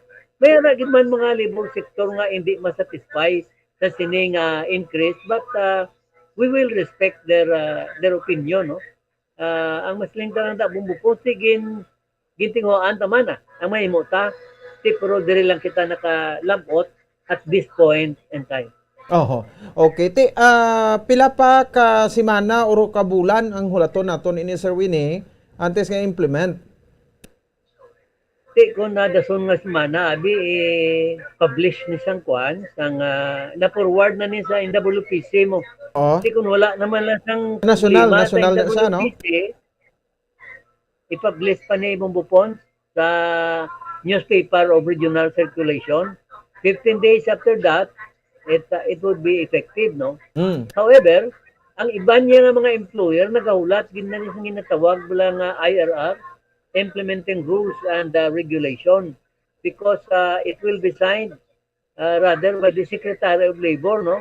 Wala kong dinabi ko, Presidente. Secretary of Labor. Karon kung mapirmahan na, ang sinibong bupons, ang iyang effectivity is retroactive on the date of signing. Hindi nga ang mahulat ka pa, no? Mahulat ko pang IRR, hindi hatag mo na lang daan so that the workers will benefit, no? From this increase to be approved, no? I will repeat, to be approved by NWPC. Okay, anyway, importante nga may ara, no? Nga paabot naton sa Winnie, no? So ano ni, last na lang ni or may expect pa kita until December nga may dugang pa kita nga increase? Come again? Oo. Until December, may expectaron ta pakitaihan nga pag-increase, sir? Siguro for the time being, amo lang ni siya ang increase, no? But we are also anticipating bumbupons, no? Nga ginarespeto taman ang diretso sa management. Okay. Kasi mag-file sila sa opposition, no? Sa National Wages and Productivity Commission, no? Di kung mayara gid man tanawon ta, but then experience have shown, no, that any petition or opposition to the wage order approved by NWPC and by the Secretary of Labor will be carried, no? The opposition cannot stay the implementation of the wage order. Unless, no, may ginatawag kita nga kagtiway pa man matabo, no, kalayo naman siguro. Kaya kinanglan mo na daya, may ginatawag nga supersedious bond. Equivalent to the money involved or to the amount to be received by the worker. Hopefully, wala na sang legal impediments. Kaya man hindi ta naman pag-install abi ang pinanglan sa atong mamumugon ng mga pigado, para at least makabulubuto man sila gamay bumbupon. Sige. Anyway, panilagan naton Sir Winnie. With this, thank you gid sa saring mga information. Kaya siyempre, no? Salamat man sa saring pag-representar sang labor sector sa RTP WPB 6, no? Sir Winnie, thank you again and good evening sa imo. Salamat kag mayong gabi, no? Katanan taton nga nagpamati kag nagatanaw sa imong programa. Thank you. Okay, salamat. Sir Winnie Sancho, Secretary General sang General Alliance of Workers Association, kag sang Courage. At the same time, representante ni sa sang RTWPB 6 sa part mo sang labor sector di mamugon sa probinsya sa Negros Occidental. 46 minutos sa nakaligad sa takna alas 8 sa gabi sa ato sa ringa palatuntunan. Di man sa ato sa ringa pangalagan. May ari naman diyo, may troll naman kita nga bisita di bumbuki mo. Manta guro biter-bitira naman isayaw. Ang isaya siling niya ano ni gani, no? Din na to. Sige, check naton bila. Kay gusto ko lang mula nga kuha naman siya, no? Natagaan sang tiyempo, ho. Si Ramel Desmane pero ay sa profile pic, no? Sige, abi padlagan ka man abi. Ano way ka man niya kadto katikalon gisimo. Way pa ni sa guro kapanyapon mayo guro. tagaan to ni sa panyapo na eh. O, tiling niya yo, bupod siya kaluoy si mo. Hindi ko yung makaluloy, sir. Kay makakaong ko 3 ka beses sa kadlaw. Ikaw yung agureo, kaluloy. Diya dalagan ka be. Tisin o kayo matudlo sa akon. Kay naga-enjoy pa ko di sang obra ko sa bumbo. Bilang komentarista. Kay katikalong kasi mo niya, way kagid. Niya may hihi pa sa punta. Niya lahog-lahog. Kung maghikay ka sa akon, sir, tudura bala. Hindi na pagpakadlawi sa punta kay do karon mapati pa ko nga kilala ta ka ginlain mo lang ngalan mo. Sino nga tao ni milig sa troll diaw? May kilala bla ko de, no? Nga may mabatian lang karon ma-create sa dayon troll, dayon ma-comment. Sulod ka mo di welcome ka mo di ginadayaw ta pagani ka mo. Sir Ramil Disma, hindi makaluluoy, hindi tikalon. Kamo kung magpadalagan ni siguro madaog siya. Ko after election, kaya naman saga ko na nagpatay-patay ka man kuno sang eleksyon kilala ta na ka. Basta may topiko la ko to atong topiko ko bla, no, nga gin talakay. Mo na dayon nag-react. Kilala ko kung sino ni mahilig ni sa damo-damo ni sa troll. Anay official man ni sa sang syudad may isa pag di si strong kumpaw o troll man ni, no? Iyang profile kwan ng basketball. Oy, sir, mutual friend gali kamo ni Allen, ni Sir Allen. Kilala ko bala si Sir Allen, no? Amerios Noset. Sir Allen, friend mo gali ni si Strong Kumpaw. Ang iyayang balyo, no?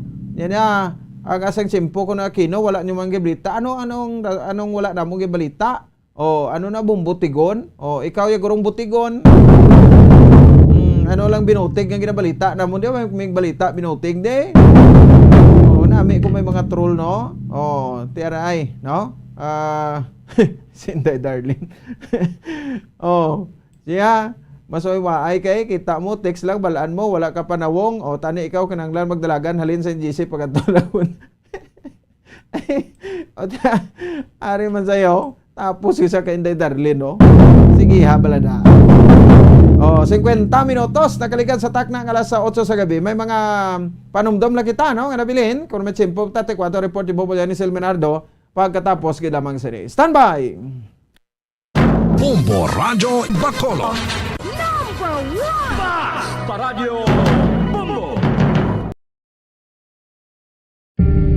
Tips sagud malikawan ng insomnia. Ang pagtulog sang maayo ang makaapekto sa mental kag physical health sang isa ka tawo. Apang kung kaisa hindi maligar nga nagaka-eksperyensya sa ginatawag nga insomnia, gani ari ang matip sagud malikawan ini kag mas makatulog sang maayo mga kabombo. Kinahanglan nga pareho ang oras ang imo pagtulog kag pagbangon kada adlaw agud maset ang imo nga body clock. Kun adlaw, mas maayo nga buksan ang mga kortina agud makasulod ang kasanagon, paglakat-lakat kun aga kag pag-ehersisyo.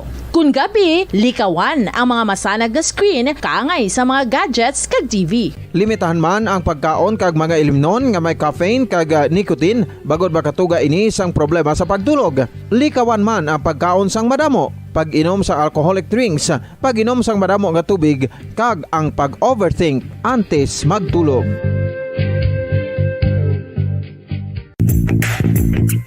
Sa karon nga may ginapangatubang nga pandemic, importante nga halungan gid ang ikaayong lawas. Apang hindi lang physical health ang dapat hatagan sa pagtamuda, bangod importante man ang mental health. Paano bala halungan ang aton nga mental health? Una, kinahanglan nga halungan nato ang aton kalawasan kaangay sang pagkaon, pag-ehersisyo, pagtulog kag pagpahuway sang insyakto bangod ang poor physical health ang makaapekto sang modo kag panghuna-huna sang isa ka tawo. Kinahanglan man nga mag-set sang boundaries sa tanan nga bagay, hatagan sang balorang kaugalingon kag iselebrar ang mga kadalagaan bisan ano pa ini kagamay. Maayo man sa mental health ang pagpatawad sa isig kapareho. Bangod gina-release ni ang kabugat sa Balatsyagon subong man ang pagkamapasalamaton. Sunod sa research, dako man ang mabulig sa pagpangamuyo sa paglikaw sa stress.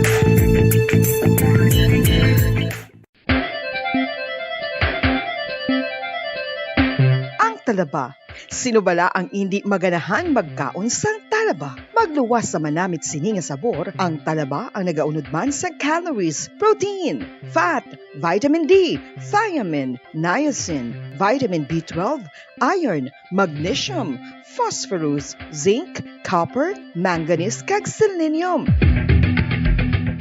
Isa ini sa mga source ang high quality protein nga nagaunod sang siyam ka importante nga mga amino acids nga kinahanglan sang lawas sang tawo. Nagaunod man ini sa antioxidants nga maayo para sa atay. Apang ang pagkaon sang talaba ang mayara man sa mga risgo. Bangod nagaunod ini sa mataas nga amount sang zinc nga delikado sa kalawasan kon masobrahan. Ang pagkaon sini nga hilaw ang makatugaman sang bacterial infection kag makatugas sang diarrhea, pagsuka, hilanat kag iban pa nga seryoso nga kondisyon. Gani sa pagkaon sang talaba, kinahanglan hagan-hagan lang. Ang husto nga paggamit sang earphones o kon headphones.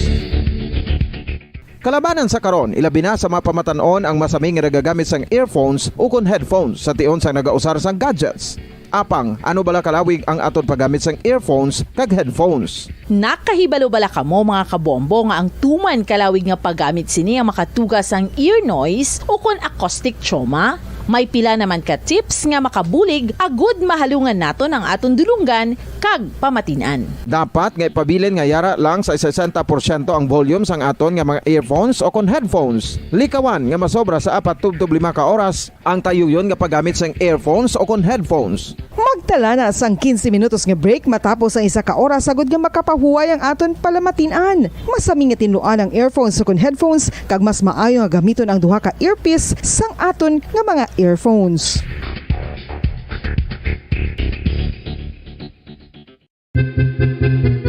San o ikaw ulihi nga nag-ilis ang sponge nga ginagamit mo sa paghugas sa mga kitchen utensils? Ang kitchen sponge mga kabombo, ang mas mahigko pa sa toilet. In fact, ginpahayag sang microbiologists nga ang mga butang nga ginagamit naton sa pagtinlo sa mga dishes ang pinakahigko nga bagay sa balay. Sa isa ka pagtuon nga na-publish sa journal nga Scientific Reports, ang spongy bacterial colonies ang mas delikado sa aton ikaayong lawas. Bangod sini, ginarekomendar sa mga researchers nga dapat islan ang sponge kada simana. Ang kitchen ang lugar sa aton balay kung sa diin nagasugod ang mga new bacteria. Bangod sa human traffic kag food preparation. Bangod ang sponge ang masami nga warm, mabasa kag matrace ang old food. Ini ang ideal nga breeding ground para sa bacteria. Suno sa pagtuon, maayong idea nga tinluan ang sponge kada tapos gamit. Apang ginasuggest sa mga researchers nga regular nga islan ang kitchen sponge. Ang kitchen ang lugar sa aton balay kung sa diin nagasugod ang mga new bacteria. Bangod sa human traffic kag food preparation. Bangod ang sponge ang masami nga warm, mabasa, kag may trace ang old food.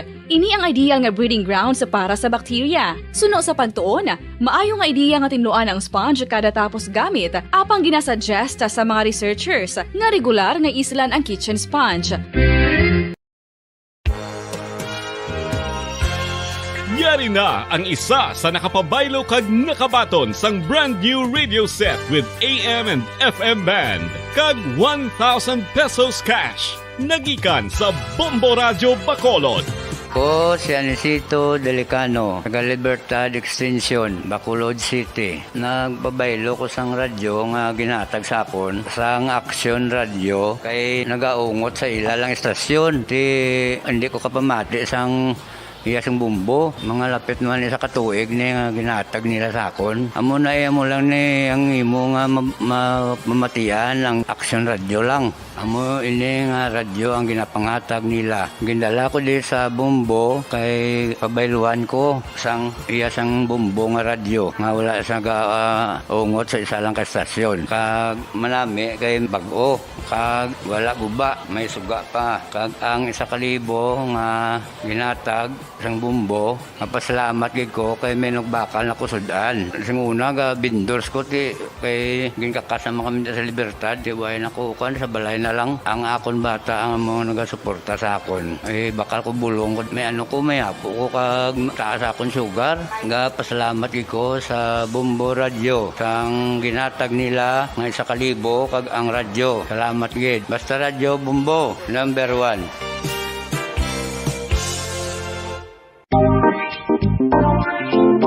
Mga kabombo, nakahibalo bala kamo? Naghampak na sa 3 million ang natapikan sang COVID-19 sa Pilipinas. Mataas sa gihapon ang active cases sa bugos nga pungsod. Kag 50 mil na ang mga nagtaliwan bangod sa sini nga virus. Hindi magkumpiyansa. Depensahi ang kaugalingon kag ang imo mahal sa kabuhi. Magpabakuna na batok sa COVID-19. Pahanumdom nagikan sa Bombo Radyo Bacolod. Basta Radyo Bombo!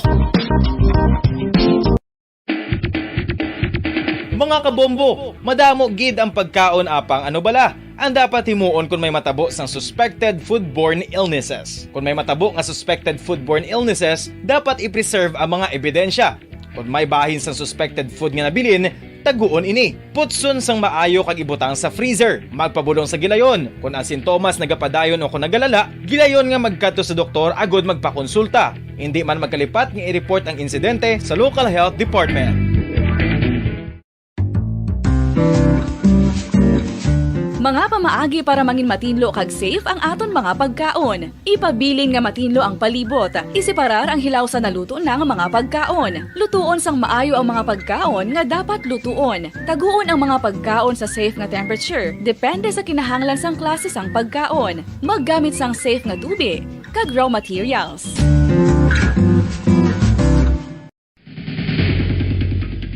Ang food safety ang nagagarantiya nga ang pagkaon hindi makatugas sang anuman nga halit sa consumers o kung makakaon sini, samtang ini ang ginahanda o kung nakaon. May ara man sa ginatawag food and waterborne diseases o kung grupo sa mga balatian, tugas ang anuman nga infectious o kung non-infectious agents. Ang mga masunod ginakabig common causes ng food and waterborne diseases.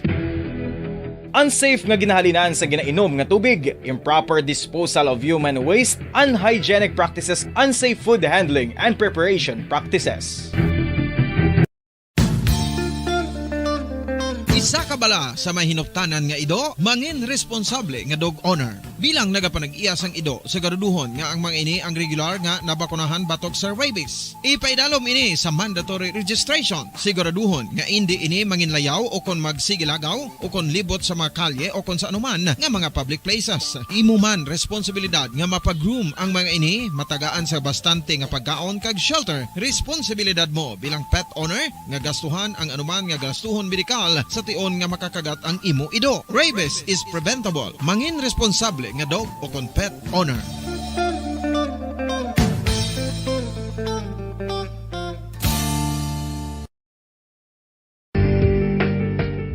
Kinahanglan mo bala nga mag-recharge? Hindi mo na kinahanglan nga magsalig pa sa caffeine. Bangod ang pag-power nap ang makapaboost sang memorya, cognitive skills, creativity, kag energy level. Ang power nap o kon cat nap ang pagtulog sang malipot nga oras kag may tinutuyo nga i-revitalize ang isa ka persona. Masami ini nga nagadugay sang 15 tubtob 20 ka minutos ginahimo kun udto o kun hapon. Santo sa pagtuon, mas mangin alerto ang isa ka persona kung maka-power nap ini. Nagapabuhin man ini sang stress kag nagapa-improve sang cognitive functioning. Isa ini kapamaagi agud nga ma-refresh ang utok sang tawo kung ginakapoy. Magluwas diri, nagapanubo man ini sa risgo sang heart disease.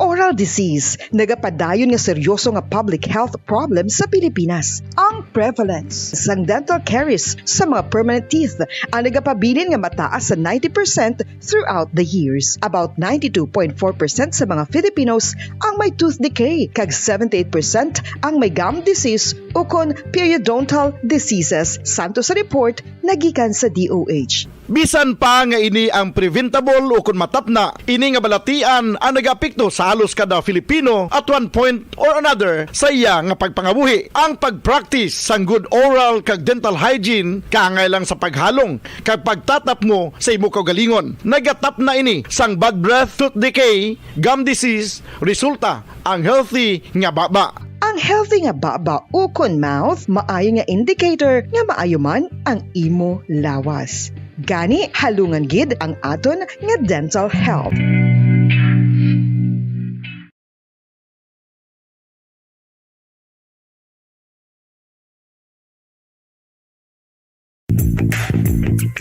Sa karon nga may ginapangatubang nga pandemic, importante nga halungan gid ang ikaayong lawas. Apang hindi lang physical health ang dapat hatagan sa pagtamuda, bangod importante man ang mental health. Paano bala halungan ang aton nga mental health? Una, kinahanglan nga halungan nato ng aton kalawasan kaangay sang pagkaon, pag-ehersisyo, pagtulog kag pagpahuway sang insyakto bangod ang poor physical health ang makaapekto sang modo kag panghuna-huna sang isa ka tawo. Kinahanglan man nga mag-set sang boundaries sa tanan nga bagay, hatagan sang balorang kaugalingon kag iselebrar ang mga kadalagaan bisan ano pa ini kagamay. Maayo man sa mental health ang pagpatawad sa isig kapareho. Bangod ginarelease sini ang kabugat sa Balatyagon subong man ang pagkamapasalamaton. Sunod sa research, dako man ang mabulig sa pagpangamuyo sa paglikaw sa stress.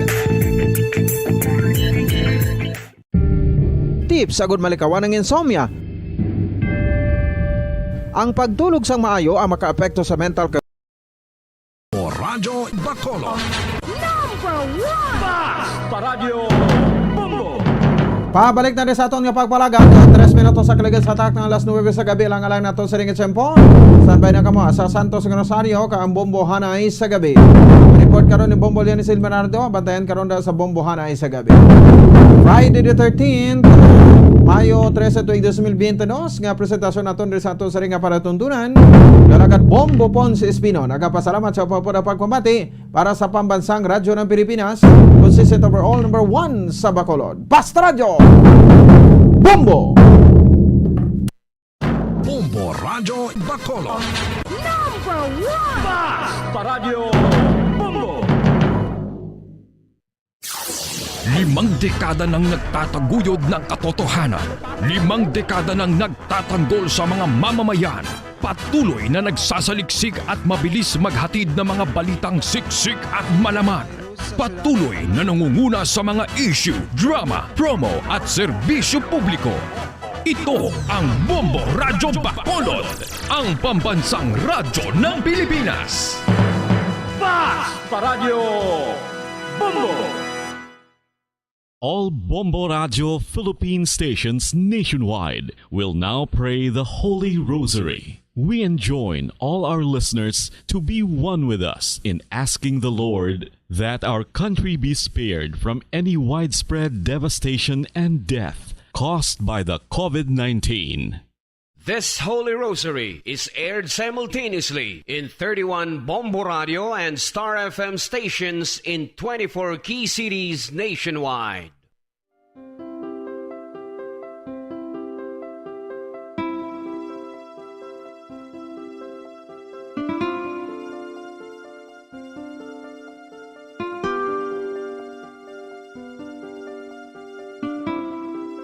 Amon kamo karon ginadapit sa pagpadungog sa mahal nga Birhen Maria, Iloy sang Dios, sa pagampo para sa mga sala sang kalibutan, sa pagpangamuyo para sa katawhayan, sang paghidait sa sulod sang mga panimalay nga Kristohanon, kag sang bugos nga Pilipinas.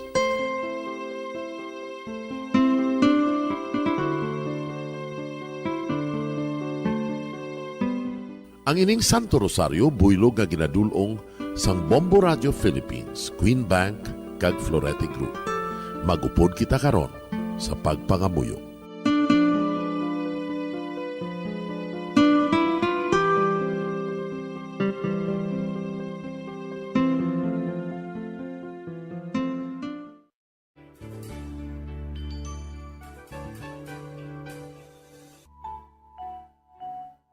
Ang Santo Rosario. Ang Santo Rosario nagapahanomdom sa aton sa mga hitabo sa kabuhi sang aton mahal nga Birhen Maria kag sang iya anak nga si Jesucristo. Mga hitabo nga may kangtanan sa aton kaluwasan. Subong man, ang Santo Rosario isa ka epektibo nga bulig. Agud masunod naton ang Ginoong Hesus nga nagmatinumanon sa Dios nga Amay sa langit. Amo ini ang regalo sa Santo Rosario. Kung aton ginapamalandungan ang mga misteryo sang kalipay, ang mga misteryo sang kasakit, ang mga misteryo sang himaya, kag ang mga misteryo sang kapawa. Sa aton adlaw-adlaw nga pagpangamuyo sa Santo Rosario, ilabi na gid kung ginaopdan ini sang pagpamalandong sa mga inagihan sa kabuhi ni Santa Maria kag sang iya anak nga si Jesucristo. May dako gid nga bulig kag subong man pagabungahon sa aton nga pagkabuhi. Gani, aton ipasaniyog ang pagpalapnag sining matahom nga debosyon sang aton mahal nga iloy sang Santo Rosario. Kay ginasiling naton, ang pamilya nga nagapangamuyo sa Santo Rosario sing ululupod, sila man magapabilin nga hugpong. Kag magiliu sa upod sa atong Ginoong Hesus, upod sa Amay kas Espiritu Santo sa langit, paagi sa pagtabang sang aton mahal nga iloy, ang Birhen sang Santo Rosario. Sa ngalan sa Amay, kag sa Anak, kag sa Espiritu Santo. Amen. Nagatuo ako sa Dios nga Amay, nga makagagahom sa natanan, magbubuhat sa langit kag sanduta. Nagatuo ako kay Jesucristo, iya anak kag bugtong aton Ginoo, nagibalangkon sa gahom sa Espiritu Santo. Ginanak ni Santa Maria nga Birhen, ginsakit sa sugod ni Poncio Pilato, ginlansa sa krus na mataray kag ginuhong, nanaog sa mga minatay. Sa ikatlo ka adlaw nabanhaw siya nga naghalin sa mga minatay. Kumayab sa mga langit, kag nagalingkod sa tuo sang Dios nga Amay, nga makagagahom sa natanan. Gikan didto nagakalipasyariwan sa paghukom sa mga buhi kas sa mga minatay. Nagatuo ako sa Espiritu Santo, sa Santa Iglesia Katolika, sa gingkaupdan sa mga santos, sa pagkawalat sa mga sala, sa pagkabanhaw sa mga lawas, kag sa pagkabuhi nga walay katapusan. Amen. Amay namon nga yara ka sa mga langit, pagdayawon ang imo ngalan, umabot sa amon ang imo ginharian, matuman ang imo pagbuot diri sa duta siling sang sa langit. Hatagan mo kami niyan sing kanon namon sa matag adlaw. Pagpatawaron mo kami sa mga sala namon. Subong ipatawad namon ang mga nakasala sa amon. Kag dili mo kami padaog sa mga panulay. Hinunoo, luwason mo kami sa kalaot. Amen. Maghimaya ka Maria, puno kasing grasya, ang Ginoo yara sa imo. Ginadayaw kalabi sa mga babayi nga tanan, kag ginadayaw man ang bunga sang imo tiyan nga si Jesus. Santa Maria, Iloy sang Dios, ikampo mo kami nga makasasala, niyan kag sa oras sa amon ikamatay. Amen. Maghimaya ka Maria, puno kasing grasya, ang Ginoo yara sa imo. Ginadayaw kalabi sa mga babayi nga tanan, kag ginadayaw man ang bunga sang imo tiyan nga si Jesus. Santa Maria, Iloy sang Dios, ikampo mo kami nga makasasala, niyan kag sa oras sa amon ikamatay. Amen. Maghimaya ka Maria, puno kasing grasya, ang Ginoo yara sa imo.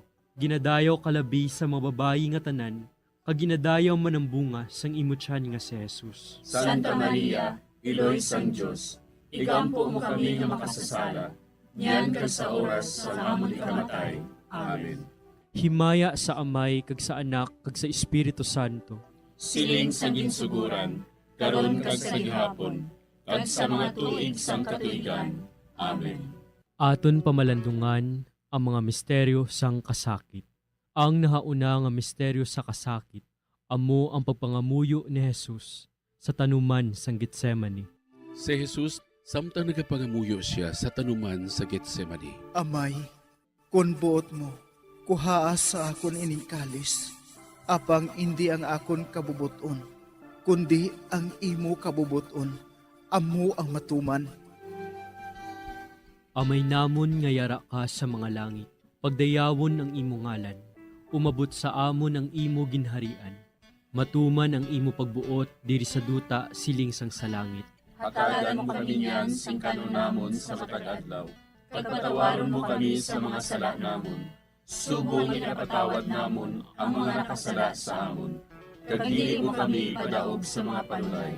Hinunoo, luwason mo kami sa kalaot. Amen.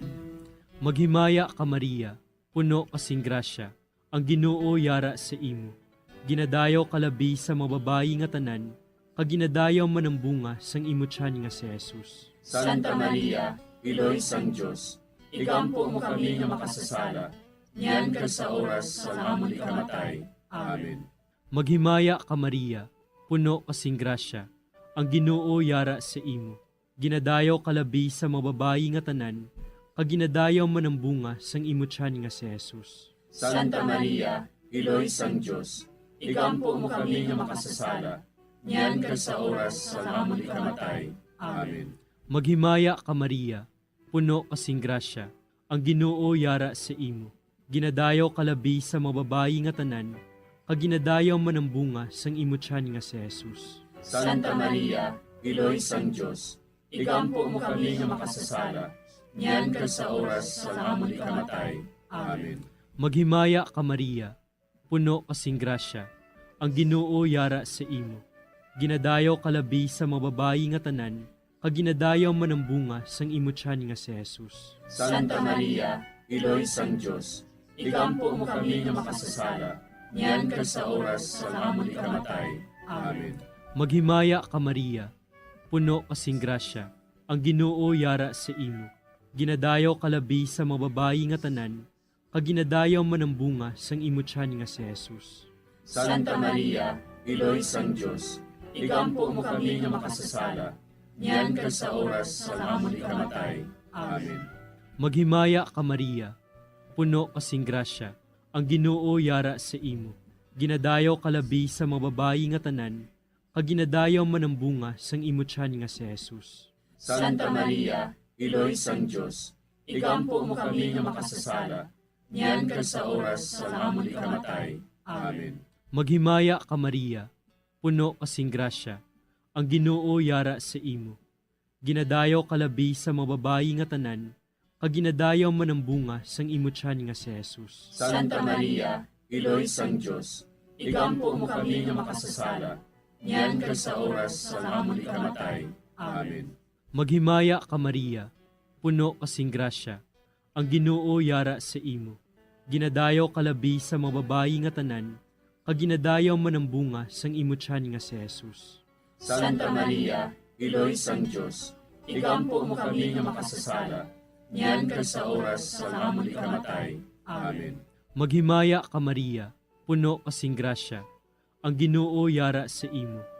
Ginadayaw kalabi sa mga babayi nga tanan, kaginadayaw man ang bunga sang imo tiyan nga si Jesus. Santa Maria, Iloy sang Diyos, igampo mo kami nga makasasala, niyan kag sa oras sa amon ikamatay. Amen.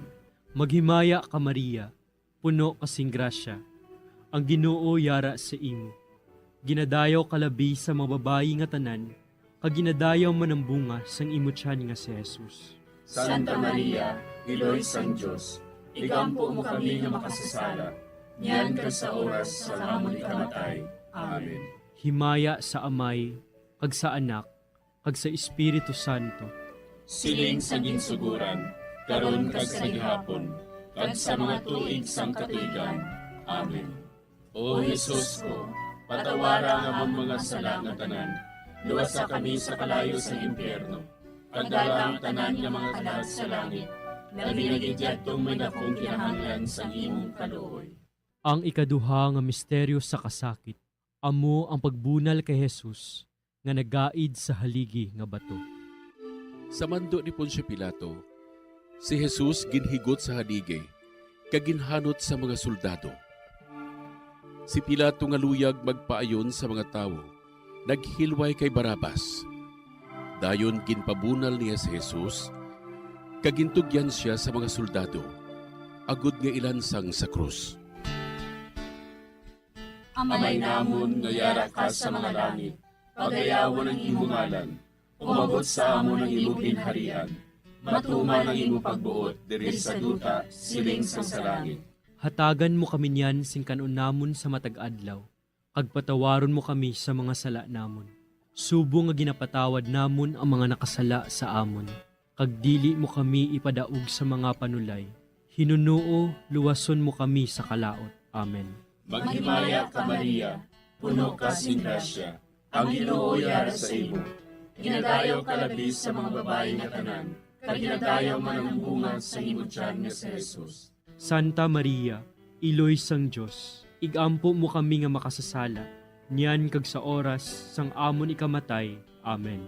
Maghimaya ka Maria, puno ka sing grasya, ang Ginoo yara sa imo. Ginadayaw ka labis sa mga babae nga tanan, kag ginadayaw man ang bunga sa imong tiyan nga si Jesus. Santa Maria, Iloy sang Dios, igampo mo kami nga makasasala, niyan kag sa oras sang amon ikamatay. Amen. Maghimaya ka Maria, puno ka sing grasya, ang Ginoo yara sa imo. Ginadayaw ka labis sa mga babae nga tanan, kag ginadayaw man ang bunga sa imong tiyan nga si Jesus. Santa Maria, Iloy sang Dios, igampo mo kami nga makasasala, niyan kag sa oras sang amon ikamatay. Amen. Maghimaya ka Maria, puno ka sing grasya, ang Ginoo yara sa imo. Ginadayaw ka labis sa mga babae nga tanan, kag ginadayaw man ang bunga sa imong tiyan nga si Jesus. Santa Maria, Iloy sang Dios, igampo mo kami nga makasasala, niyan kag sa oras sang amon ikamatay. Amen. Maghimaya ka Maria, puno ka sing grasya, ang Ginoo yara sa imo. Ginadayaw ka labis sa mga babae nga tanan, kag ginadayaw man ang bunga sa imong tiyan nga si Jesus. Santa Maria, Iloy sang Dios, igampo mo kami nga makasasala, niyan kag sa oras sang amon ikamatay. Amen. Maghimaya ka Maria, puno ka sing grasya, ang Ginoo yara sa imo. Ginadayaw ka labis sa mga babae nga tanan, kag ginadayaw man ang bunga sa imong tiyan nga si Jesus. Santa Maria, Iloy sang Dios, igampo mo kami nga makasasala, niyan kag sa oras sang amon ikamatay. Amen. Maghimaya ka Maria, puno ka sing grasya, ang Ginoo yara sa imo. Ginadayaw ka labis sa mga babae nga tanan, kag ginadayaw man ang bunga sa imong tiyan nga si Jesus. Santa Maria, Iloy sang Dios, igampo mo kami nga makasasala, niyan kag sa oras sang amon ikamatay. Amen.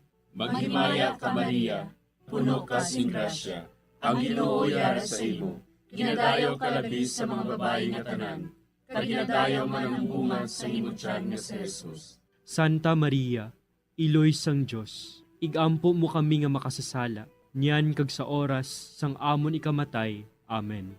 Maghimaya ka Maria, puno ka sing grasya, ang Ginoo yara sa imo. Ginadayaw ka labis sa mga babae nga tanan, kag ginadayaw man ang bunga sa imong tiyan nga si Jesus. Santa Maria, Iloy sang Dios, igampo mo kami nga makasasala, niyan kag sa oras sang amon ikamatay. Amen.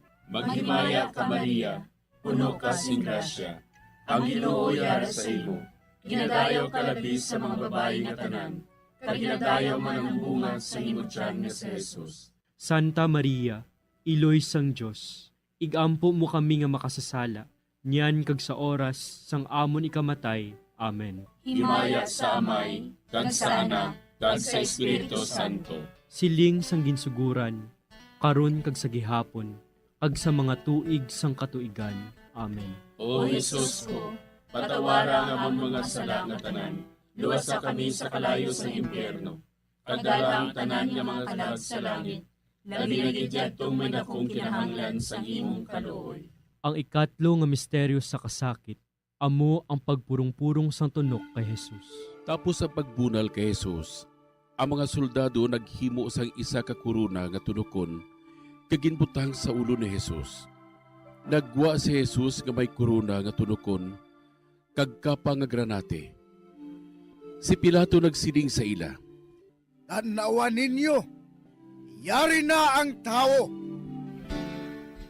Amay namon nga yara ka sa mga langit, pagdayawon ang imo ngalan, umabot sa amon ang imo ginharian, matuman ang imo pagbuot diri sa duta siling sang sa langit. Hatagan mo kami niyan sing kanunamon sa matag-adlaw. Pagpatawaron mo kami sa mga sala namon, subong ikapatawad namon ang mga nakasala sa amon. Kag dili mo kami padaog sa mga panulay. Hinunoo, luwason mo kami sa kalaot. Amen. Maghimaya ka Maria, puno kasing grasya, ang Ginoo yara sa imo. Ginadayaw kalabi sa mga babayi nga tanan, kag ginadayaw man ang bunga sang imo tiyan nga si Jesus. Santa Maria, Iloy sang Dios, igampo mo kami nga makasasala, niyan kag sa oras sa amon ikamatay. Amen. Maghimaya ka Maria, puno kasing grasya, ang Ginoo yara sa imo. Ginadayaw kalabi sa mga babayi nga tanan, kag ginadayaw man ang bunga sang imo tiyan nga si Jesus. Santa Maria, Iloy sang Dios, igampo mo kami nga makasasala, niyan kag sa oras sa amon ikamatay. Amen.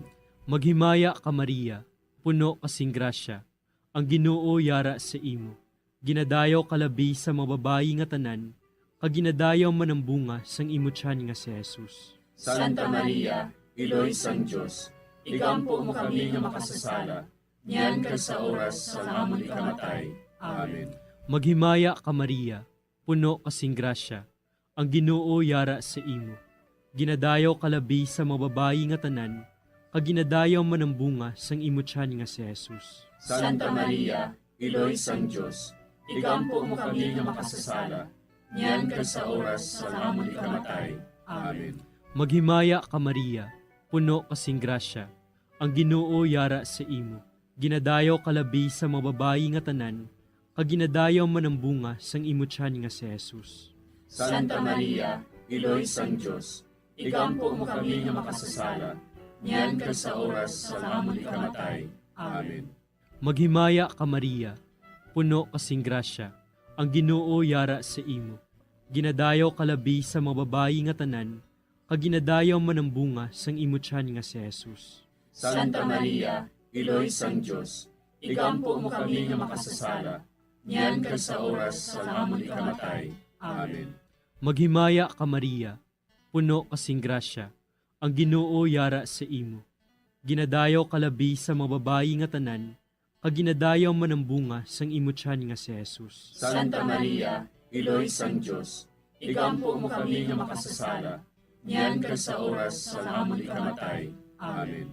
Maghimaya ka Maria, puno kasing grasya, ang Ginoo yara sa imo. Ginadayaw kalabi sa mga babayi nga tanan, kag ginadayaw man ang bunga sang imo tiyan nga si Jesus. Santa Maria, Iloy sang Dios, igampo mo kami nga makasasala, niyan kag sa oras sa amon ikamatay. Amen. Maghimaya ka Maria, puno kasing grasya, ang Ginoo yara sa imo. Ginadayaw kalabi sa mga babayi nga tanan, kag ginadayaw man ang bunga sang imo tiyan nga si Jesus. Santa Maria, Iloy sang Dios, igampo mo kami nga makasasala, niyan kag sa oras sa amon ikamatay. Amen. Maghimaya ka Maria, puno kasing grasya, ang Ginoo yara sa imo. Ginadayaw kalabi sa mga babayi nga tanan, kag ginadayaw man ang bunga sang imo tiyan nga si Jesus. Santa Maria, Iloy sang Dios, igampo mo kami nga makasasala, niyan kag sa oras sa amon ikamatay. Amen. Himaya sa Amay, kag sa Anak, kag sa Espiritu Santo. Siling sa ginsuguran, karon kag sa gihapon, kag sa mga tuig sang katuigan. Amen. O Jesus ko, patawara nga amon mga sala nga tanan, luwasa kami sa kalayo sa impyerno, kag dala ang tanan nga mga kalag sa langit, labi na gidyadtong may dakong kinahanglan sa imong kaluoy. Ang ikaapat nga misteryo sa kasakit, amo ang pagpasaan ni Jesus sang krus, pakadto sa bukid sang Kalbaryo. Ginpasan ni Jesus ang iya krus, pakadto sa Kalbaryo. Gintugyan ni Pilato sa ila si Jesus, nga ilansang sa krus. Nagwa siya nga nagapasan sang iya krus, pakadto sa duog sang bagol, nga sa Hebreo, ginatawag Golgota. Amay namon nga yara ka sa mga langit, pagayawan ang imong ngalan, umabot sa amon ang imong ginharian, matuman ang imong pagbuot diri sa duta siling sa langit. Hatagan mo kami niyan sing kanon namon sa matag adlaw, kag patawaron mo kami sa mga sala namon. Subo nga ginapatawad namon ang mga nakasala sa amon, kag dili mo kami ipadaog sa mga panulay. Hinunuo, luwason mo kami sa kalaot. Amen. Maghimaya ka Maria, puno ka sing grasya, ang Ginoo yara sa imo. Ginadayaw ka labi sa mga babayi nga tanan, kag ginadayaw man ang bunga sa imong tiyan nga si Jesus. Santa Maria, Iloy sang Dios, igampo mo kami nga makasasala, niyan kag sa oras sang amon ikamatay. Amen. Maghimaya ka Maria, puno ka sing grasya, ang Ginoo yara sa imo. Ginadayaw ka labi sa mga babayi nga tanan, kag ginadayaw man ang bunga sa imong tiyan nga si Jesus. Santa Maria, Iloy sang Dios, igampo mo kami nga makasasala, niyan kag sa oras sang amon ikamatay. Amen. Maghimaya ka Maria, puno ka sing grasya, ang Ginoo yara sa imo. Ginadayaw ka labis sa mga babae nga tanan, kag ginadayaw man ang bunga sa imo tiyan nga si Jesus. Santa Maria, Iloy sang Diyos, igampo mo kami nga makasasala, niyan kag sa oras sang amon ikamatay. Amen. Maghimaya ka Maria, puno ka sing grasya, ang Ginoo yara sa imo. Ginadayaw ka labis sa mga babae nga tanan, kag ginadayaw man ang bunga sa imo tiyan nga si Jesus. Santa Maria, Iloy sang Diyos, igampo mo kami nga makasasala, niyan kag sa oras sang amon ikamatay. Amen. Maghimaya ka Maria, puno ka sing grasya, ang Ginoo yara sa imo. Ginadayaw ka labis sa mga babae nga tanan, kag ginadayaw man ang bunga sa imo tiyan nga si Jesus. Santa Maria, Iloy sang Diyos, igampo mo kami nga makasasala, niyan kag sa oras sang amon ikamatay. Amen. Maghimaya ka Maria, puno ka sing grasya, ang Ginoo yara sa imo. Ginadayaw ka labis sa mga babae nga tanan, kag ginadayaw man ang bunga sa imo tiyan nga si Jesus. Santa Maria, Iloy sang Diyos, igampo mo kami nga makasasala, niyan kag sa oras sang amon ikamatay. Amen. Maghimaya ka Maria, puno ka sing grasya, ang Ginoo yara sa imo. Ginadayaw ka labis sa mga babae nga tanan, kag ginadayaw man ang bunga sa imo tiyan nga si Jesus. Santa Maria, Iloy sang Diyos, igampo mo kami nga makasasala, niyan kag sa oras sang amon ikamatay. Amen. Maghimaya ka Maria, puno ka sing grasya, ang Ginoo yara sa imo. Ginadayaw ka labis sa mga babae nga tanan, kag ginadayaw man ang bunga sa imo tiyan nga si Jesus. Santa Maria, Iloy sang Diyos, igampo mo kami nga makasasala, niyan kag sa oras sang amon ikamatay. Amen.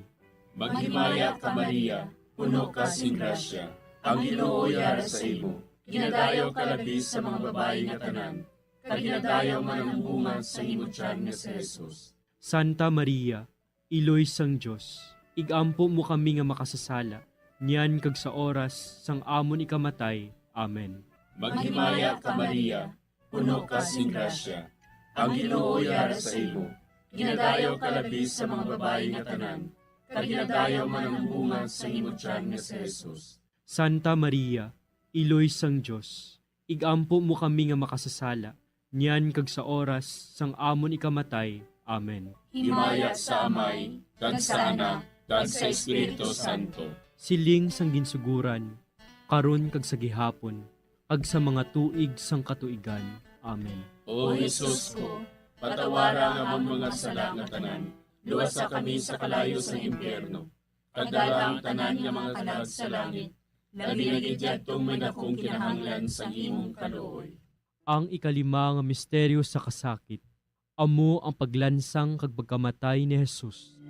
Sa tapos siya ginlansang sa krus, si Jesus naghimugto sa sunod sang 3 ka oras, kagintugyan niya ang iya kalag sa mga kamot sang iya amay. Dayon si Jesus nagsinggit sa mabaskog nga tingog, Amay, sa imo mga kamot, kinatugyan ko ang akon espiritu. Sang makasiling siya sini, napatay siya. Amay namon nga yara ka sa mga langit, pagdayawon ang imo ngalan, umabot sa amon ang imo ginharian. Matuman ang imo pagbuot diri sa duta siling sang sa langit. Hatagan mo kami niyan sing kanunamon sa matag adlaw. Pagpatawaron mo kami sa mga sala namon. Subong ipatawad namon ang mga nakasala sa amon. Kag dili mo kami padaog sa mga panulay. Hinuloo, luwason mo kami sa kalaot. Amen. Maghimaya ka Maria, puno kasing grasya, ang Ginoo yara sa imo. Ginadayaw kalabi sa mga babayi nga tanan, kag ginadayaw man ang bunga sang imo tiyan nga si Jesus. Santa Maria, Iloy sang Diyos, igampo mo kami nga makasasala, niyan ka sa oras sa amon ikamatay. Amen. Maghimaya ka Maria, puno kasing grasya, ang Ginoo yara sa imo. Ginadayaw kalabi sa mga babayi nga tanan, kaginadayaw man ang bunga sang imutyan nga si Jesus. Santa Maria, Iloy sang Diyos, igampo mo kami nga makasasala, niyan kag sa oras sa amon ikamatay. Amen. Maghimaya ka Maria, puno kasing grasya, ang Ginoo yara sa imo. Ginadayaw kalabi sa mga babayi nga tanan, kaginadayaw man ang bunga sang imutyan nga si Jesus. Santa Maria, Iloy sang Diyos, igampo mo kami nga makasasala, niyan kag sa oras sa amon ikamatay. Amen. Maghimaya ka Maria, puno kasing grasya, ang Ginoo yara sa imo. Ginadayaw kalabi sa mga babayi nga tanan, kaginadayaw man ang bunga sang imutyan nga si Jesus. Santa Maria, Iloy sang Diyos, igampo mo kami nga makasasala, niyan kag sa oras sa amon ikamatay. Amen. Maghimaya ka Maria, puno kasing grasya, ang Ginoo yara sa imo. Ginadayaw kalabi sa mga babayi nga tanan, kaginadayaw man ang bunga sang imutyan nga si Jesus. Santa Maria, Iloy sang Diyos, igampo mo kami nga makasasala, niyan kag sa oras sa amon ikamatay. Amen. Maghimaya ka Maria, puno kasing grasya, ang Ginoo yara sa imo. Ginadayaw kalabi sa mga babayi nga tanan, kaginadayaw man ang bunga sang imutyan nga si Jesus. Santa Maria, Iloy sang Diyos, igampo mo kami nga makasasala, niyan kag sa oras sa amon ikamatay. Amen. Maghimaya ka Maria, puno kasing grasya, ang Ginoo yara sa imo. Ginadayaw kalabi sa mga babayi nga tanan, kaginadayaw man ang bunga sang imutyan nga si Jesus. Santa Maria, Iloy sang Diyos, igampo mo kami nga makasasala, niyan kag sa oras sa amon ikamatay. Amen. Maghimaya ka Maria, puno kasing grasya, ang Ginoo yara sa imo. Ginadayaw kalabi sa mga babayi nga tanan, kaginadayaw man ang bunga sang imutyan nga si Jesus.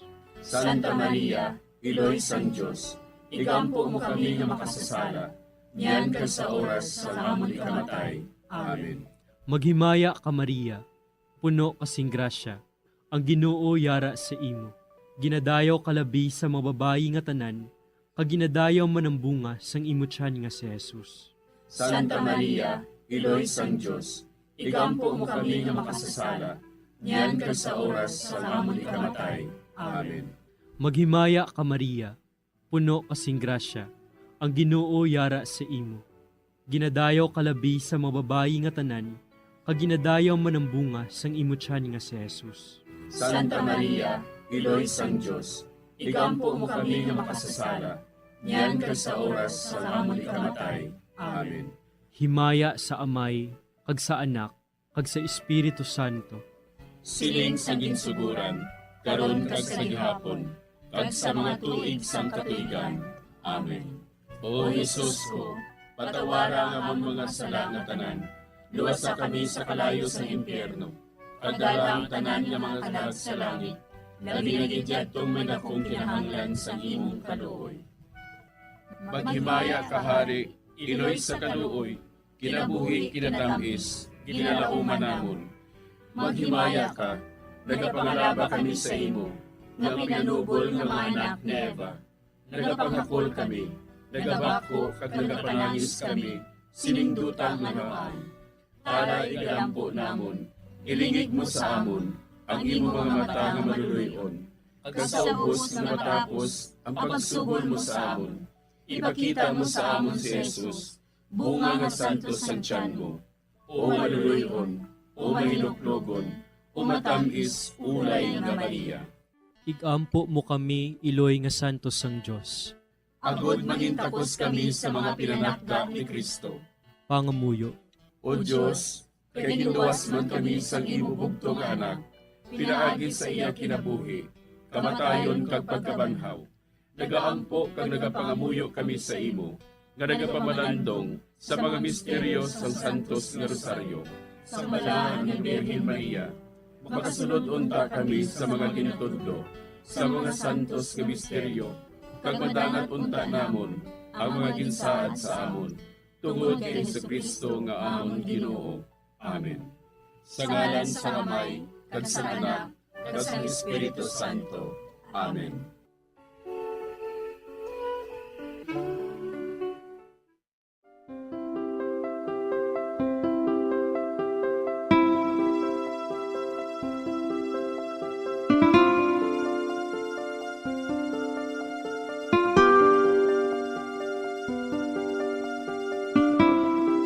Madamo nga salamat sa inyong pag-upod sa sining Santos nga Rosario. Kabayng ang paghidait sang Ginoo yara gihapon sa inyo. Maayong gabi sa inyo tanan. Ang Santo Rosario, buylog ang ginadulong sang Bombo Radio Philippines, Queen Bank, kag Florete Group.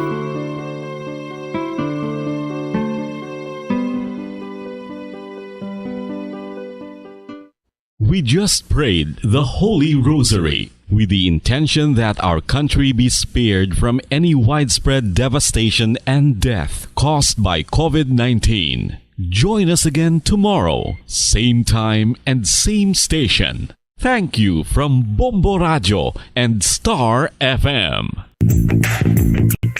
Sa karon nga may ginapangatubang nga pandemic, importante nga halungan gid ang ikayong lawas. Apang hindi lang physical health ang dapat hatagan sa pagkamuda, bangod importante man ang mental health. Paano bala halungan ang aton nga mental health? Una, kinahanglan nga halungan nato ang aton kalawasan kaangay sang pagkaon, pag-ehersisyo, pagtulog kag pagpahuway sang insyakto bangod ang poor physical health ang makaapekto sang modo kag panghuna-huna sang isa ka tawo. Kinahanglan man nga mag-set sang boundaries sa tanan nga bagay, hatagan sang balorang kaugalingon kag iselebrar ang mga kadalagaan bisan ano pa ini kagamay. Maayo man sa mental health ang pagpatawad sa isig kapareho. Bangod ginarelease ni ang kabugat sa Balatyagon subong man ang pagkamapasalamaton. Suno sa research, dako man ang mabulig sa pagpangamuyo sa paglikaw sa stress. Tips agud malikawan ng insomnia. Ang pagtulog sang maayo ang makaapekto sa mental kag physical health sang isa ka tawo. Apang kung kaisa hindi maligar nga nagaka-eksperyensya sa ginatawag nga insomnia, gani ari ang matip sa gud malikawan ini kag mas makatulog sang maayo mga kabombo. Kinahanglan nga pareho ang oras ang imo pagtulog kag pagbangon kada adlaw agud maset ang imo nga body clock. Kun adlaw, mas maayo nga buksan ang mga kortina agud makasulod ang kasanagon, paglakat-lakat kun aga kag pag-ehersisyo. Kun gabi, likawan ang mga masanag na screen kaangay sa mga gadgets kag TV. Limitahan man ang pagkaon kag mga ilimnon nga may caffeine kag nicotine bagod makatuga ini sang problema sa pagtulog. Likawan man ang pagkaon sang madamo, pag-inom sa alcoholic drinks, pag-inom sang madamo nga tubig kag ang pag-overthink antes magtulog.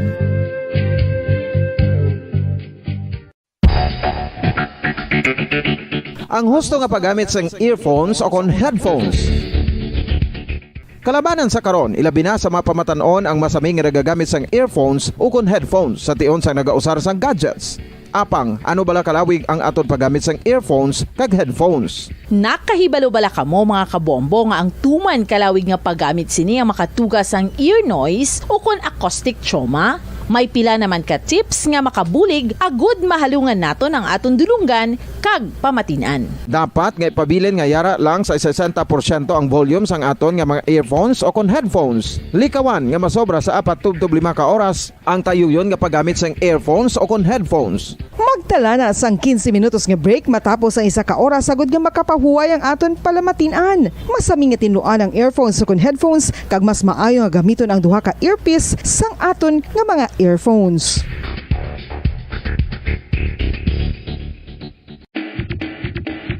Mga kabombo, madamo gid ang pagkaon apang ano bala ang dapat himuon kung may matabo sang suspected foodborne illnesses. Kung may matabo nga suspected foodborne illnesses, dapat i-preserve ang mga ebidensya. Kung may bahin sang suspected food nga nabilin, taguon ini. Putson sang maayo kag ibutang sa freezer. Magpabulong sa gilayon. Kung ang sintomas nagapadayon o kung nagalala, gilayon nga magkadto sa doktor agud magpakonsulta. Hindi man magkalipat nga i-report ang insidente sa local health department. Mga kabombo, nakahibalo bala kamo? Naghampak na sa 3 million ang natapikan sang COVID-19 sa Pilipinas. Mataas sa gihapon ang active cases sa bugos nga pungsod. Kag 50 mil na ang mga nagtaliwan bangod sa sini nga virus. Hindi magkumpiyansa. Depensahi ang kaugalingon kag ang imo mahal sa kabuhi. Magpabakuna na batok sa COVID-19. Pahanumdom nagikan sa Bombo Radyo Bacolod. Basta Radyo Bombo! Isa ka ba bala sa mahinuptanan nga ido, mangin responsable nga dog owner. Bilang nagapanag-iyas ang ido, siguraduhon nga ang mga ini ang regular nga nabakunahan batok sa rabies. Ipaidalom ini sa mandatory registration. Siguraduhon nga hindi ini manginlayaw o kon magsigilagaw o kon libot.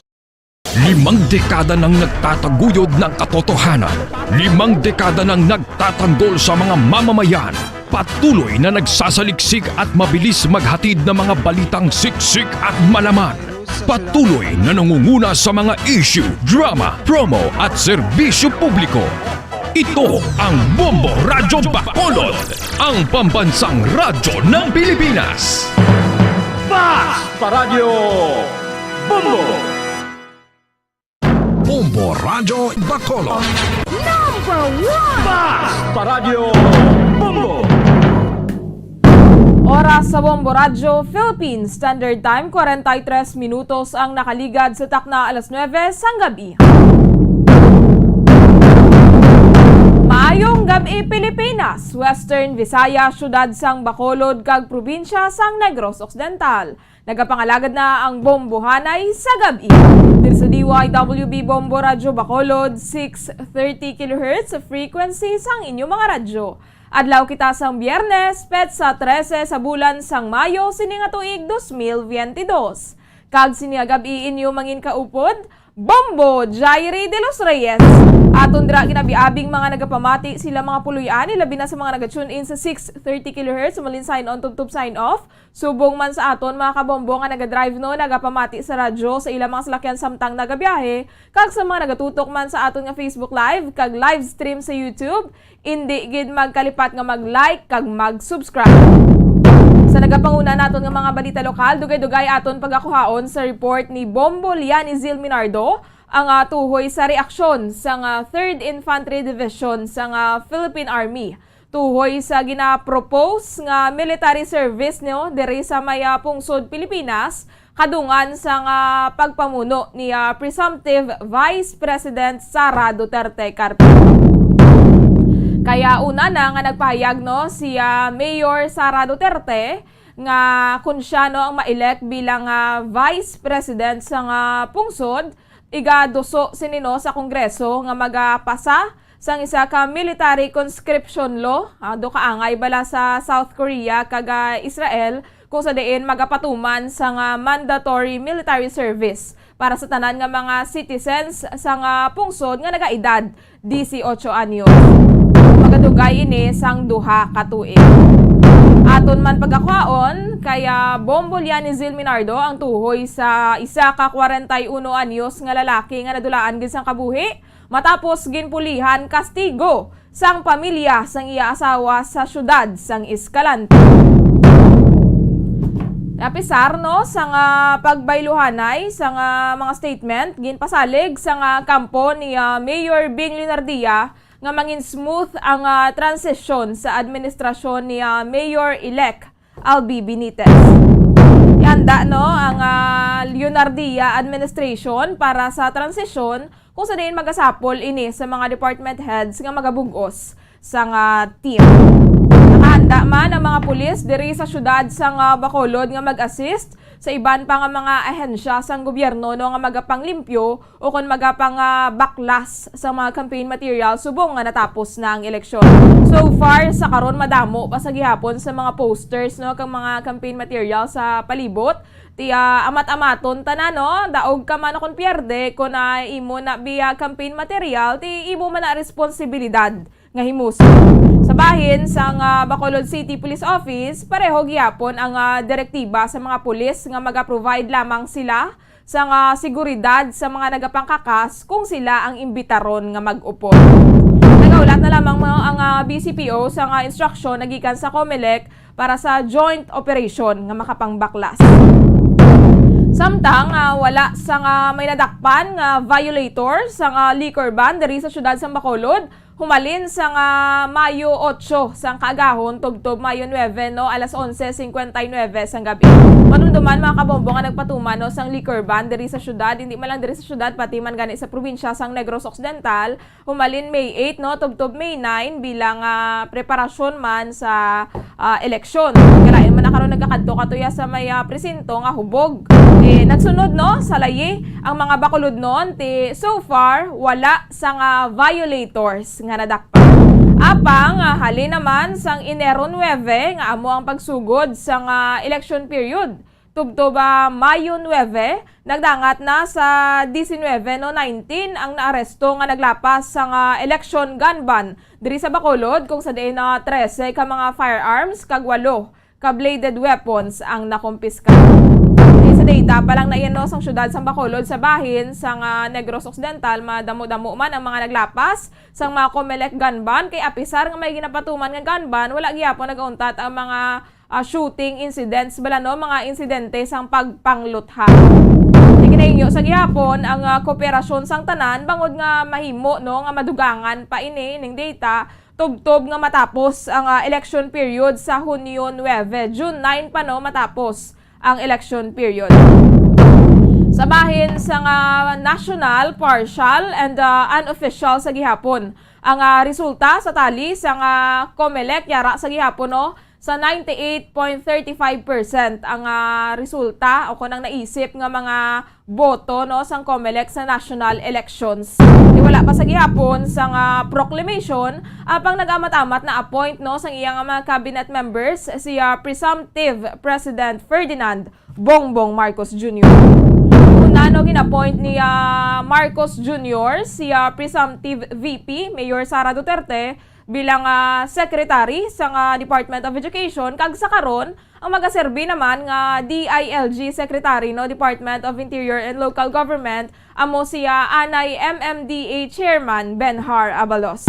Benhar Abalos no ang campaign manager sa Uniteam kag ginbaton man sini ang appointment sang nasambit nga posisyon. In the coming days, lauman ang mga anunsyo no sa mga dugang pagin nga iga-appoint sa presumptive president sa iya gabinete. Samtang pagaymuon naman no ni leading senatorial candidate Ruben Padilla, si Attorney Salvador Panelo bilang iyang legislative consultant kun siya ang mailin. Si Padilla sa karon no amo ang nagapanguna nga sa senatorial race, siya ang nagapanguna kag aminado ini no nga ang iyang advokasya gid balang iyang ginaduso gid iya ginapakigbato gid sa iya pagpadalagan bilang senador amo ang patuman o kon push no sa federalism diri sa pungso. Ti abinado ini no nga mabudlay ang amo sini nga iyang ginalauman o kanang iyang iga duso ti kinahanglan sini no sang bulig ni Panelo. Si Panelo nagpapili man no bilang senador sa karon nga eleksyon. So amo na no nang si Panelo kag si Padilla lunsay niini silang nagapadalagan sa idalom sa PDP laban nga party.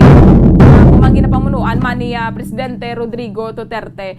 So sa karon partial pa lang gihapon kag unofficial apang malayo-layo naman ang kumbaga ang gap bala no ang abanse sa mga votes no sa tagsa-tagsa especially sa president sa vice president kasubong man sa may senatorial race. Let's give Robin a chance man no kung ano ang iyang mahimo bangod ginpili siya sang kapin 26 million nga mga pumuluyo. Antes natin kuhaon mga balita nga natipon sang patrol, balhin kita anay no sa patag sang hinampang. Kagabi opisyal na ginbuksan ang 31st Southeast Asian Games kahapon no sa may Hanoi, Vietnam. Sa diin, masobra 5,000 ka mga atleta, lakip na ang pila ka mga Olympic champions no nagikan sa 11 ka mga nasyon ang nagalaom nga makakuha no sang medalya sa nasambit nga tournament. Ang flag bearer sa Pilipinas kagabi sa ginpatigayon nga Parade of Nations mano amo siya star pole vaulter EJ Obiena. Ti madamo pa ini siya sang naagyan nga mga kontrobersiya no. Ti may siya Obiena ang may tinutuyo nga depensahan ang iyang gold no nga nakuha sa 2019 samtang ang kaangay sining Olympian nga si Heidelin Diaz no ang nagahimo man sa history sa aton nga pungsod atong man to siya sa SEA Games sa karon kag nagalaom nga madugangan no ang iyang weightlifting trophy para sa iyang collection matapos ini nakuha ang gold sa 2022 Olympic Games. Itong adlaw nakuha sa Filipino gymnast nga si Carlos Yulo ang labing una nga gold medal sa SEA Games 2022 matapos niya gindominar ang artistic gymnastic men's individual all around. Pagluwa sa iya, nakakuha man subong adlaw sang gold si Jack Escarpe sa maya Courage Men's 73 kg event. Naka-gold na nakuha sa Pilipinas subong adlaw. Magluwas kaya Obiena, kaya Heidelin Diaz, kaya Carlos Yulo magakompete man sa games. Sandaya silver medalist Nesty Pitesio kaga bronze medalist Yumir Marshall sa patag ini sa boxing. Pilipinas ang nagpadala sang kabugusan nga 495 ka mga atleta nga magakumpit sa 39 ka mga sports kaga luyag depensahan ang corona sa 2019 sa nasambit nga games. Kaysa 2019 nakakuha ang Pilipinas sa 149 ka mga gold, 117 ka mga silver kaga 121 ka mga bronze medal sa overall SEA Games Championship. 53 minutos ang nakaligad sa takna alas 9 sang gabi. Siningation ato na pagkakuhaon ng mga reports nga natipon ni Bombo Lianizil Minardo. Kasubong man ang sitwasyon sa karon sa syudad sang Bacolod. Yara sa piyakalinya si Bombo Lianizil. Bombo Liani, mayang gabi, please come in.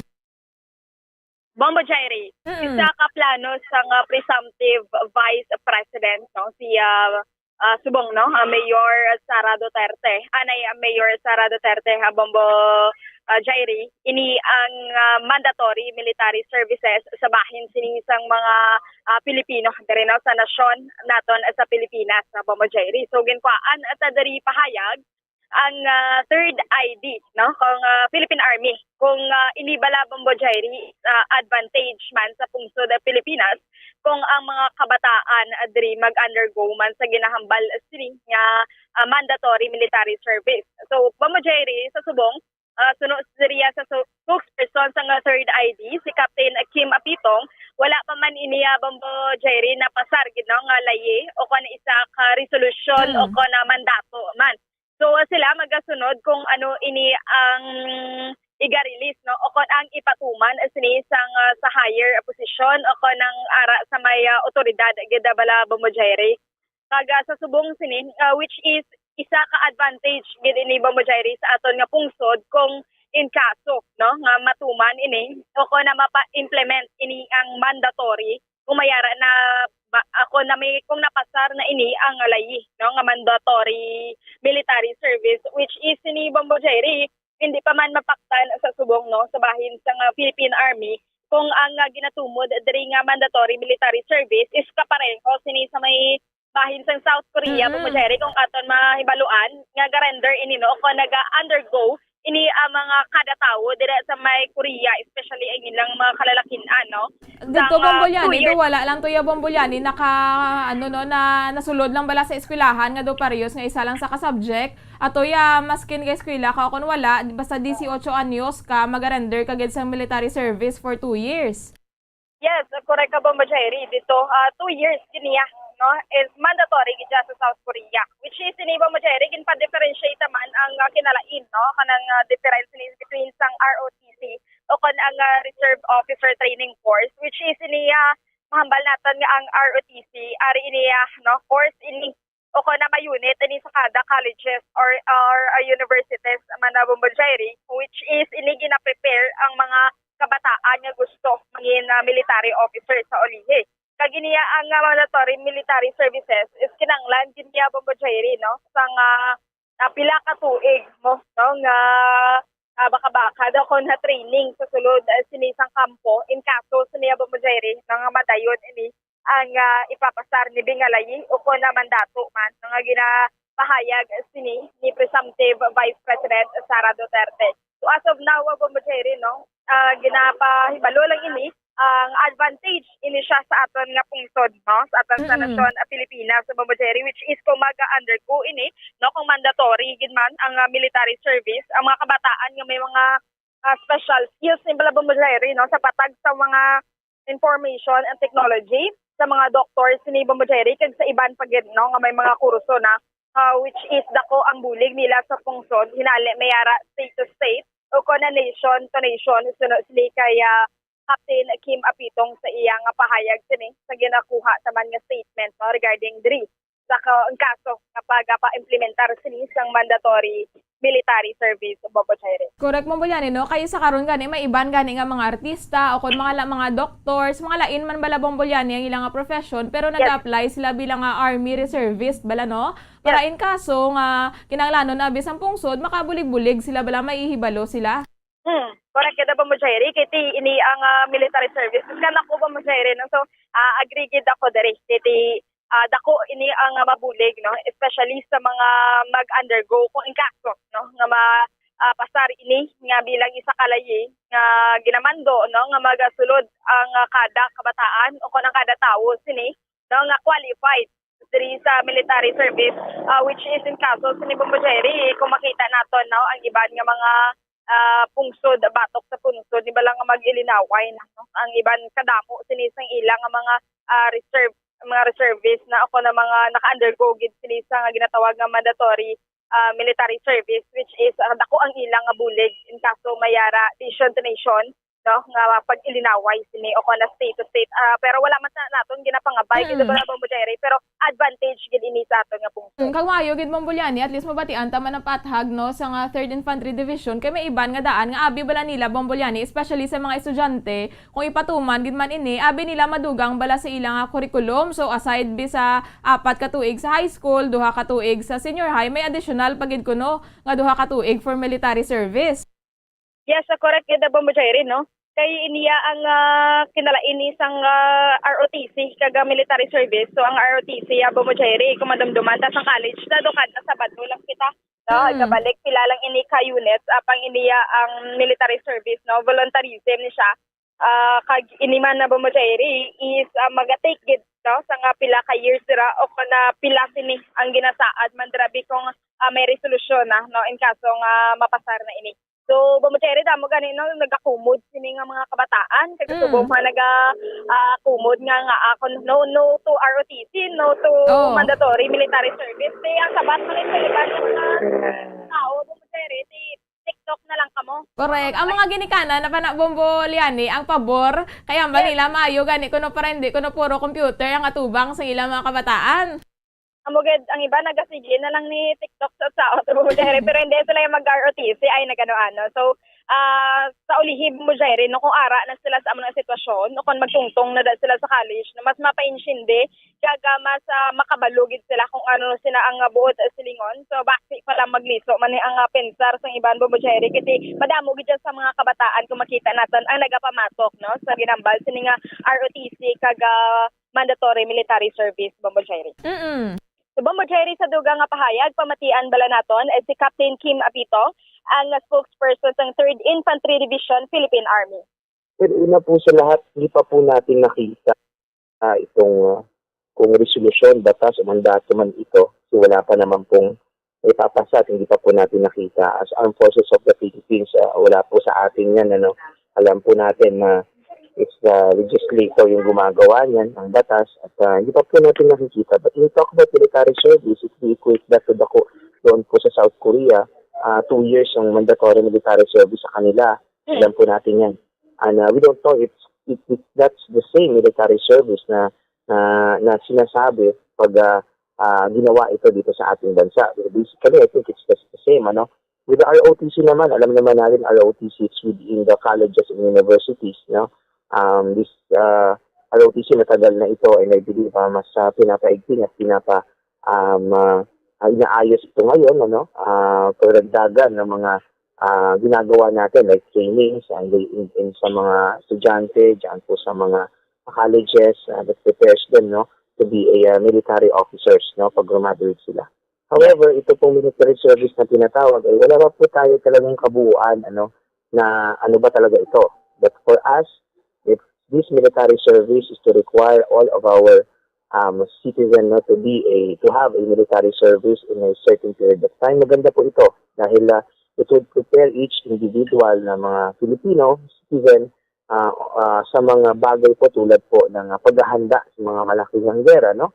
For example, pag state to state, nation to nation, pagtatanggol natin yung ating bansa. So, mas maganda kung lahat po ng ating pong mga citizen ay dumaan po sa isang military training or isang pagserbisyo bilang isang militar. Pangalawa din po, it will be really knowledgeable pagdating po sa mga rescues, no? Like HADR, no? At yung mga individuals, citizen natin who graduated with the special skills, like information technology, like mga doctors and nurses, no?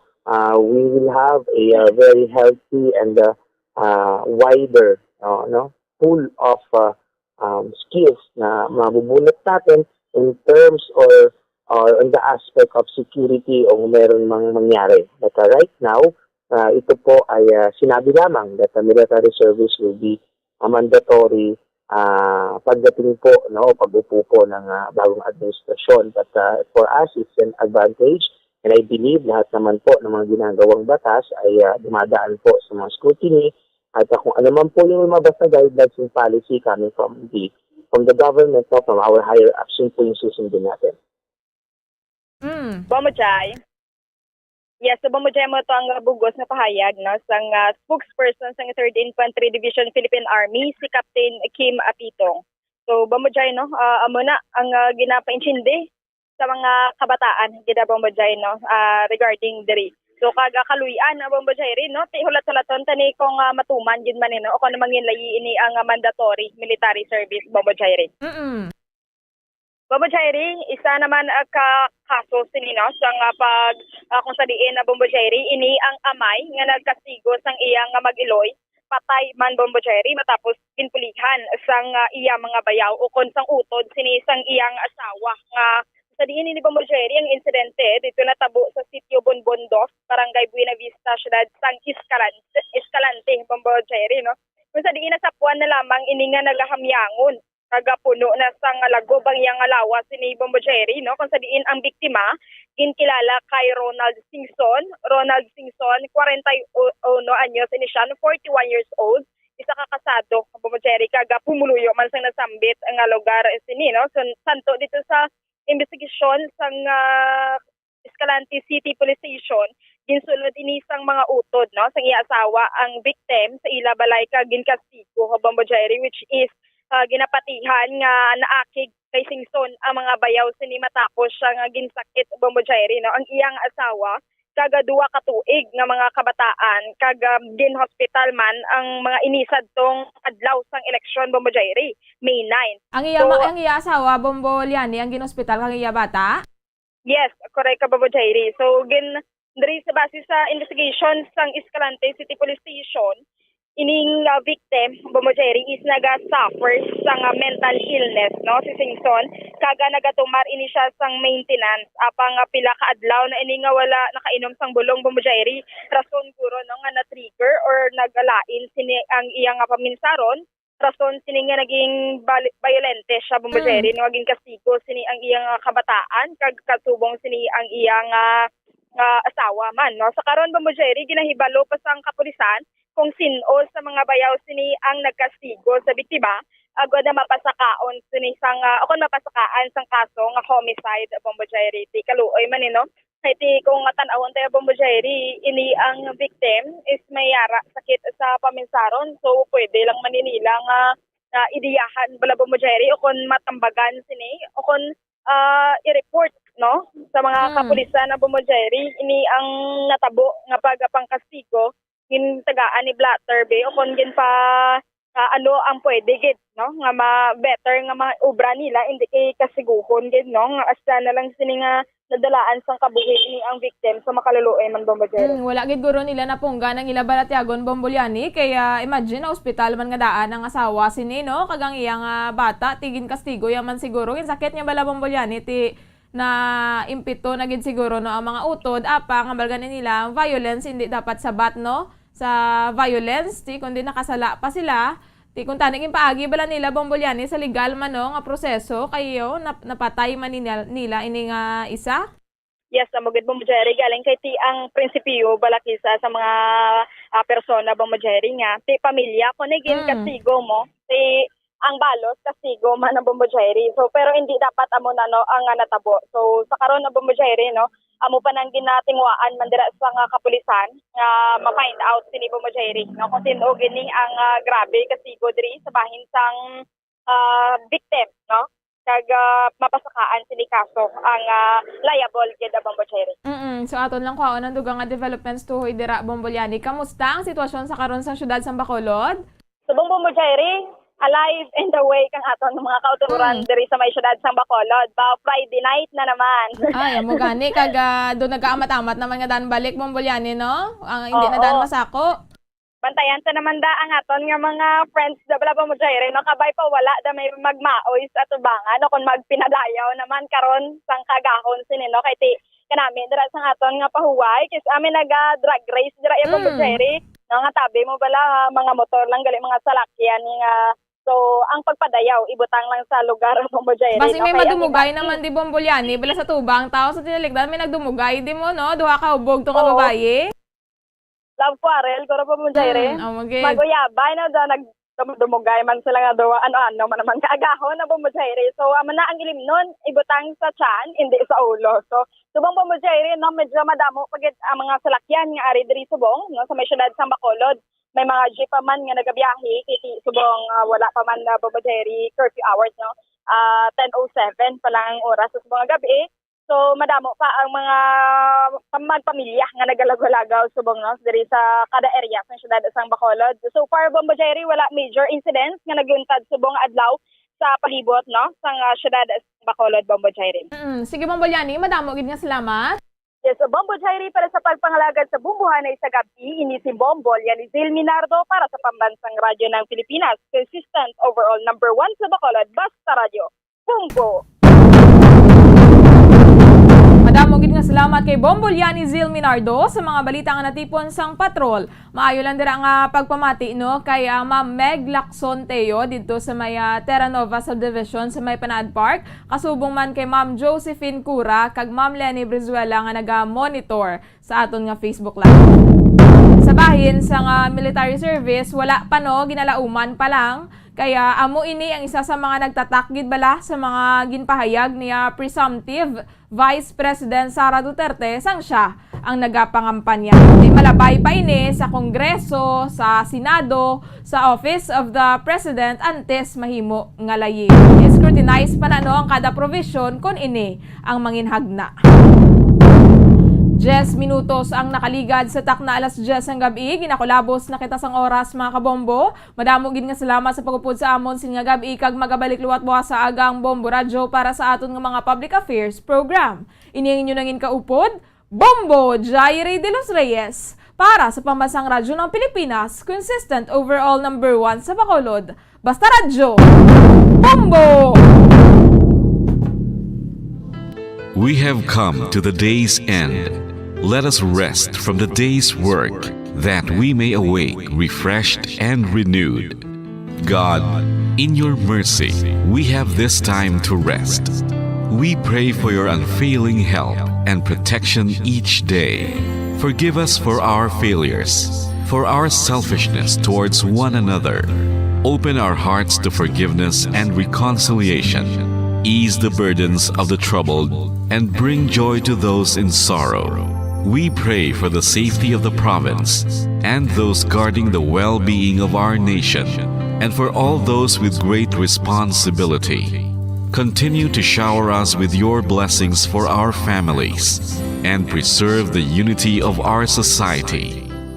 Ladies and gentlemen, you've been listening to radio station DYWB, a commercial radio station owned and operated by the People's Broadcasting Service Incorporated, as authorized by the National Telecommunications Commission. DYWB operates daily from 4 o'clock in the morning to 11 o'clock in the evening on 630 kilohertz with a power of 10,000 watts. DYWB is broadcasting from Bacolod City, Republic of the Philippines. DYWB is maintained and operated by the following personnel, duly licensed by the National Telecommunications Commission. First-class radio telephone operators, Joselito Pagayon, Chief Technician with license number 94-1PVI-12314. Ladies and gentlemen, the Philippine National Anthem and the Bombo Radio Philippines Corporate Song.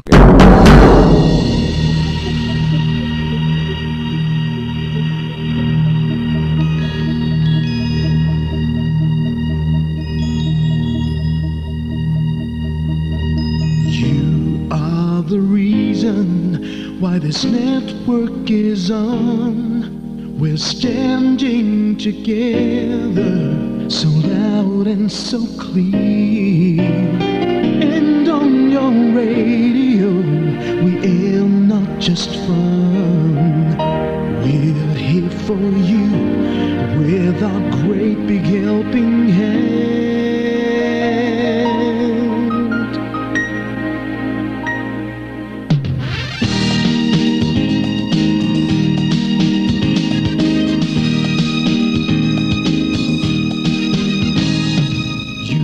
The reason why this network is on, we're standing together so loud and so clear, and on your radio we air not just fun, we're here for you with our great big helping hand. We have the power to tell the truth without fear, with favor to no one, we stand as one. Turn on your radio and stay where you are. Listen to the Bombo and we'll take you near or far. We are here to speak the truth and let you know we are here for anyone who needs a helping hand. We are here to find the way to freedom and peace and justice for all. Make this world a better place. We are the CBS, the NBN, the PBS, Bombo Radio Philippines.